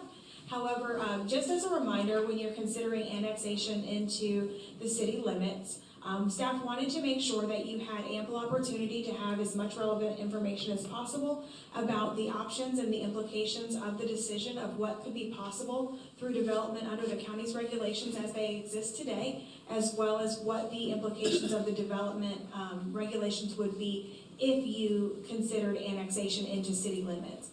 Of course, development regulations are not the only consideration when you consider annexation. That also has implications on your utility rates as well as your property tax information, but we tried to provide as much of that information as possible up front for your consideration during the previous public hearing, but would just remind you that all of those things get factored in with an annexation decision as well. And it is our hope that Gaston County Planning staff have been able to adequately answer any of your questions you may have for their team in the previous public hearing. So that is all staff has as part of our presentation for this annexation request. We stand by for any questions, or if there are any public comments, we would invite you to listen to those. All right, questions for Tiffany? Just one point of clarification. Parks alluded to this earlier.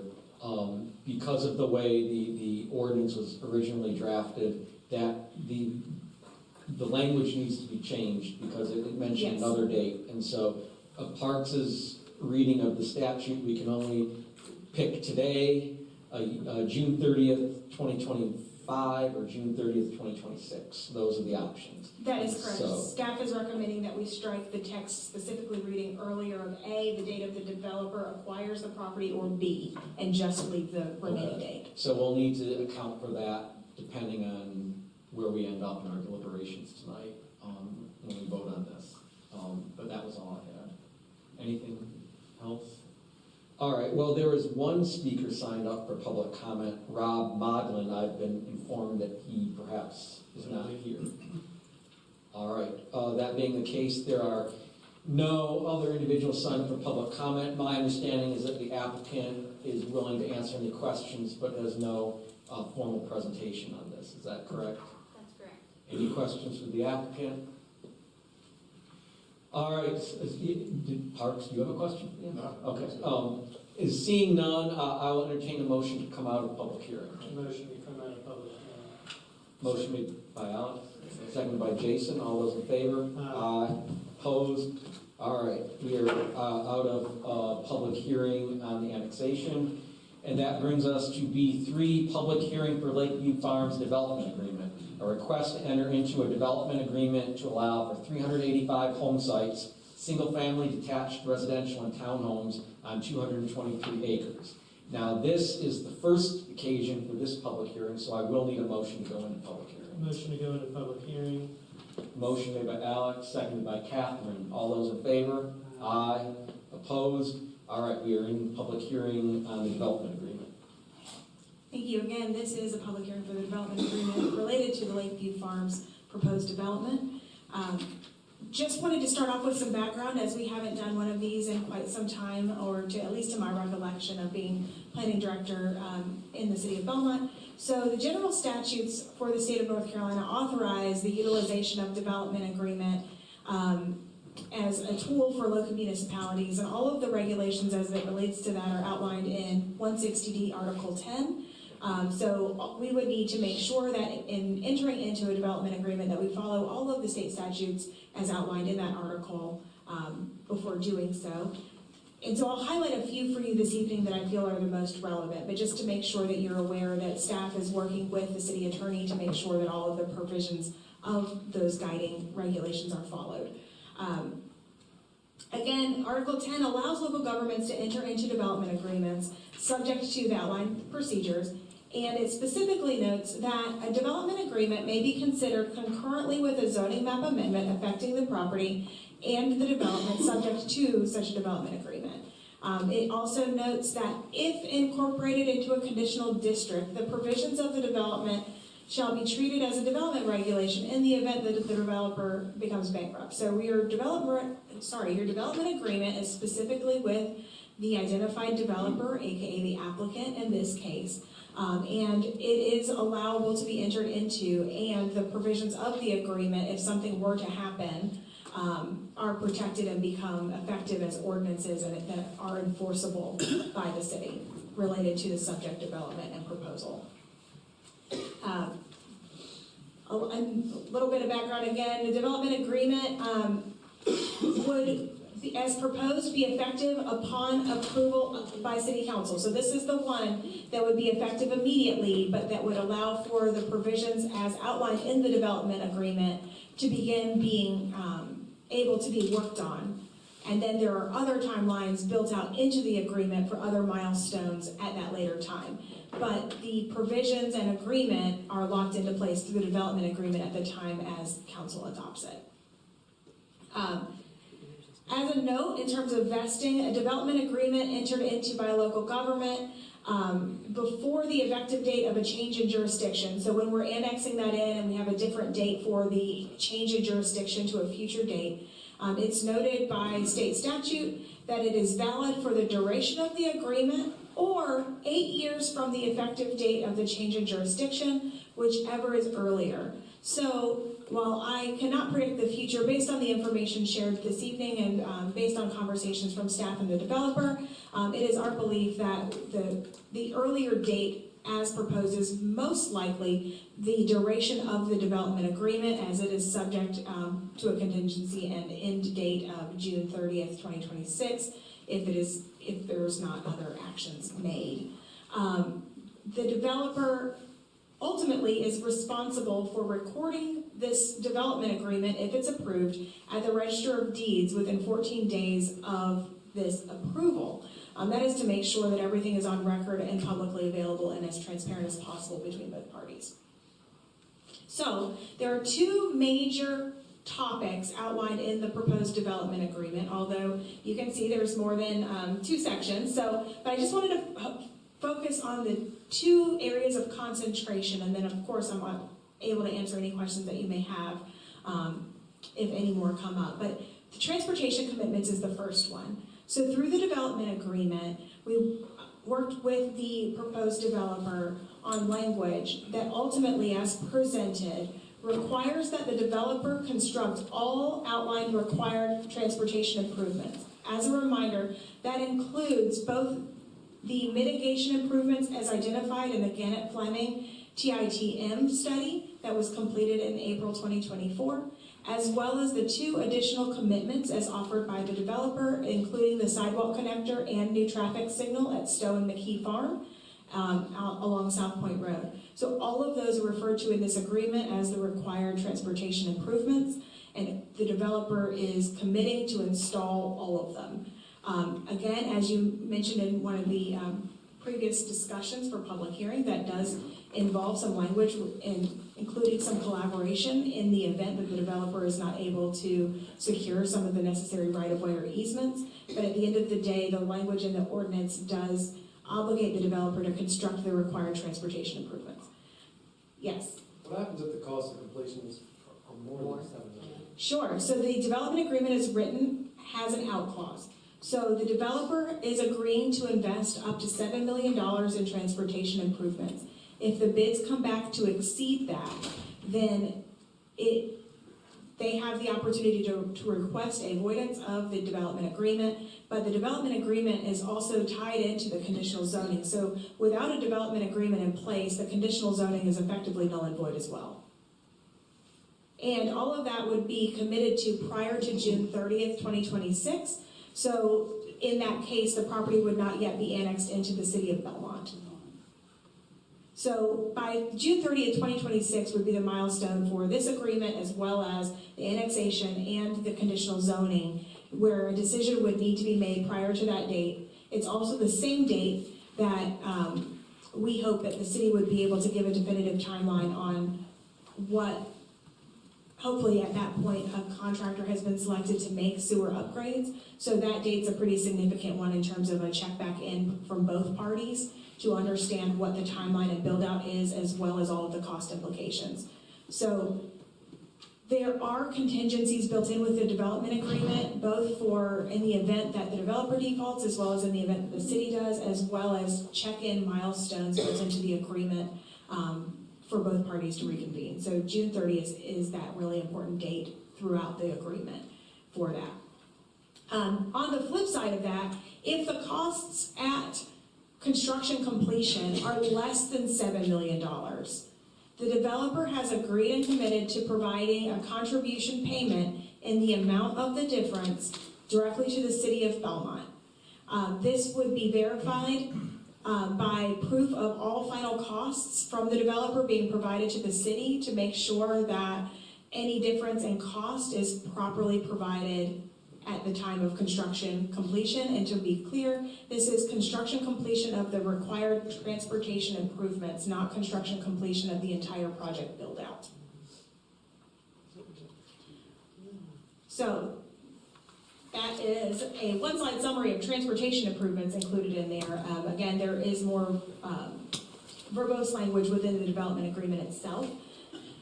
The utility commitments is the other large portion outlined in the development agreement that we wanted to make sure that we shared with City Council when you're deliberating this item.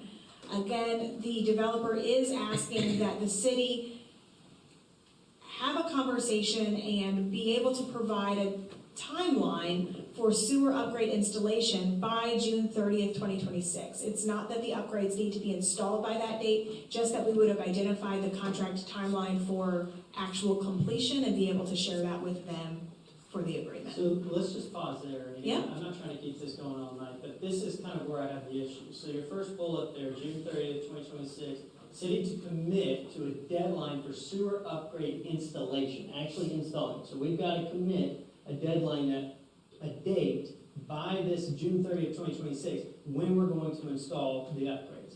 But then your second one, developer agrees to withhold water sewer permit applications until sewer upgrades are installed and approved by the state of Mississippi. Yes. The way I read this is that we have to give them a date by June 30th, 2026. I hope, we're able to figure everything out, but what if we can't give a date by June 30th, 2026? That's where I was going at, to linking this to the moratorium as opposed to giving a firm date. If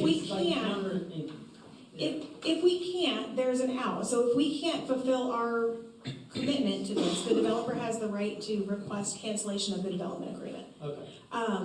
Again, all of that would be prior to June 30th, 2026. So at that time, since we are future dating the effective date of the annexation and conditional zoning, it's effectively that the property would just remain in the county at that time. But based on conversations with staff to date, based on where we are in Public Works to date, it's my understanding that work, there's a contract actively in place where we're trying to figure out what estimated improvements are needed so that then we can determine that, put it out for bid, and ultimately end up in a contract with a contractor to complete the improvements.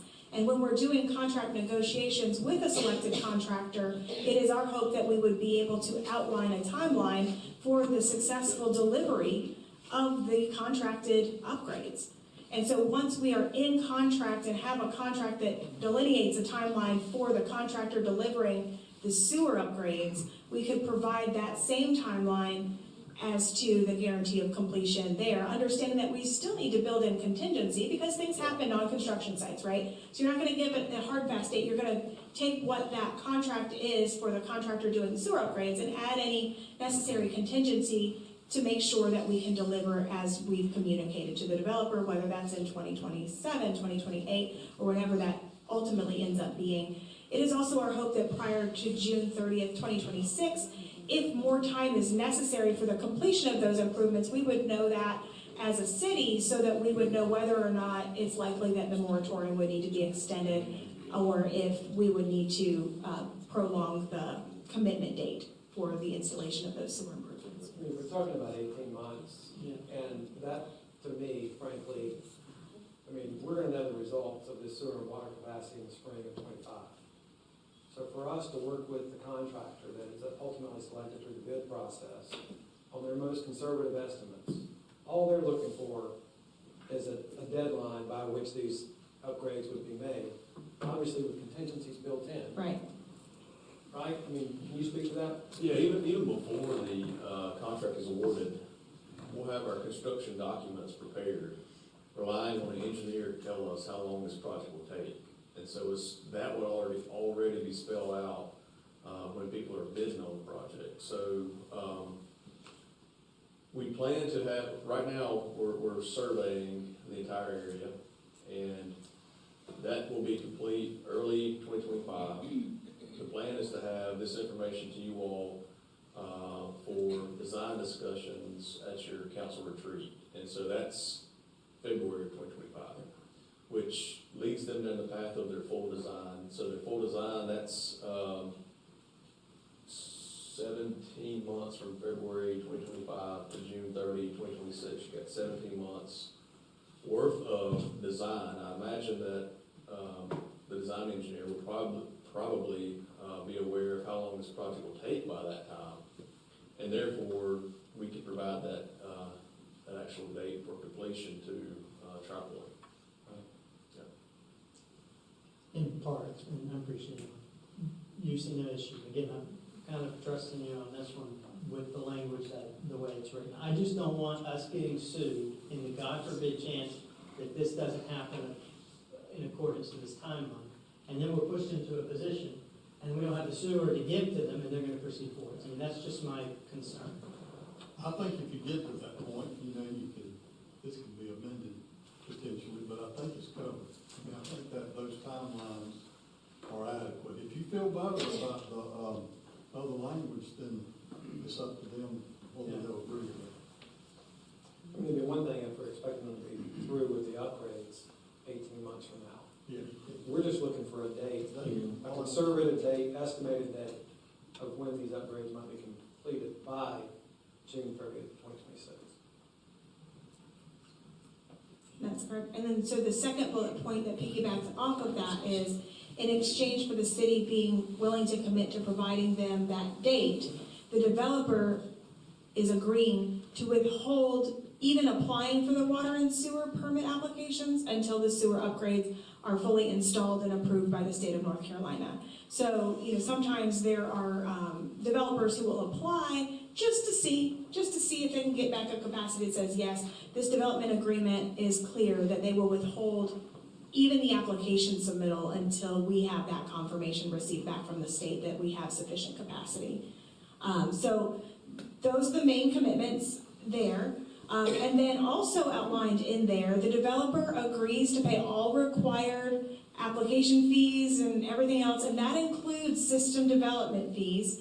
And in addition to those, they are adding a sewer improvement fee of $2,500 per heated structure. So in doing the math of what that looks like, with 385 homes and at least one amenity building, presumably, that would bring us to an approximate valuation of $965,000. Those fees would be added on at the time of zoning permit issuance, but it is a commitment in the development agreement that would be documented that could go towards any upgrades that we have necessary based on even current demand. And know that at least $965,000 would be contributed towards whatever upgrades are deemed necessary, based on the active studies that are underway today. Again, that funding wouldn't be funded up front; it would be provided upon build-out, but it would be committed through this development agreement in writing. And so that is one of the benefits of doing the development agreement, is you can have these assurances built into this kind of contract. Those are, again, I just tried to keep it simple. I know we've heard a lot through the other, just highlighting. Can you go back 2 slides, I think it is, to the transportation credits. So there's nothing in there similar to the sewer and water capacity, sewer and water upgrades being completed before they can pull their first CO. I don't see anything on the transportation. It's just not on the slide. So it is actually in the body of the agreement that they cannot pull zoning permits other than the model homes until they have those improvements successfully completed. Edited it to make sure that no one can occupy the model homes at that time, so. Yes. Yes. All right, is that? Those are the slides I have. I know that there's a few pages in there, but I just wanted to hit the highlights in light of time this evening. Yes. Well, any additional questions for Tiffany? Probably work on this. Yes. So again, the developer, I believe, does not have a formal presentation, but is willing to answer any questions we might have. Are there any questions for the developer? All right, seeing none, there is no one signed up for public comment on this. So at this point, I think it would be appropriate for a motion to come out of public hearing. Motion by Jason, seconded by Alex. All those in favor? Aye. Any opposed? All right, the public hearing is closed. All of our public hearings are closed. And so now we deliberate and ultimately vote on each of the items. Development agreement, rezone, and annexation. But I would imagine we want to deliberate first. And before, or I guess to start with, maybe we can knock some stuff out right at the beginning, since this is a conditional zone. They had several areas of relief related to increased impervious area on the lots, a larger sign, neighborhood identification sign than usual with halo lighting, and reduced front, garage, and rear setbacks. Those are the actual conditions of relief that they are seeking. I didn't hear any questions related to any of those during our lengthy public hearing. Does anyone have any issues with those areas of relief? I would imagine our discussion is going to focus on other items. But any issues on those areas of relief? No, I mean, generally, I just put commentary, generally it's tied to the overall density. Again, they're at 1.74, 75. So again, kind of the moot point, right? Yeah. When we're talking about side setbacks, usually it's in regards to restricting the density itself. Well, they said it was not unlike McLean. Right, it's no less than what McLean is already. All right, well, I just thought we could knock that out pretty quick, since I didn't hear anyone take issue with any of those. But now I guess the bigger picture stuff. Traffic, sewer capacity. Well, let's knock out a couple other, hopefully, low-hanging fruits. Okay. Rental caps, I know that's something we discussed, possibly being able to be incorporated into the agreement. You guys have any thoughts on that? Yeah, right. But I think 5%, I've seen 5%. Yeah. As I said, I know Everfull was like 5, it was 10, and then the actual owners moved it down to 5, because again, it kind of became like a rent, a lot of vacant rentals and stuff. So everyone in favor of 5% rental allowance? That's something that TriPoint is okay with. Okay. That require,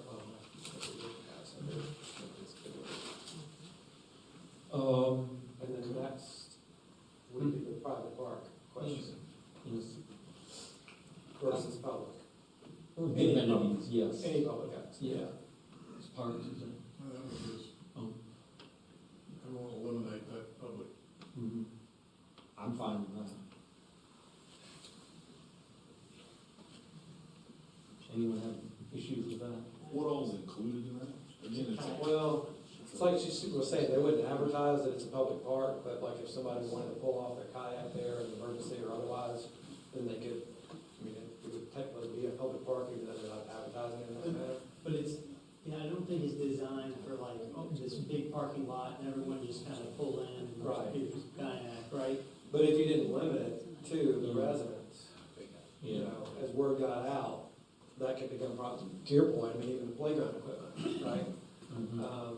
That could become problematic, I could see, if you allowed to have full, you know, public Yeah. access, even if it wasn't advertised.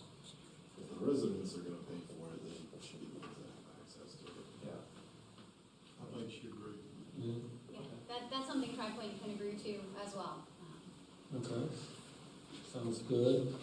And then, By it not being a public park may reduce additional traffic counts that would be going down to that property. Yes, exactly. We'll add that into our calculations. and no one has any Subtract issues it out. if we go forward with changing, I think we need to change the language in the development agreement as well, because I think both the annexation ordinance and the development agreement have that, the two alternate dates, and we need to just say the one date of annexation is going to be June 30th, 2026. That's correct. Okay. I'm assuming no one has an issue with that. Okay. Well, let's not forget, depending on how we come out, that we got to include that as well. All right. Any other low-hanging fruit? That was all in one thing. Yes. Well, then, Elephant in the room, and I'll go with it. So this condition in regards to making it tied to the moratorium itself. I want to listen to you guys as well, but the way I think of it, it's interchangeable. It's a one for one, right? And maybe the counter argument is why would you even put that in there? But I guess I just want to make sure that we're protected as a city. Parks, I know what you were saying about, again, I'm not an attorney, but when I read that, it just kind of comes out as a gray area to me. And that's where I get, I guess, a little concerned. I agree with you because you don't know what you don't know. There could be something that pops up that we didn't talk about here, and I just don't understand the pushback against not tying it to the moratorium. It seems like a no-brainer to me. Well, I mean, the developer would have to agree to it. I'm not opposed to it. Other model to be gray area. I'm not opposed to it. Here's a thought, though, about concerns for lawsuits, is moratoria can only be effective for as long as, here's the reason for it, here's what we're doing to fix it. Now that it's fixed, the moratorium is lifted. I could see us being challenged on the other side if we tie it to the moratorium. Hey, you're dragging your feet, you're taking this moratorium out longer than it needs to be. I'm going to sue regarding the moratorium. Well, I mean, data will prove that, huh? Receipts. I guess ultimately the council would have to vote to come out of the moratorium, right? Unless it just expires at whatever the. Well, we'd have to, I guess it would, but if the water and sewer, or if the sewer capacity was not sufficient by that time, we wouldn't want to be asleep at the wheel. We'd need to take action to extend it prior to its expiration. But on the same path, as long as there is no sewer capacity that can be given, which again correlates to the moratorium, the project itself will not proceed. That's correct. And if the developer, I guess, has an issue with that, basically the agreement's void, right? That's their way, they can exit the agreement, right? That's correct. If they default or if we default, or yes, there are some milestone check-ins where they could exit. I mean, Jim, you get where I'm coming from like, again, I know you're an attorney, but, I mean, he looks at it like this stuff, but I mean. Yeah. Could the developer, voluntarily agree to be part of the moratorium? No, not a part of the moratorium, but have that. Or tied to it. Tied to it. Yeah. I mean, I think if we said explicitly that, developer, the parties acknowledge that there is currently a moratorium in effect. While developer is not subject to the moratorium, developer recognizes or agrees, blah, blah, blah, blah. Because I think you're ultimately saying the same thing, but if that would make everyone feel better about it, I have no issue with it, but I mean, I guess that's for the developer to agree to. Parks, did you have a? Well, the way it's written, I think it says when the sewer is installed and approved by the state, that they won't apply for a permit until then. To me, when it's installed and approved by the state, we're gonna lift the moratorium.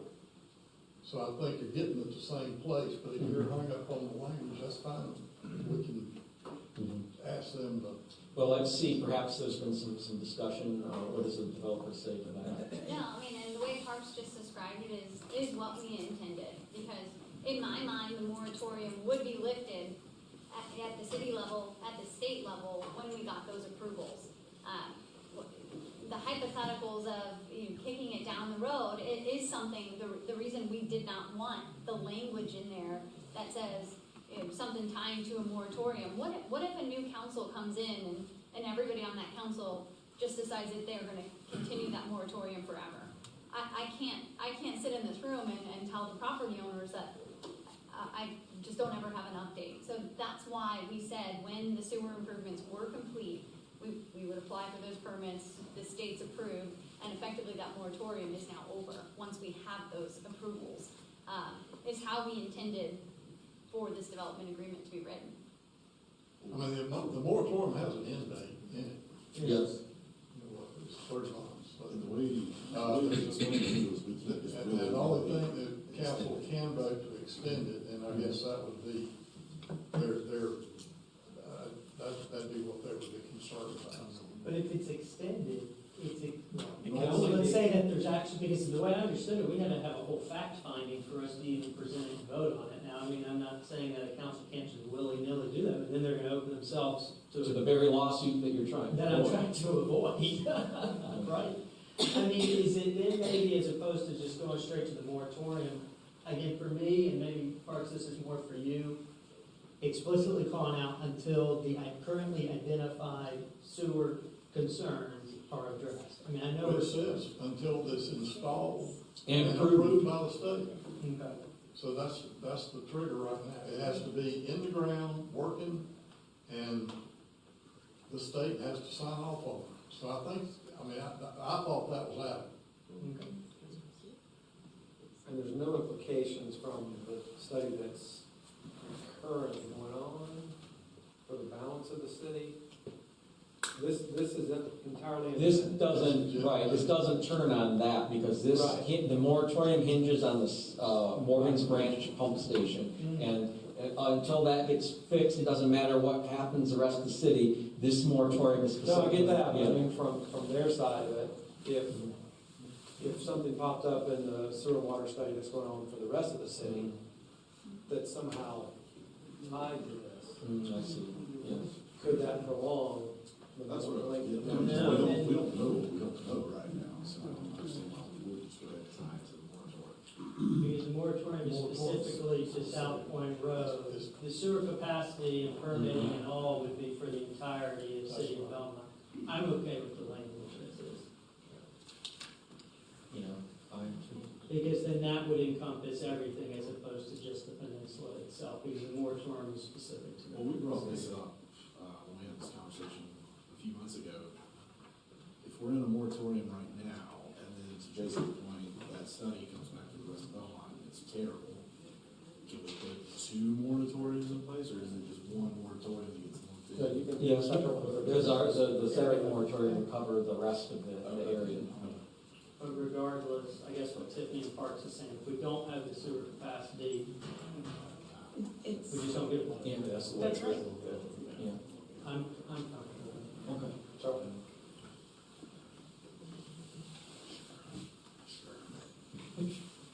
I mean, Jason, Catherine, I mean, Yeah, I mean, that helped a lot, his explanation. I'm good with that. And I certainly trust your professional opinion. Well, thank you. I do too, Parks. I'm not trying to. We all do. No, I didn't mean it like that. No, no, here again, it was a collaborative effort. We worked on this with Yes. back and forth on it. And that was, I actually had an edit to that, He did. because the way it was originally written, it did sound like June 30th, 2026 was the operative date, and I changed it so that it would read when the water and sewer is approved, so. Because the way it was written was exactly your concern. Yeah. So, all right. Well, It sounds like you had consensus. on the development agreement, yes. What about it then? I have a question about the sidewalk. Yes. Is that all in the development agreement? Well, I mean, I think we. It is outlined. Yeah, so there's a sidewalk across the street. Do we have to, that sidewalk that you're proposing from Smith Farm to Harris Teeter, does it have to be that? Because there's a sidewalk across the street that people can use and then hit the crosswalk, but there's no sidewalk down Nixon Road that completes all the way to South, is it Southland Estates? Yeah, Sure. that's a separate conversation we're having with transportation. I'm saying, but can we just switch that? I don't think they would. So the payment in lieu that was provided by Smith Farm was specified for that sidewalk connector. That was the only question. Yeah.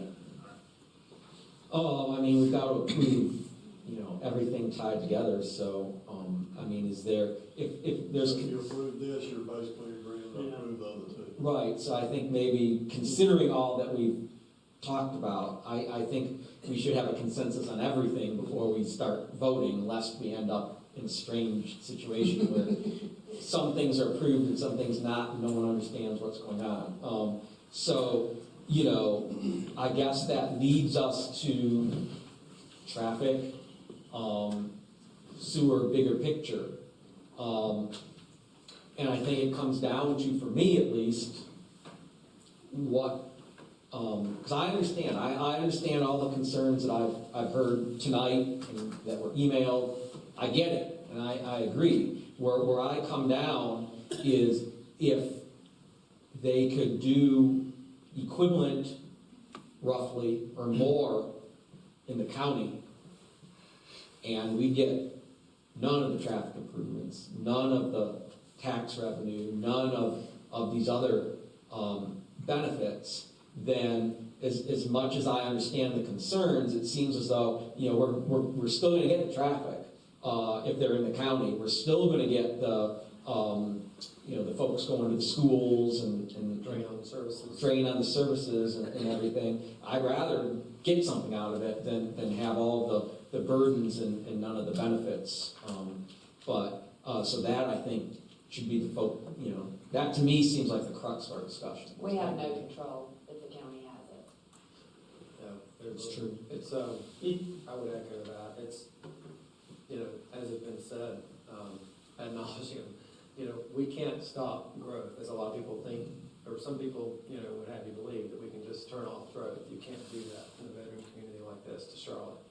I think what people have argued for, is smarter growth, as a lot of people like to go ahead and use that term. But I just think over the last, 4.5 years since this project was originally proposed, I think this council, previous councils, staff have done, in my view, a good job of working with this developer to provide a design that would be a little less burdensome, if you will, to the city. I mean, if you talk about going from, I think we dropped the home count by 30% from 549 to 385. We increased the open space, or the developer increased the open space from 23 acres to 50 acres. They're increasing the buffers between the adjacent neighborhoods from 25 to 100 feet. We're looking at a total of about $8 million of improvements. And to Mike Holder's point, this is not my business, but I would think that's pretty rare on a project this size and scope to get that. All of which will be completed before a single permit is issued, which, as we've seen in other scenarios, is very hard to get an agreement to. And on that note, a lot of people's view Margaret in Belmont, I suppose other small towns, developer is a four-letter word. And I just want to commend you and your staff for the job that you guys have done, and all our staff has done, and a lot of this back and forth over the last 4.5 years, because I think it has, resulted in a much better, in my opinion, much better option than what the original proposal was. And so I know for me and several of us that ran in '23, at or near the top of our platforms was road improvements. And we're never going to have the perfect outcome, as Mike alluded to. But to me, this is a great start, and perhaps it's a start that we can follow on with additional, projects from developers. I mean, there's a huge outcry, right, in our town of you need to make the developers pay, you need to make the developers pay, and you get in their pocket, right? Well, I think that this is a pretty good example of that. It's even some of our public comments shared tonight. Yeah. And planning board too, back in May, even some of those who voted against because of the sewer issues commended the developer for everything that they were bringing to the table. And I mean, to your point, the difference in the county path versus the city path is substantial. I mean, the timelines itself are, if they get approval, they could start construction shortly thereafter. We're looking at 7 years out before a full build out in best case, probably, if they were to come through the city. And so to your point, if they went through the county and even got the same number of homes, no increase, with the same number of homes, we get all that burden, but none of the benefits. I would like to, just as a point of reference in our retreat, I would personally like to see us revisit the system development piece. Yeah. I know we did that this past year, but I'd like to take another look at that, a hard look at it. Agreed. Because I think there were some good points made tonight in public comment about, perhaps we do need to, when it comes to sewer and water, look at, possibly even increasing those fees again, to be more in line with what's needed for our sewer and water infrastructure especially. But I just think from our time too on Transportation Committee, forget about what happened in Western North Carolina for a minute. Even if that hadn't happened, what we were being told is that these type of improvements on South Point Road, best case was 12 to 15 years out. You add that on top of it, and it's completely off the table in my view. And as we heard tonight, they're defunding hundreds of projects right now. So I think it's a long-winded commentary, but hopefully this was the right time to kind of introduce that. Yeah. Anyone else? Yeah, I think most of it's already been said. At the end of the day, the property is going to get developed one way or the other. And for me, walking into here, it was trying to look at it in two options. You have A or B, through the city or through the county. The issue, if it goes to the county, is we've already established with the county representatives themselves and the developer, it seems, they could get that density in here without the $7 million road improvement, without the $1 million. We all know that. We all heard it. I think it's important for everyone to understand this isn't a matter of if it gets developed. It's going to get developed. And which way can we control it? Can we control it or can we not control it? And Brian even sat up there and told us we can't control it as a city if it goes through the county. And with all the underlying issues that we have today, we're mitigating risk at this point. And the risk is 1,000 cars through the county without any road improvements potentially, or 770 cars. And I'm just doing rough math. Take two, everyone has one or two or whatnot, and average it out. And we get the road improvements, and we see a benefit not only to just what the development is causing, but the pre-existing problem that we see today. And I think it was pretty clear from the bonds failing that that doesn't want to be paid in taxes. And right now the state's defunding roads. I don't know what other arrows we have in the quiver when it comes to trying to accomplish this. So that's my 2 cents on it. Catherine, Charlie? I echo what Jason and Alex said. I think a lot of tonight with the public comment, I heard that infrastructure was a huge problem. She was talking about, I believe it was Miss Jones, she was speaking about the holes going down South Point Road. And just a reminder, we can't control South Point Road. That is a state-owned road, not a city-owned road. So we depend on the state to fund these roads to make the improvements. I'm not gonna lie, when I came in here, I was not sure what I was gonna do. I needed to hear from the county. I wanted to hear from Margaret. You know, even though we've had many conversations previously, it's just, you know, when you lay it out and you have it in front of you, it's gonna get developed whether we want it to or whether we don't. We have no control if it goes through the county. I live on South Point Road in Belmead. I don't want any more people just as much as you guys don't. But I also will tell you that I want control over it, and I don't want the county to be able to control a 25-foot buffer between a house and Reflection Point, or where we could control a 100-foot buffer.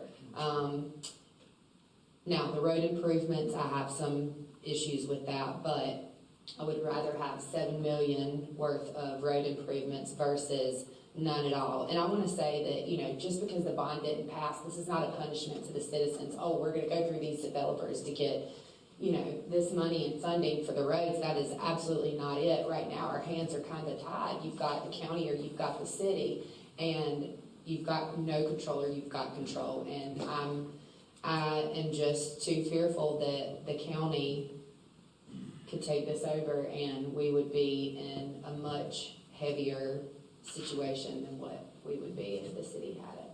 So that's my 2 cents. Thank you. Charlie? I'm not gonna give a big speech. I do have questions though. Road improvements, we talked about them, but did we ever come up with a cost? Well, For the ones they were proposing? It's, I mean, I think Well, it's 5 to 6. Yeah, I mean, if you look at I think it's in the packet, like they're saying 2.9 for, and that's exclusive of right-of-way and various other things, but they're saying 2.9 for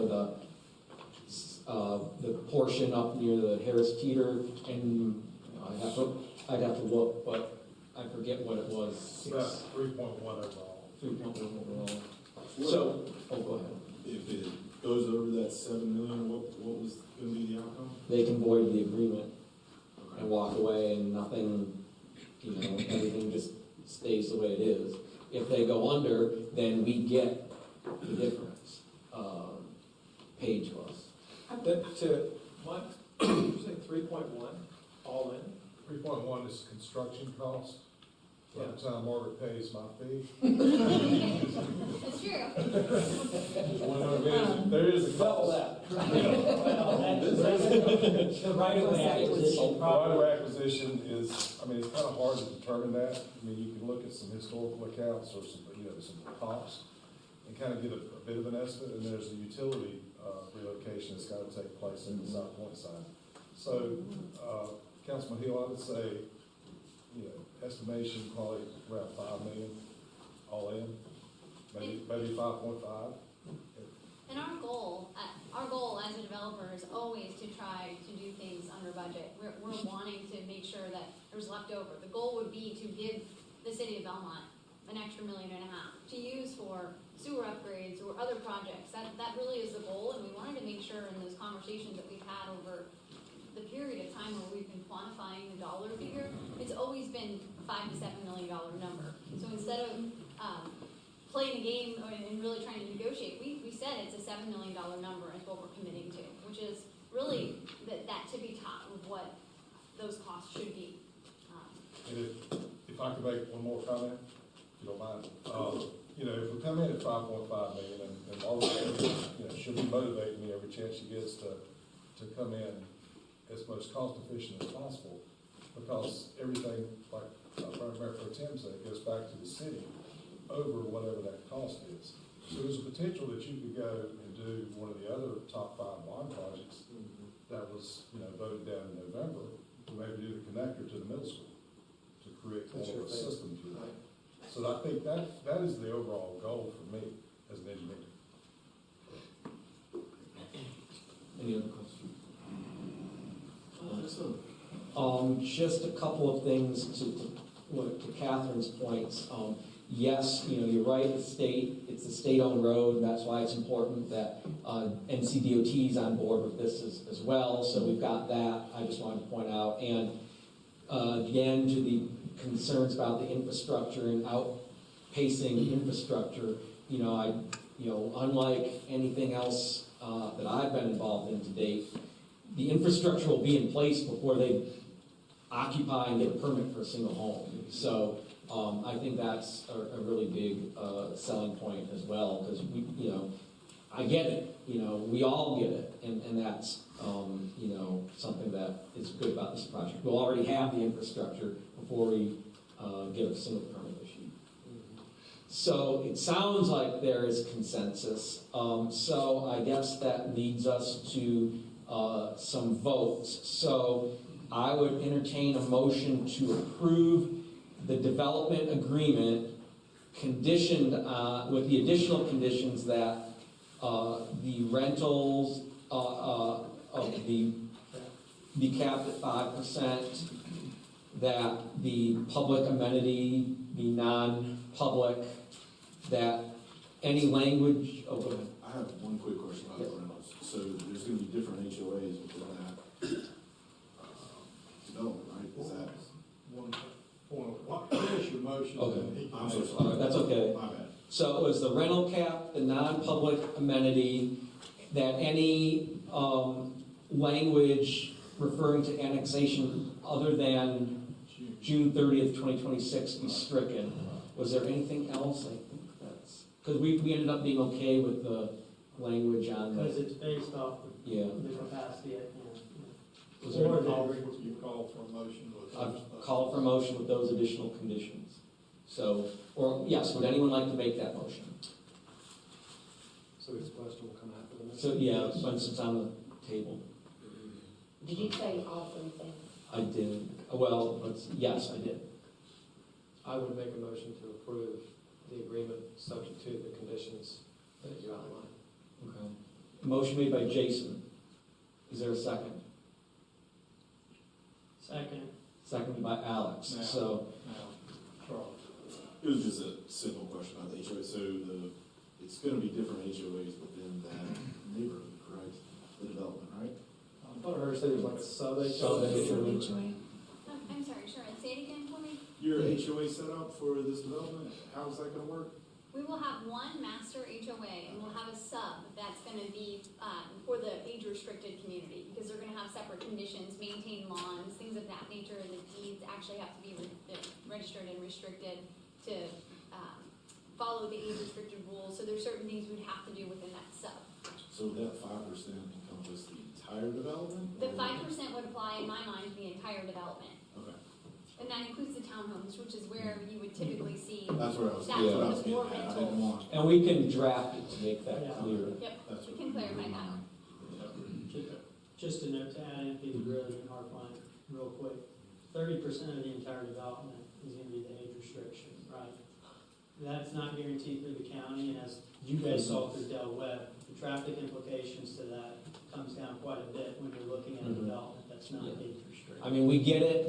There's still, some are still working. Yeah. They're active, but as we talked about in the Del Webb process, a lot of the traffic is not going to be during your AM and PM peak hours like it would for other people, so. That's a good point.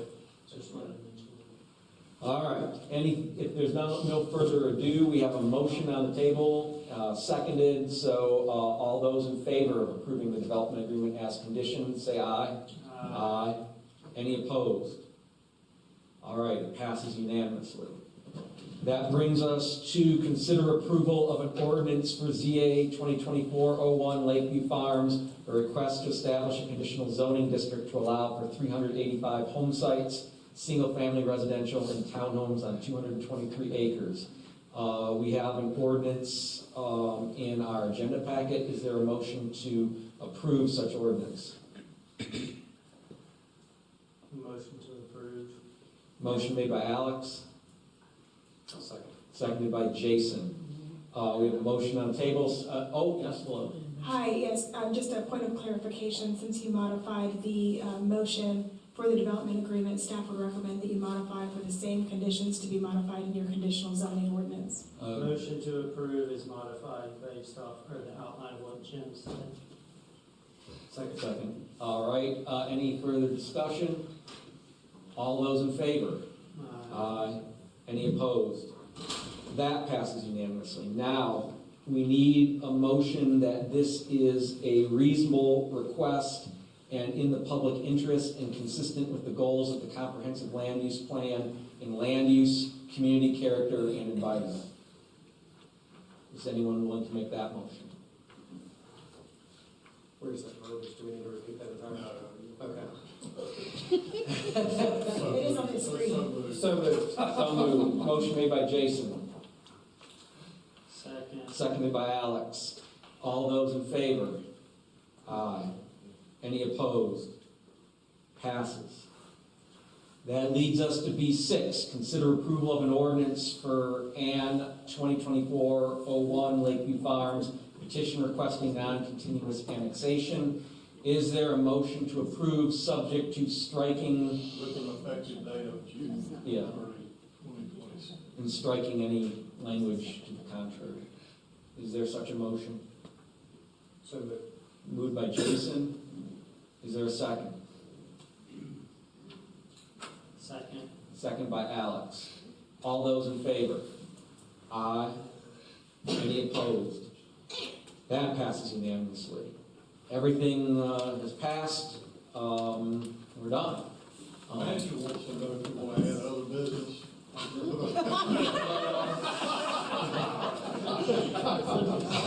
I will say this, thank you to everyone who has stayed for the duration and was watching. I want to commend staff for their thorough presentations and for staying here for the duration. I want to commend my colleagues on City Council. Everyone did their homework. There was a lot of due diligence here, so I appreciate, I know it's late, but this is important, and, you know, y'all did your due diligence and did your homework, and I really appreciate that. I enjoy working with you, but not so much that I want to spend any more time with you. Motion to adjourn. Second. Seconded by Charlie. All those in favor? Aye. Any opposed? We are adjourned. She doesn't stop drawing out.